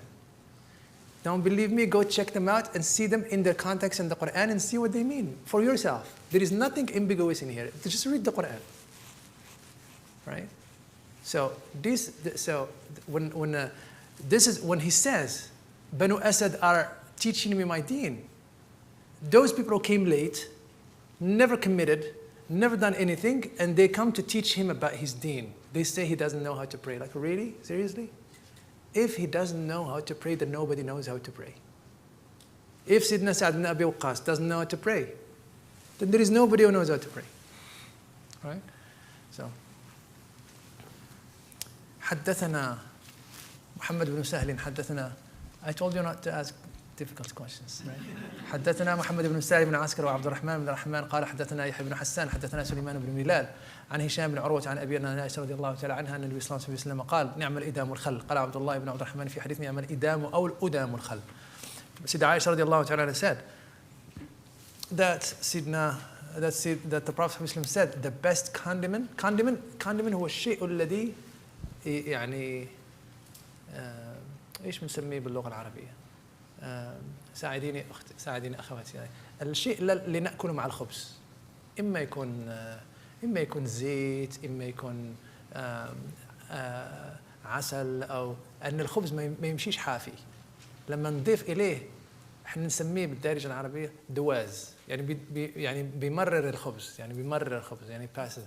What is it in, how do you guys call it في المصريه وفي الفلسطينيه؟ كيف how do you اللي بيمرر الخبز يعني إدام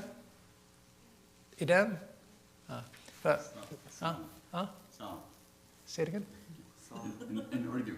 In Urdu is what? Spell it. So Salan. Here we go. Salan in Urdu. right? Chutney, or I know chutney. Don't go obscure on me. Showing off.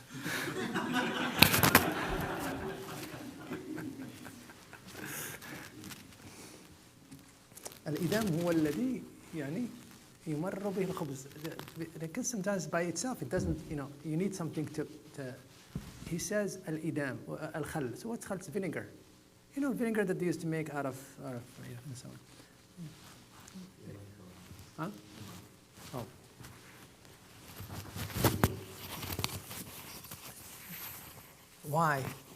Why is it نعم الإدام, the best? I called it the best, sallallahu alaihi wasallam, because he was very of abundance in Medina, and it is the condiment of the poor.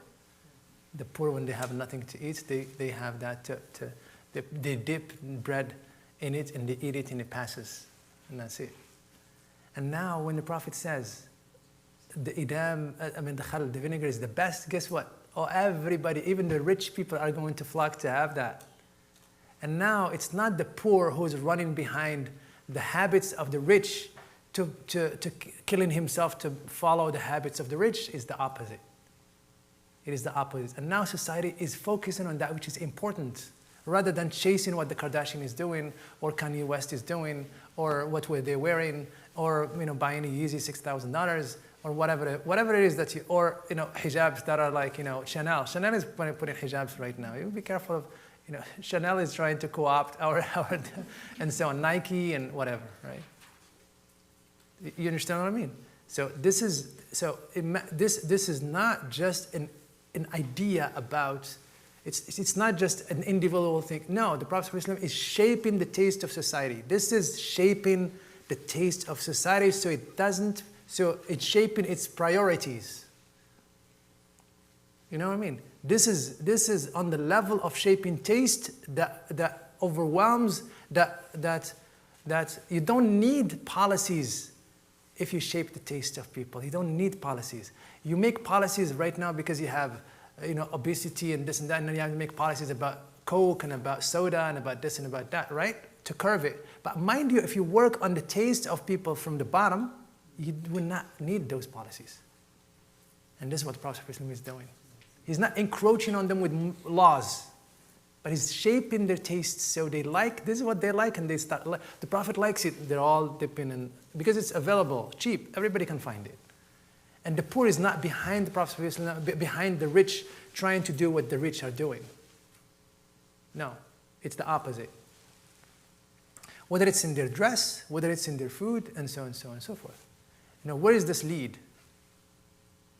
Where does this lead? It leads that the society lives outside of debt and outside of interest.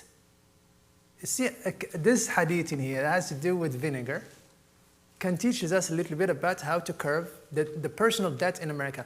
Everyone in America in here, if the credit card debt is probably almost closer or bigger than the credit card than the debt of the state of the country. Am I right? You can check it out, something like that. Credit card debt, which means that each one of us have a credit card debt. When you compare it to the debt of the countries outside of America, it's the debt of countries. So what makes people get into debt for credit card? I'm not talking about life-threatening and healthcare issues and so on. It's buying things that they don't need. It's consuming. Why are they in this frenzy of consuming? Because of advertisement, because of influencers, because. And they buy stuff that they don't need. And they really don't need. So when you curve their taste to pay attention to follow the poor in their habits, then you will not have this. Society will be free of this. You see the ramifications of shaping taste rather than just making policies. May work and may not work, right? Somewhat you're looking at that. So, close. It's like 900 billion. 900 billion credit card debt. In 2022. Oh my gosh. 900 billion. Which would put it at like top 20 countries in terms of GDP. Wow. 900 billion. You see, this is just if you shape the taste of people, all of that will evaporate, will go away. That money will go to places where they need them. It's not to the pockets of the bankers and the credit card collectors, right? So now, Religious people becomes consumers too. And we have to be careful because there is a consumerism, there is a religious. People are we get it, capitalism is getting into us so we can, right? So you be careful of that as well, right? There's a lot to say, but I'm going to stop here. حدثنا قتيبة بن سعيد حدثنا أبو الأحوص عن سماك بن حرب قال سمعت النعمان بن بشير يقول ألستم في طعام وشراب ما شئتم لقد رأيت نبيكم صلى الله عليه وسلم وما يجد من الدقل ما يملأ بطنه. We did this hadith before. حدثنا عبدة بن عبد الله الخزاعي حدثنا معاوية بن هشام عن سفيان بن محارب بن تيثار عن جابر بن عبد الله قال قال رسول الله صلى الله عليه وسلم نعم الإدام والخل. حدثنا هناد we did this hadith before. حدثنا هناد وحدثنا وكيع عن سفيان عن أيوب عن أبي قلابة عن زهد بن الجرمي قال كنا عند أبي موسى الأشعري فأتي بلحم دجاج فتنحى رجل من القوم فقال ما لك فقال إني رأيتها تأكل شيئا نتنا فحلفت أن لا آكلها. قال no فإني رأيت رسول الله صلى الله عليه وسلم يأكل لحم الدجاج.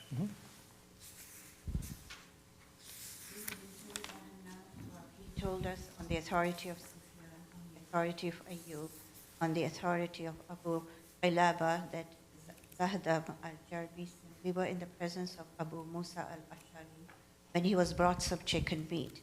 A man among the people thereupon turned away, so he asked, what is the matter? He replied, I saw it eating something putrid, so I swore that I would not eat it. Yeah, he saw the chicken eating something bad, and then he said, I'm never going to eat that thing again. All right, so Sidna Abu Musa al-Ash'ari. Abu Musa al-Ash'ari became Muslim in year 7, after the migration. Year 7 after the migration, he came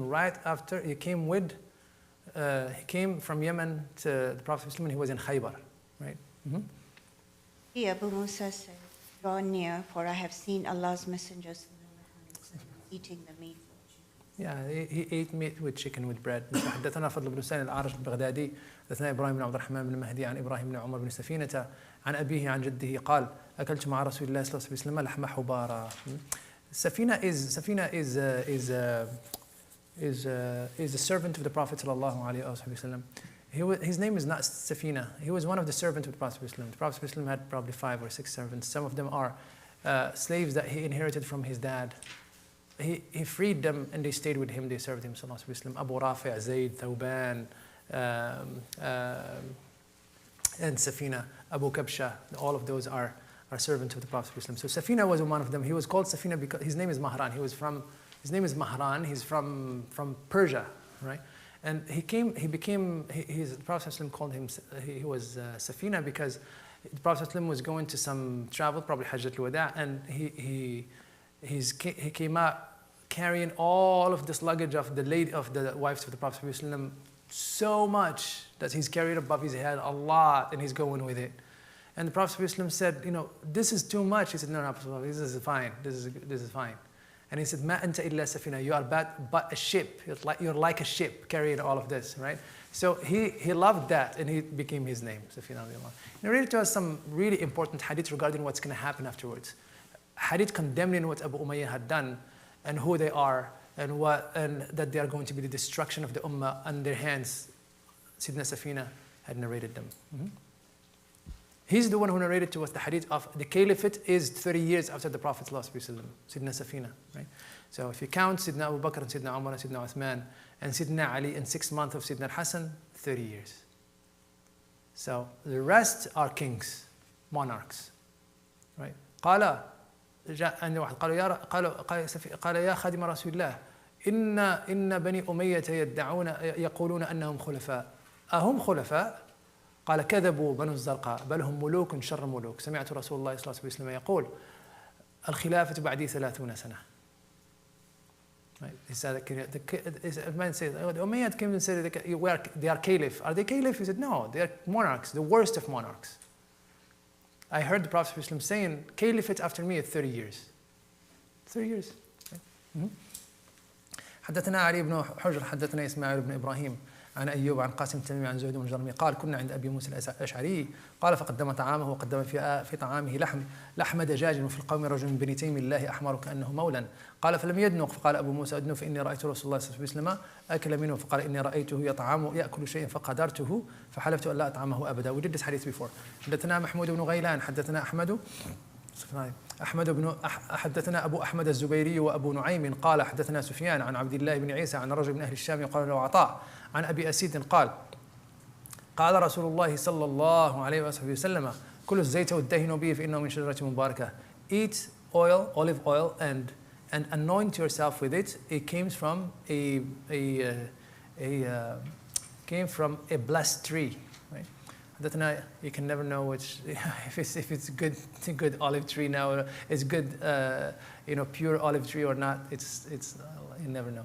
There was an article, not an article. There was a segment about a while back in NPR about olive oil. Check it out. It's just like all of this olive oil that we have, like oh, it's pure, oh, it's not pure. There's a whole industry of faking and corruption around olive tree, right? Or olive oil. Right? حدثنا يحيى بن موسى حدثنا عبد الرزاق حدثنا معمر عن زيد بن أسلم عن أبيه عن عمر بن الخطاب رضي الله تعالى عنه قال رسول الله صلى الله عليه وسلم كل الزيت والدهن به فإنه من شجرة مباركة. Same hadith. حدثنا محمد بن بشار حدثنا محمد بن جعفر وعبد الرحمن بن مهدي قال حدثنا شعبة عن قتادة عن أنس بن مالك قال كان النبي صلى الله عليه وسلم يعجبه الدباء فأتي بطعام أو دعي له فجعلت أتتبعه فأضعه بين يديه فلما أعلم أنه يحبه. Sidna Anas said that the Prophet ﷺ used to like gourd, right? Is that what it says in there? Yeah. Gourd, دباء يعني قرع, القرع, right? بالعربي, huh? Squash, yeah, squash, القرع.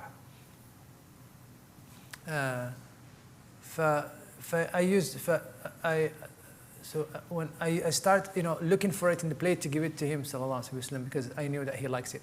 حدثنا قتيبة بن سعيد. Now, Sidna Anas start liking gourd squash because the Prophet ﷺ liked it, right? حدثنا قتيبة بن سعيد حدثنا حفص بن غياث عن إسماعيل بن أبي خالد عن حكيم عن ابن جابر عن أبيه قال دخلت على النبي صلى الله عليه وسلم فرأيت عنده دباء يقطع فقلت ما هذا قال نكثر به طعامنا. I came to the Prophet ﷺ's house and I found that some gourd has been cut in his presence, and I said, what is this, Apostle? He said, well, we increase our food with it. They put it in there so it would be a lot, so it could be enough for many. حدثنا قتيبة بن سعيد حدثنا عن مالك عن أنس عن إسحاق بن عبد الله بن أبي طلحة أنه سمع أنس بن مالك رضي الله تعالى عنه يقول إن خياطا دعا رسول الله صلى الله عليه وسلم لطعام صنعه قال أنس فذهبت مع رسول الله صلى الله عليه وسلم إلى ذلك الطعام فقرب إلى رسول الله صلى الله عليه وسلم خبزا من شعير ومرقا فيه دباء وقديد قال أنس فرأيت النبي صلى الله عليه وسلم يتتبع الدباء حوالي القصعة فلم أزل أحب الدباء من يومئذ.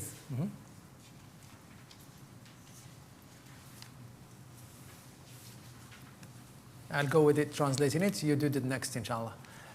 Just the same hadith as before. Sidna Anas said that a tailor invited the Prophet ﷺ and I went with him, and he presented the Prophet ﷺ bread of barley and some gravy that has dried meat and gourd. And I said the Prophet ﷺ following it in the platter because he liked it. Said from that moment I start liking it. Like they shape their taste according to the taste of the Prophet ﷺ. He may not have cared about gourd before that, but he started eating it. He started eating it because whatever my beloved likes, I will like. Really, and this is. Do you have to do that shara-wise? No, you don't. But in the language or in the law of love, that's necessary. حدثنا أحمد بن إبراهيم الدورقي وسلمة بن شبيب ومحمود بن غيلان قالوا حدثنا أبو أسامة عن هشام بن عروة عن عائشة قالت كان النبي صلى الله عليه وسلم يحب الحلوى أو العسل. Okay. Aisha radiallahu anha said the Prophet sallallahu alaihi wasallam used to love sweets and honey. Like sweets and honey. رضي الله تعالى حدثنا صلى الله عليه وسلم حدثنا الحسن بن محمد الزعفراني حدثنا حجاج بن محمد قال ابن جريج أخبرني محمد بن يوسف أن عطاء بن يسار أخبره أن أم سلمة أخبرته أنها قربت جنبا مشويا إلى رسول الله صلى الله عليه وسلم جنبا مشويا فأكل منه ثم قام إلى الصلاة وما توضأ. It's probably somebody asking Salama, should we make wudu after we eat meat? She said, I have given the Prophet ﷺ a leg of lamb or a flank of lamb, and he ate from it sallallahu alaihi wasallam, and he stood up to pray without any problem, without making wudu. حدثنا قتيبة بن سعيد حدثنا for the Malikis and Malikis and Shafi'is and Hanafi and Hanbali, we make wudu. You have to make wudu if you eat camel meat. You eat camel meat, you make wudu. حدثنا قتيبة بن سعيد حدثنا ابن لهيعة عن سليمان بن زياد عن عبد الله بن الحارث بن جزء الزبيدي رضي الله تعالى عنه قال كنا مع رسول الله صلى الله عليه وسلم شواء في المسجد. This is a long hadith. This is a long hadith in Bukhari, huh? Abdullah ibn al-Harith said, together with Allah's His name is Messenger. Abdullah ibn al-Harith ibn Jaza al-Zabidi. He's from originally he's from Yemen. He said, together with Allah's Messenger sallallahu alaihi wasallam, we ate grilled meat in the mosque. He said we grilled meat in the mosque and we ate it in the mosque, and when Bilal called for the adhan, we cleaned our hand in the pebbles in the ground and stood up to pray. They hang out in the masjid, they grilled meat, they ate. Bilal called for the prayer. It's like the Prophet ﷺ said, come on, couldn't you wait a little bit? That's what another hadith. Said, no, Bilal called for the prayer, and the Prophet looked at him, it's like, you could have waited a little bit. Let us finish eating. Let us finish eating, right? But they cleaned their hand in the ground and they stood up and they prayed without anything. حدثنا محمود بن غيلان حدثنا وكيع حدثنا مسعر عن ابي صخرة جامع بن شداد عن المغيرة بن شعبة قال دفت مع رسول الله صلى الله عليه وسلم ذات ليلة فأتي بجنب مشوي ثم أخذ الشفرة فجعل يحز فحز لي منه قال فجاء بلال يؤذنه بالصلاة فألقى الشفرة فقال ما له تربت يداه قال وكان شاربه قد وفى فقال أقصه لك على سواك أو قصه على سواك. Next. Al-Mughira ibn Shu'ba said, I was a guest one night together with Allah's Messenger ﷺ. So he was brought a grilled flank. Then he took the blade and set about carving, and he carved some for me. Bilal arrived calling him to prayer, so he threw the blade away and he said, why have his hands been soiled? Yeah, it's an expression like, woe to him or what's up with him or something like that. What's going on with him? Why didn't he just wait a little bit? Couldn't you just wait a little bit? Let us you know what I mean? Like, let us eat a little bit before we go. Right. His mustache hung down close to his mouth. The Prophet's mustache was longer. So he said to him, I shall clip it for you over a toot stick, or clip it over its toot stick. Why would he ask for a toot stick? Because he's going to clip the mustache of the Prophet. Because the Prophet does not want anybody to do anything for him without being compensated. ما فيش أحد بيعمل شيء للنبي صلى الله عليه وسلم إلا ويجزيه إلا يعني إذا أعطيته هدية بيعطيك هدية أحسن منها. إذا عملت له شيء بيعمل لك شيء أحسن. لا مش ممكن تروح من غير إنه يعمل لك شيء نهائيا. When you cannot get something, do something to the Prophet, he's not going to compensate you. He doesn't want to accept. He doesn't. If you give him a gift, he's going to give you a better gift, and that's why people took advantage of the Prophet. The Bedouin, right? They would come to the Prophet with some bad camels, weak camels, as Prophet, this is a gift, and the Prophet would give them better camels, and they knew that. They talked about it, and they came with their camels, right? So there is a time where the guy came with something small and insignificant to the Prophet ﷺ, wishing that he would give him something bigger and better and so on and so forth. But the Prophet didn't have, so he gave him what he has. And he complained. Like, well, I give you this and you didn't give me, and you give me this and so. So the Prophet went to the minbar and he said, I am about to make a decision not to take any gift from anybody except from Makki, from Quraysh, or from Thaqif, or from the core Ansar. Why? Because those are cultured. They have a culture. The Bedouins, I'm not accepting anything from you. Because you expect that he has to go over he has to kill himself to give them something better than what they expect that. The Qurayshi doesn't accept anything. He doesn't expect anything from the Prophet. He gives a gift, he doesn't expect anything. Because they're cultured. The other are not. They expect that, well, I give you this and you should give me better. They get used to it, right? Took advantage. حدثنا واصل بن عبد الأعلى حدثنا محمد بن فضيل عن أبي حيان التيمي عن أبي زرعة عن أبي هريرة أن قال أتي النبي صلى الله عليه وسلم بلحم فرفع إليه الذراع وكانت تعجبه فنهش منها. The Prophet said that the Prophet was given some meat and they gave him the leg or the shoulder, and he used to like it, so he bit from it صلى الله عليه وسلم. حدثنا محمد بن بشار حدثنا أبو داود عن زهير يعني ابن محمد يعني أبي إسحاق عن سعيد بن عياض عن ابن مسعود قال كان النبي صلى الله عليه وسلم يعجبه الذراع وقال وسم في الذراع وكان يرى أن اليهود سموه. Prophet used to love. Ibn Mas'ud said the Prophet used to love, used to like. You have in there, you used to, what do you have? The Prophet used to like. Yeah, that's good. is that what you have for the translation? Yeah, it's not he used to, there was some word for it in another. Admire. Admire. Take admire from. The Prophet didn't admire food.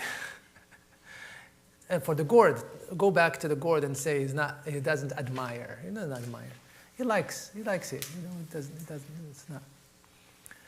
So he likes the foreleg, the forearm, right? And he was poisoned in the forearm. And he was thinking that the Jewish people had poisoned him. The Jewish people of Khaybar. He was poisoned right after Khaybar. There was a lady after Khaybar. Khaybar happened in what year? 7. People, wake up. 7. Right? He was poisoned by a lady who poisoned him. Put a lot of. She gave him a gift. In Khaybar, and says right after he defeated the Jewish and so on and kicked them out. This Jewish lady made a she knew that he likes the 4 legs, so she gave him the forearm. So he put a lot of poison in it. He put a piece of meat in his mouth. One of the Sahaba grabbed the piece after that and swallowed it, and he chewed it and swallowed it before the Prophet. The Prophet chewed it first time, second time, and he threw it, and he said, "This leg is telling me that it's poisoned." Right then, the Sahabi died. He fell down dead. It poisoned. She killed him. Right away, put a lot of it in it. They called the lady and she said, "Why did you do that?" He said, "Well, you said that you're a prophet. If you're a real prophet, then God will tell you about it. If you're an imposter, then you just killed my people and you are an imposter and we'll get rid of you." There are 2 narrations. There is a narration that Prophet ﷺ killed her. There is a narration that Prophet ﷺ let her go, right, for this lady. So, حدثنا محمد بن بشار حدثنا مسلم بن إبراهيم عن أبان بن زيد عن قتادة عن شهاب بن حوشب عن أبي عبيد قال عن أبي عبيد قال طبخت النبي صلى الله عليه وسلم قدرا وقد كان يعجبه الذراع فناولته الذراع ثم قال ناولني الذراع فناولته الذراع ثم قال ناولني الذراع فقلت يا رسول الله وكم للشاة من ذراع فقال والذي نفسي بيده لو سكت لناولتني الذراع ما دعوته. Shahar ibn Hoshab that Abu Ubaid said, I cooked a dish for the Prophet ﷺ, and he used to take great pleasure in the foreleg. So I passed him the foreleg. Then he said, pass me the foreleg. So I passed it to him. Then he said, pass me the foreleg. So I said, O Messenger of Allah, how many forelegs does a sheep have? He said, by the one in whose hands in my soul, if you kept silent, you would surely pass me the foreleg whenever I asked for it. You just go ahead and just grab the foreleg. Don't ask, Don't ask. Definitely. Right. حدثنا حسن بن محمد الزعفراني حدثنا يحيى. So the Prophet would eat sometimes. Here it is. He was hungry, sallallahu alaihi wasallam. The man cooked for him and he was eating. So when we talk about the foreleg, we're not talking about some really huge foreleg. It's small foreleg. So we're not talking about it. But he ate, sallallahu alaihi wasallam. حدثنا حسن بن محمد الزعفراني حدثنا يحيى بن عباد عن فليح بن سليمان قال حدثنا رجل بن عباد يقال عبد الوهاب بن يحيى بن عباد عن عبد الله بن الزبير عن عائشة رضي الله تعالى عنها قالت ما كانت الذراع أحب إلى رسول الله صلى الله عليه وسلم أحب اللحم إلى رسول الله صلى الله عليه وسلم ولكنه كان لا يجد اللحم إلا غبا وكان يعجل إليها لأنها أعجلها نضجا. Aisha said the Prophet ﷺ did not like the foreleg. He did not like the foreleg, but he did not find meat often. So whenever he find meat, he would eat it because it was the first one to be cooked quickly. Because it's lean meat, it gets cooked quickly, right, before the other type of meat, and that's why he ate it, because he doesn't have meat. He doesn't get meat a lot. حدثنا محمود بن غيلان حدثنا أبو أحمد حدثنا مسعر قال سمعت شيخا من فهم قال سمعت عبد الله بن جعفر يقول سمعت رسول الله صلى الله عليه وسلم قال إن أطيب اللحم لحم الظهر, that the best Prophet said that the best meat is the meat of the back meat, right? حدثنا سفيان بن وكيع حدثنا زيد بن the sirloins, right? These are sirloins, right? Sirloins, right? حدثنا سفيان بن وكيع حدثنا زيد بن حباب عن عبد الله بن المؤمل عن ابن أبي مليكة عن عائشة رضي الله تعالى عنها النبي صلى الله عليه وسلم قال نعم الإدام الخل. We did this one before. حدثنا أبو كريب محمد بن العلاء حدثنا أبو بكر بن عياش عن ثابت عن أبي حمزة الثمالي عن الشعبي عن أم هانئ قالت دخل علي رسول الله صلى الله عليه وسلم فقال عندك شيء فقلت لا إلا خبز يابس وخل فقال هاتي ما أقهر بيت من أدم فيه الخل. The Prophet came to the house of Sida Hani. He said, what do you have? Do you have anything to eat? She said, oh Rasulullah, nothing except some hard bread and some vinegar. She said, oh, bring it. No, a house is not impoverished if there is khal in it.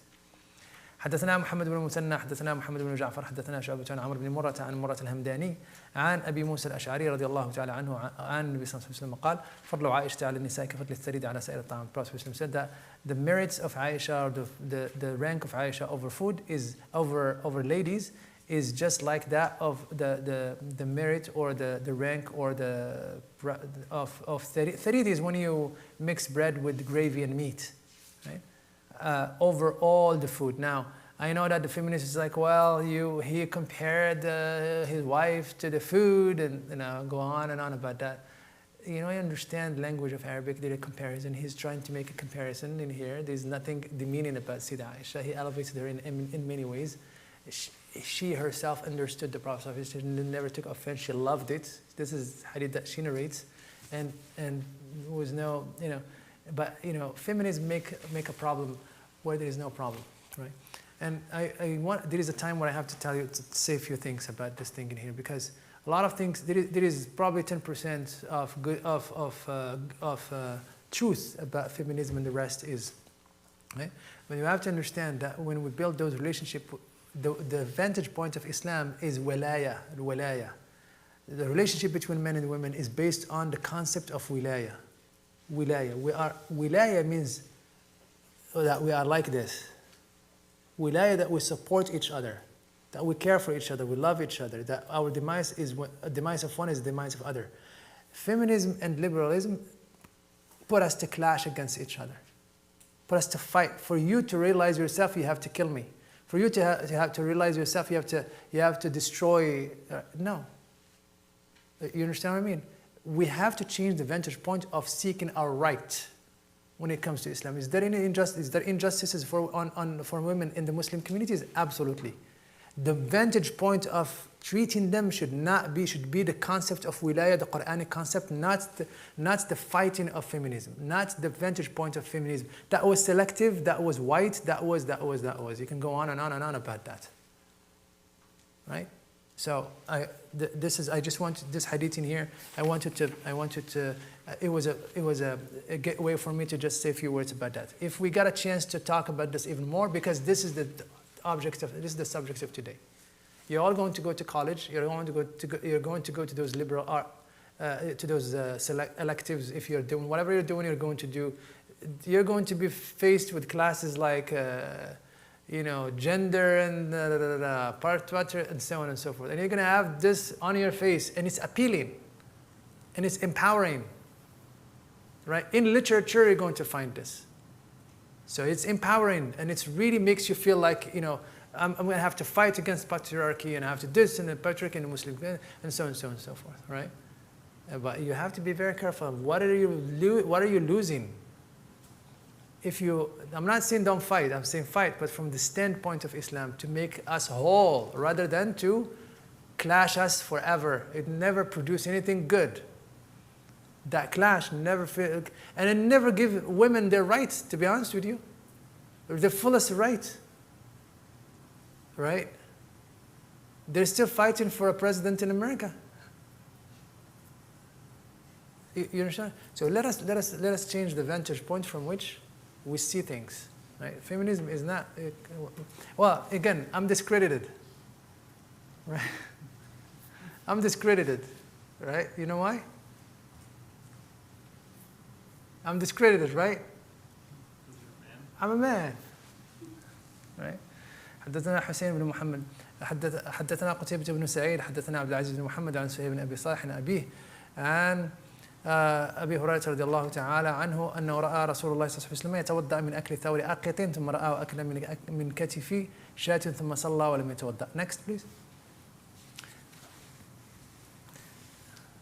What hadith is this? One what? 85. Will 84? Okay. We'll do 4 hadith quickly and we'll stop, inshallah. We'll stop at 190. Quick, inshallah. عن سهيل ibn Abi Salih, on the authority of his father, Abu Huraira radiallahu anhu said that he saw the Messenger of Allah sallallahu alaihi wasallam perform a minor ritual ablution because of eating cottage cheese. Then he saw him eat from the flank of a sheep and then perform the ritual prayer without performing the minor ritual ablution of wudu? He made wudu because he wanted to make wudu. I don't think he made wudu out of that.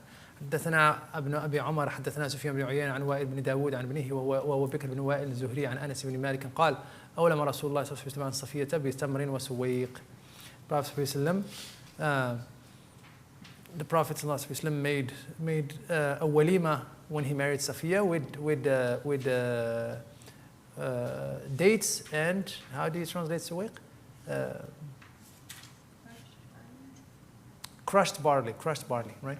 حدثنا حسين بن محمد البصري حدثنا فضيل بن سليمان حدثنا فائد مولى عبيد الله بن علي بن أبي رافع عن مولى رسول الله صلى الله عليه وسلم قال حدثني عبيد الله بن علي عن جدته سلمى أن الحسن بن علي وابن عباس وابن جعفر أتوها فقالوا لها اصنعي لنا طعاما مما كان يعجب رسول الله صلى الله عليه وسلم ويحسنه ويحسن أكله، فقالت يا بني لا تشتهي اليوم، قال بلى اصنعيه لنا. قال فقامت فأخذت شيئا من الشعير فطحنته ثم جعلته في قدر وصبت عليه شيء من زيت ودقت الفلفل والتوابل فقربته إليهم فقالت هذا مما كان يعجب رسول الله صلى الله عليه وسلم ويحسن أكله. So Sayyidina Hassan ibn Ali, ibn Abbas, ibn Ja'far, they're all young Sahaba. They're all very young. The Prophet died while they are teens, in the early teens, right? Or some of them less than teens. So they went to this lady who was his servant, the cook of the Prophet ﷺ, and she used to be the caretaker or the nurse of Sayyidina Ibrahim, the son of the Prophet ﷺ, from Mary al-Qibtiyya. He died early, sallallahu alayhi wa sallam. We'll talk about that later on, inshallah. And she used to cook for the Prophet ﷺ. They went to her to cook for them that which the Prophet ﷺ used to like. She told them, right, you will not like it now because the taste is so different now. You are used to some really sophisticated food now. It was too simple. She's like, no, we like to eat the Prophet ﷺ food. Just make it for us. All of them are family of the Prophet ﷺ. One of them is his grandson, one of them is his nephew, and one of them is his cousin, right? So she made barley, she crushed it, she put it into a pot, put some olive oil on it, put some spices, and cooked and give it to them to eat, and that was that. People still do it, by the way. This is something that people still eat all over the Muslim world, right? We call it hasa. This is I had breakfast with it this morning. This is it. We still eat it on a daily basis. حدثنا محمود بن غيلان حدثنا أبو أحمد عن سفيان عن الأسود بن قيس عن نبيح العنزي عن جابر بن عبد الله قال أتانا النبي صلى الله عليه وسلم في منزلنا فذبحنا له شاة فقال كأنهم علموا أننا نحب اللحم. Jabir bin Abdullah came to our house once. We sacrificed a sheep for him, and he said like they knew that we like meat, so that's why they made us meat. So there is a story in it. حدثنا ابن أبي عمر حدثنا سفيان حدثنا عبد الله بن محمد بن عقيل أنه سمع جابر قال سفيان وحدثنا محمد بن المنكدر عن جابر قال خرج رسول الله صلى الله عليه وسلم وأنا معه فدخل على امرأة من الأنصار فذبحت له شاة فأكل منها وأتته بقناع من رطب فأكل منه ثم توضأ للظهر وصلى ثم انصرف فأتته بعلالة الشاة فأكل ثم صلى العصر ولم يتوضأ. The Prophet ﷺ came out from his house and I was with him, and he came to a house of a wife from the Ansar. So she sacrificed a sheep for him, and she cooks it for him, and he ate from it, and she brought him some dates that are not ripe, a plate of dates that is not ripe, and he ate from it, sallallahu alaihi wasallam. And then he made wudu and he went to Dhuhr, prayed, and then he went home, sallallahu alaihi wasallam. And then she brought him the leftovers of the sheep, and he ate from it, sallallahu alaihi wasallam. And then afterwards he prayed Asr and he did not make wudu. حدثنا عباس بن محمد الدوري حدثنا يوسف بن محمد حدثنا فليح عن بن سليمان عن عثمان بن عبد الرحمن عن يعقوب بن أبي يعقوب عن أم المنذر سلمى بنت قيس رضي الله تعالى عنها دخل علي رسول الله صلى الله عليه وسلم ومعه علي وكان لنا دوال معلقة فقالت فجعل رسول الله صلى الله عليه وسلم وعلي معه يأكل فقال رسول الله صلى الله عليه وسلم ما هي علي فإنك ناقه. قالت فجلس علي والنبي صلى الله عليه وسلم يأكل فقالت فجعلت لهم سلقا وشعيرا فقال النبي صلى الله عليه وسلم علي من هذا فأصب فإن هذا أوفق لك.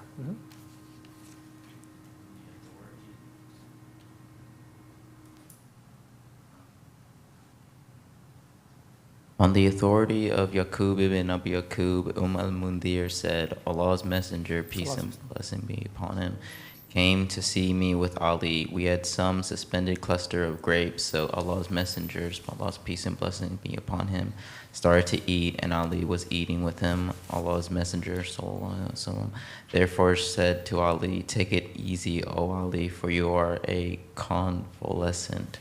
Convalescent is somebody who is recovering from sickness.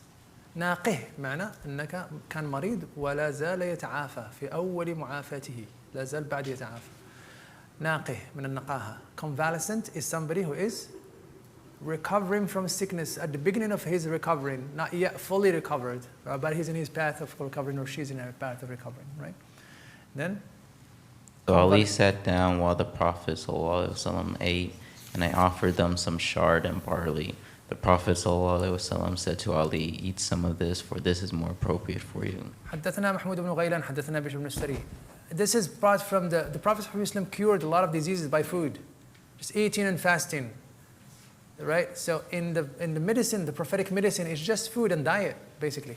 حدثنا محمود بن غيلان حدثنا بشر بن السري عن سفيان بن طلحة بن يحيى عن عائشة بنت طلحة عن عائشة أم المؤمنين.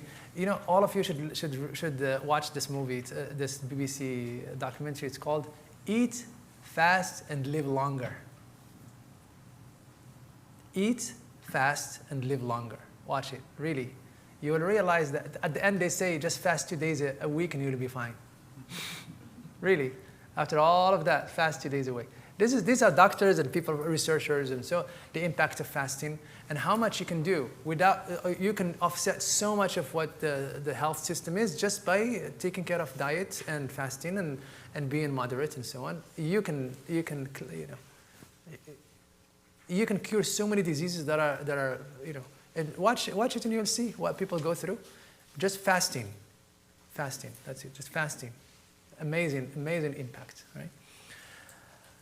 حدثنا محمود بن غيلان حدثنا بشر بن السري عن سفيان عن طلحة بن يحيى عن عائشة بنت طلحة رضي الله تعالى عنها عن عائشة أم المؤمنين رضي الله تعالى عنها قالت كان النبي صلى الله عليه وسلم يأتيني فيقول عندك غداء فأقول لا فيقول إني صائم فقال فأتاني يوما فقلت يا رسول الله إنه هديت لنا هدية قال وما هي قالت حيس قال أما إني أصبحت صائما قالت ثم أكل.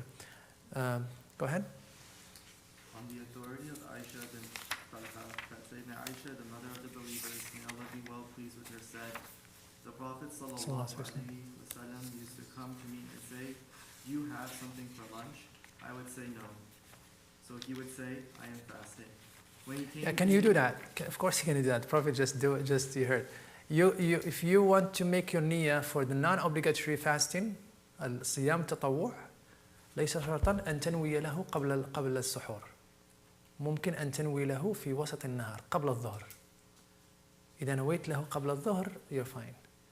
بعد الظهر لا يجوز ذلك يعني ليس هناك صيام.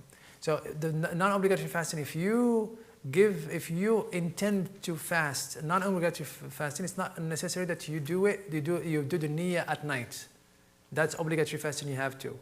Right? But non-obligatory, you can do it at the middle of the day. Before Salat al-Dhuhr, if Salat al-Dhuhr comes in and you did not eat anything, and Asr comes in, you did not eat anything, and then Maghrib comes almost an hour to Maghrib, and then you didn't eat anything, and you say, you know what, I didn't eat anything the whole day, let me just fast. You can't do that. Your niyyah has to be before Salat al-Dhuhr. Does it make sense? Your niyyah has to be before. But what fasting are we talking about? Non-obligatory. Remember that. This is siyam tatawwa'. This is not obligatory fasting. When he came to me one day, I said, O Messenger of Allah sallallahu alaihi wasallam, we have been given a gift. He said, what is it? I said, it is a meal of dates mixed with butter and curds. He said, sallallahu alaihi wasallam, as for me, I began the day fasting, but then he ate. Yeah, so can you do that? Can you start your day fasting and then break it? If it's non-obligatory, you can, right? And there is a different madhab. Some madhab say you have to make that up. This hadith does not say that. The Shaykh would say, rahmatullah, the hadith doesn't say that. He didn't say that he made it up, you know. He didn't say that. حدثنا عبد الله بن عبد الرحمن This is the last two hadith إن شاء الله. حدثنا عمر بن حفص عن بن غيات حدثني أبي عن محمد بن أبي يحيى الأسلمي عن يزيد بن أبي أمية الأعور عن يوسف بن عبد الله بن سلام قال رأيت رسول الله صلى الله عليه وسلم أخذ كسرة من خبز الشعير فوضع عليها تمرة وقال هذه إدام هذه وأكل. Yusuf ibn Abdullah ibn Salam. Yusuf ibn Abdullah ibn Salam is the son of a Jewish rabbi. Abdullah ibn Salam is a Jewish rabbi. The Jewish rabbi يعني كان from the Yahud of Medina, and he became Muslim because he saw the Prophet ﷺ and he became Muslim. The Jewish people told him, don't go to him, don't go to him. He's gonna put his magic on you. He said, like, I'm a rabbi, son of a rabbi, son of a rabbi. What are you talking to me? What are you talking about? I'm gonna go see this dude that you're thinking he's a prophet. Let me see it. He said, I saw him and I said, Wallahi ma hada wajhu kadhab. This is not a face of somebody, it's not a countenance of a liar. There's no way. He believed in him, sallallahu alaihi wasallam. He believed in him, right? And he became somebody who shows the Prophet ﷺ the lies of the Jewish people. He would tell him that this is what they hide in their books. Because he was a rabbi, he was a knowledgeable person. He became a Muslim and he had a son. And his son, he had a son, a newborn. So the Prophet ﷺ wants to see his newborn to congratulate him. He gave him the son. He said, "O Prophet of Allah, name this son for me. Name him for me. Please name this man for me." So the Prophet ﷺ gave him the name that is a Jewish name. So you see, he gave him what? A Jewish name, Yusuf. A biblical name. You see what he's doing, sallallahu alaihi wasallam? Because he is observing his heritage. He didn't say Talha. He said Yusuf. So and now we end up with Yusuf ibn Abdullah ibn Salam. Who named him? The Prophet sallallahu alaihi wasallam named him. He put date in his mouth, and so on. Yeah. He's not a Sahabi, you know. Because the Prophet passed away when he was really young. So his ahadith لها حكم الإرسال. Well, hold on. Bukhari said he's a companion. Bukhari said له صحبة, but a lot of scholars say he doesn't have a صحبة because he was really, really young. I saw the Prophet ﷺ take a slice of barley bread, then he put a dried date on it and said, "This is the condiment for this," and he ate it.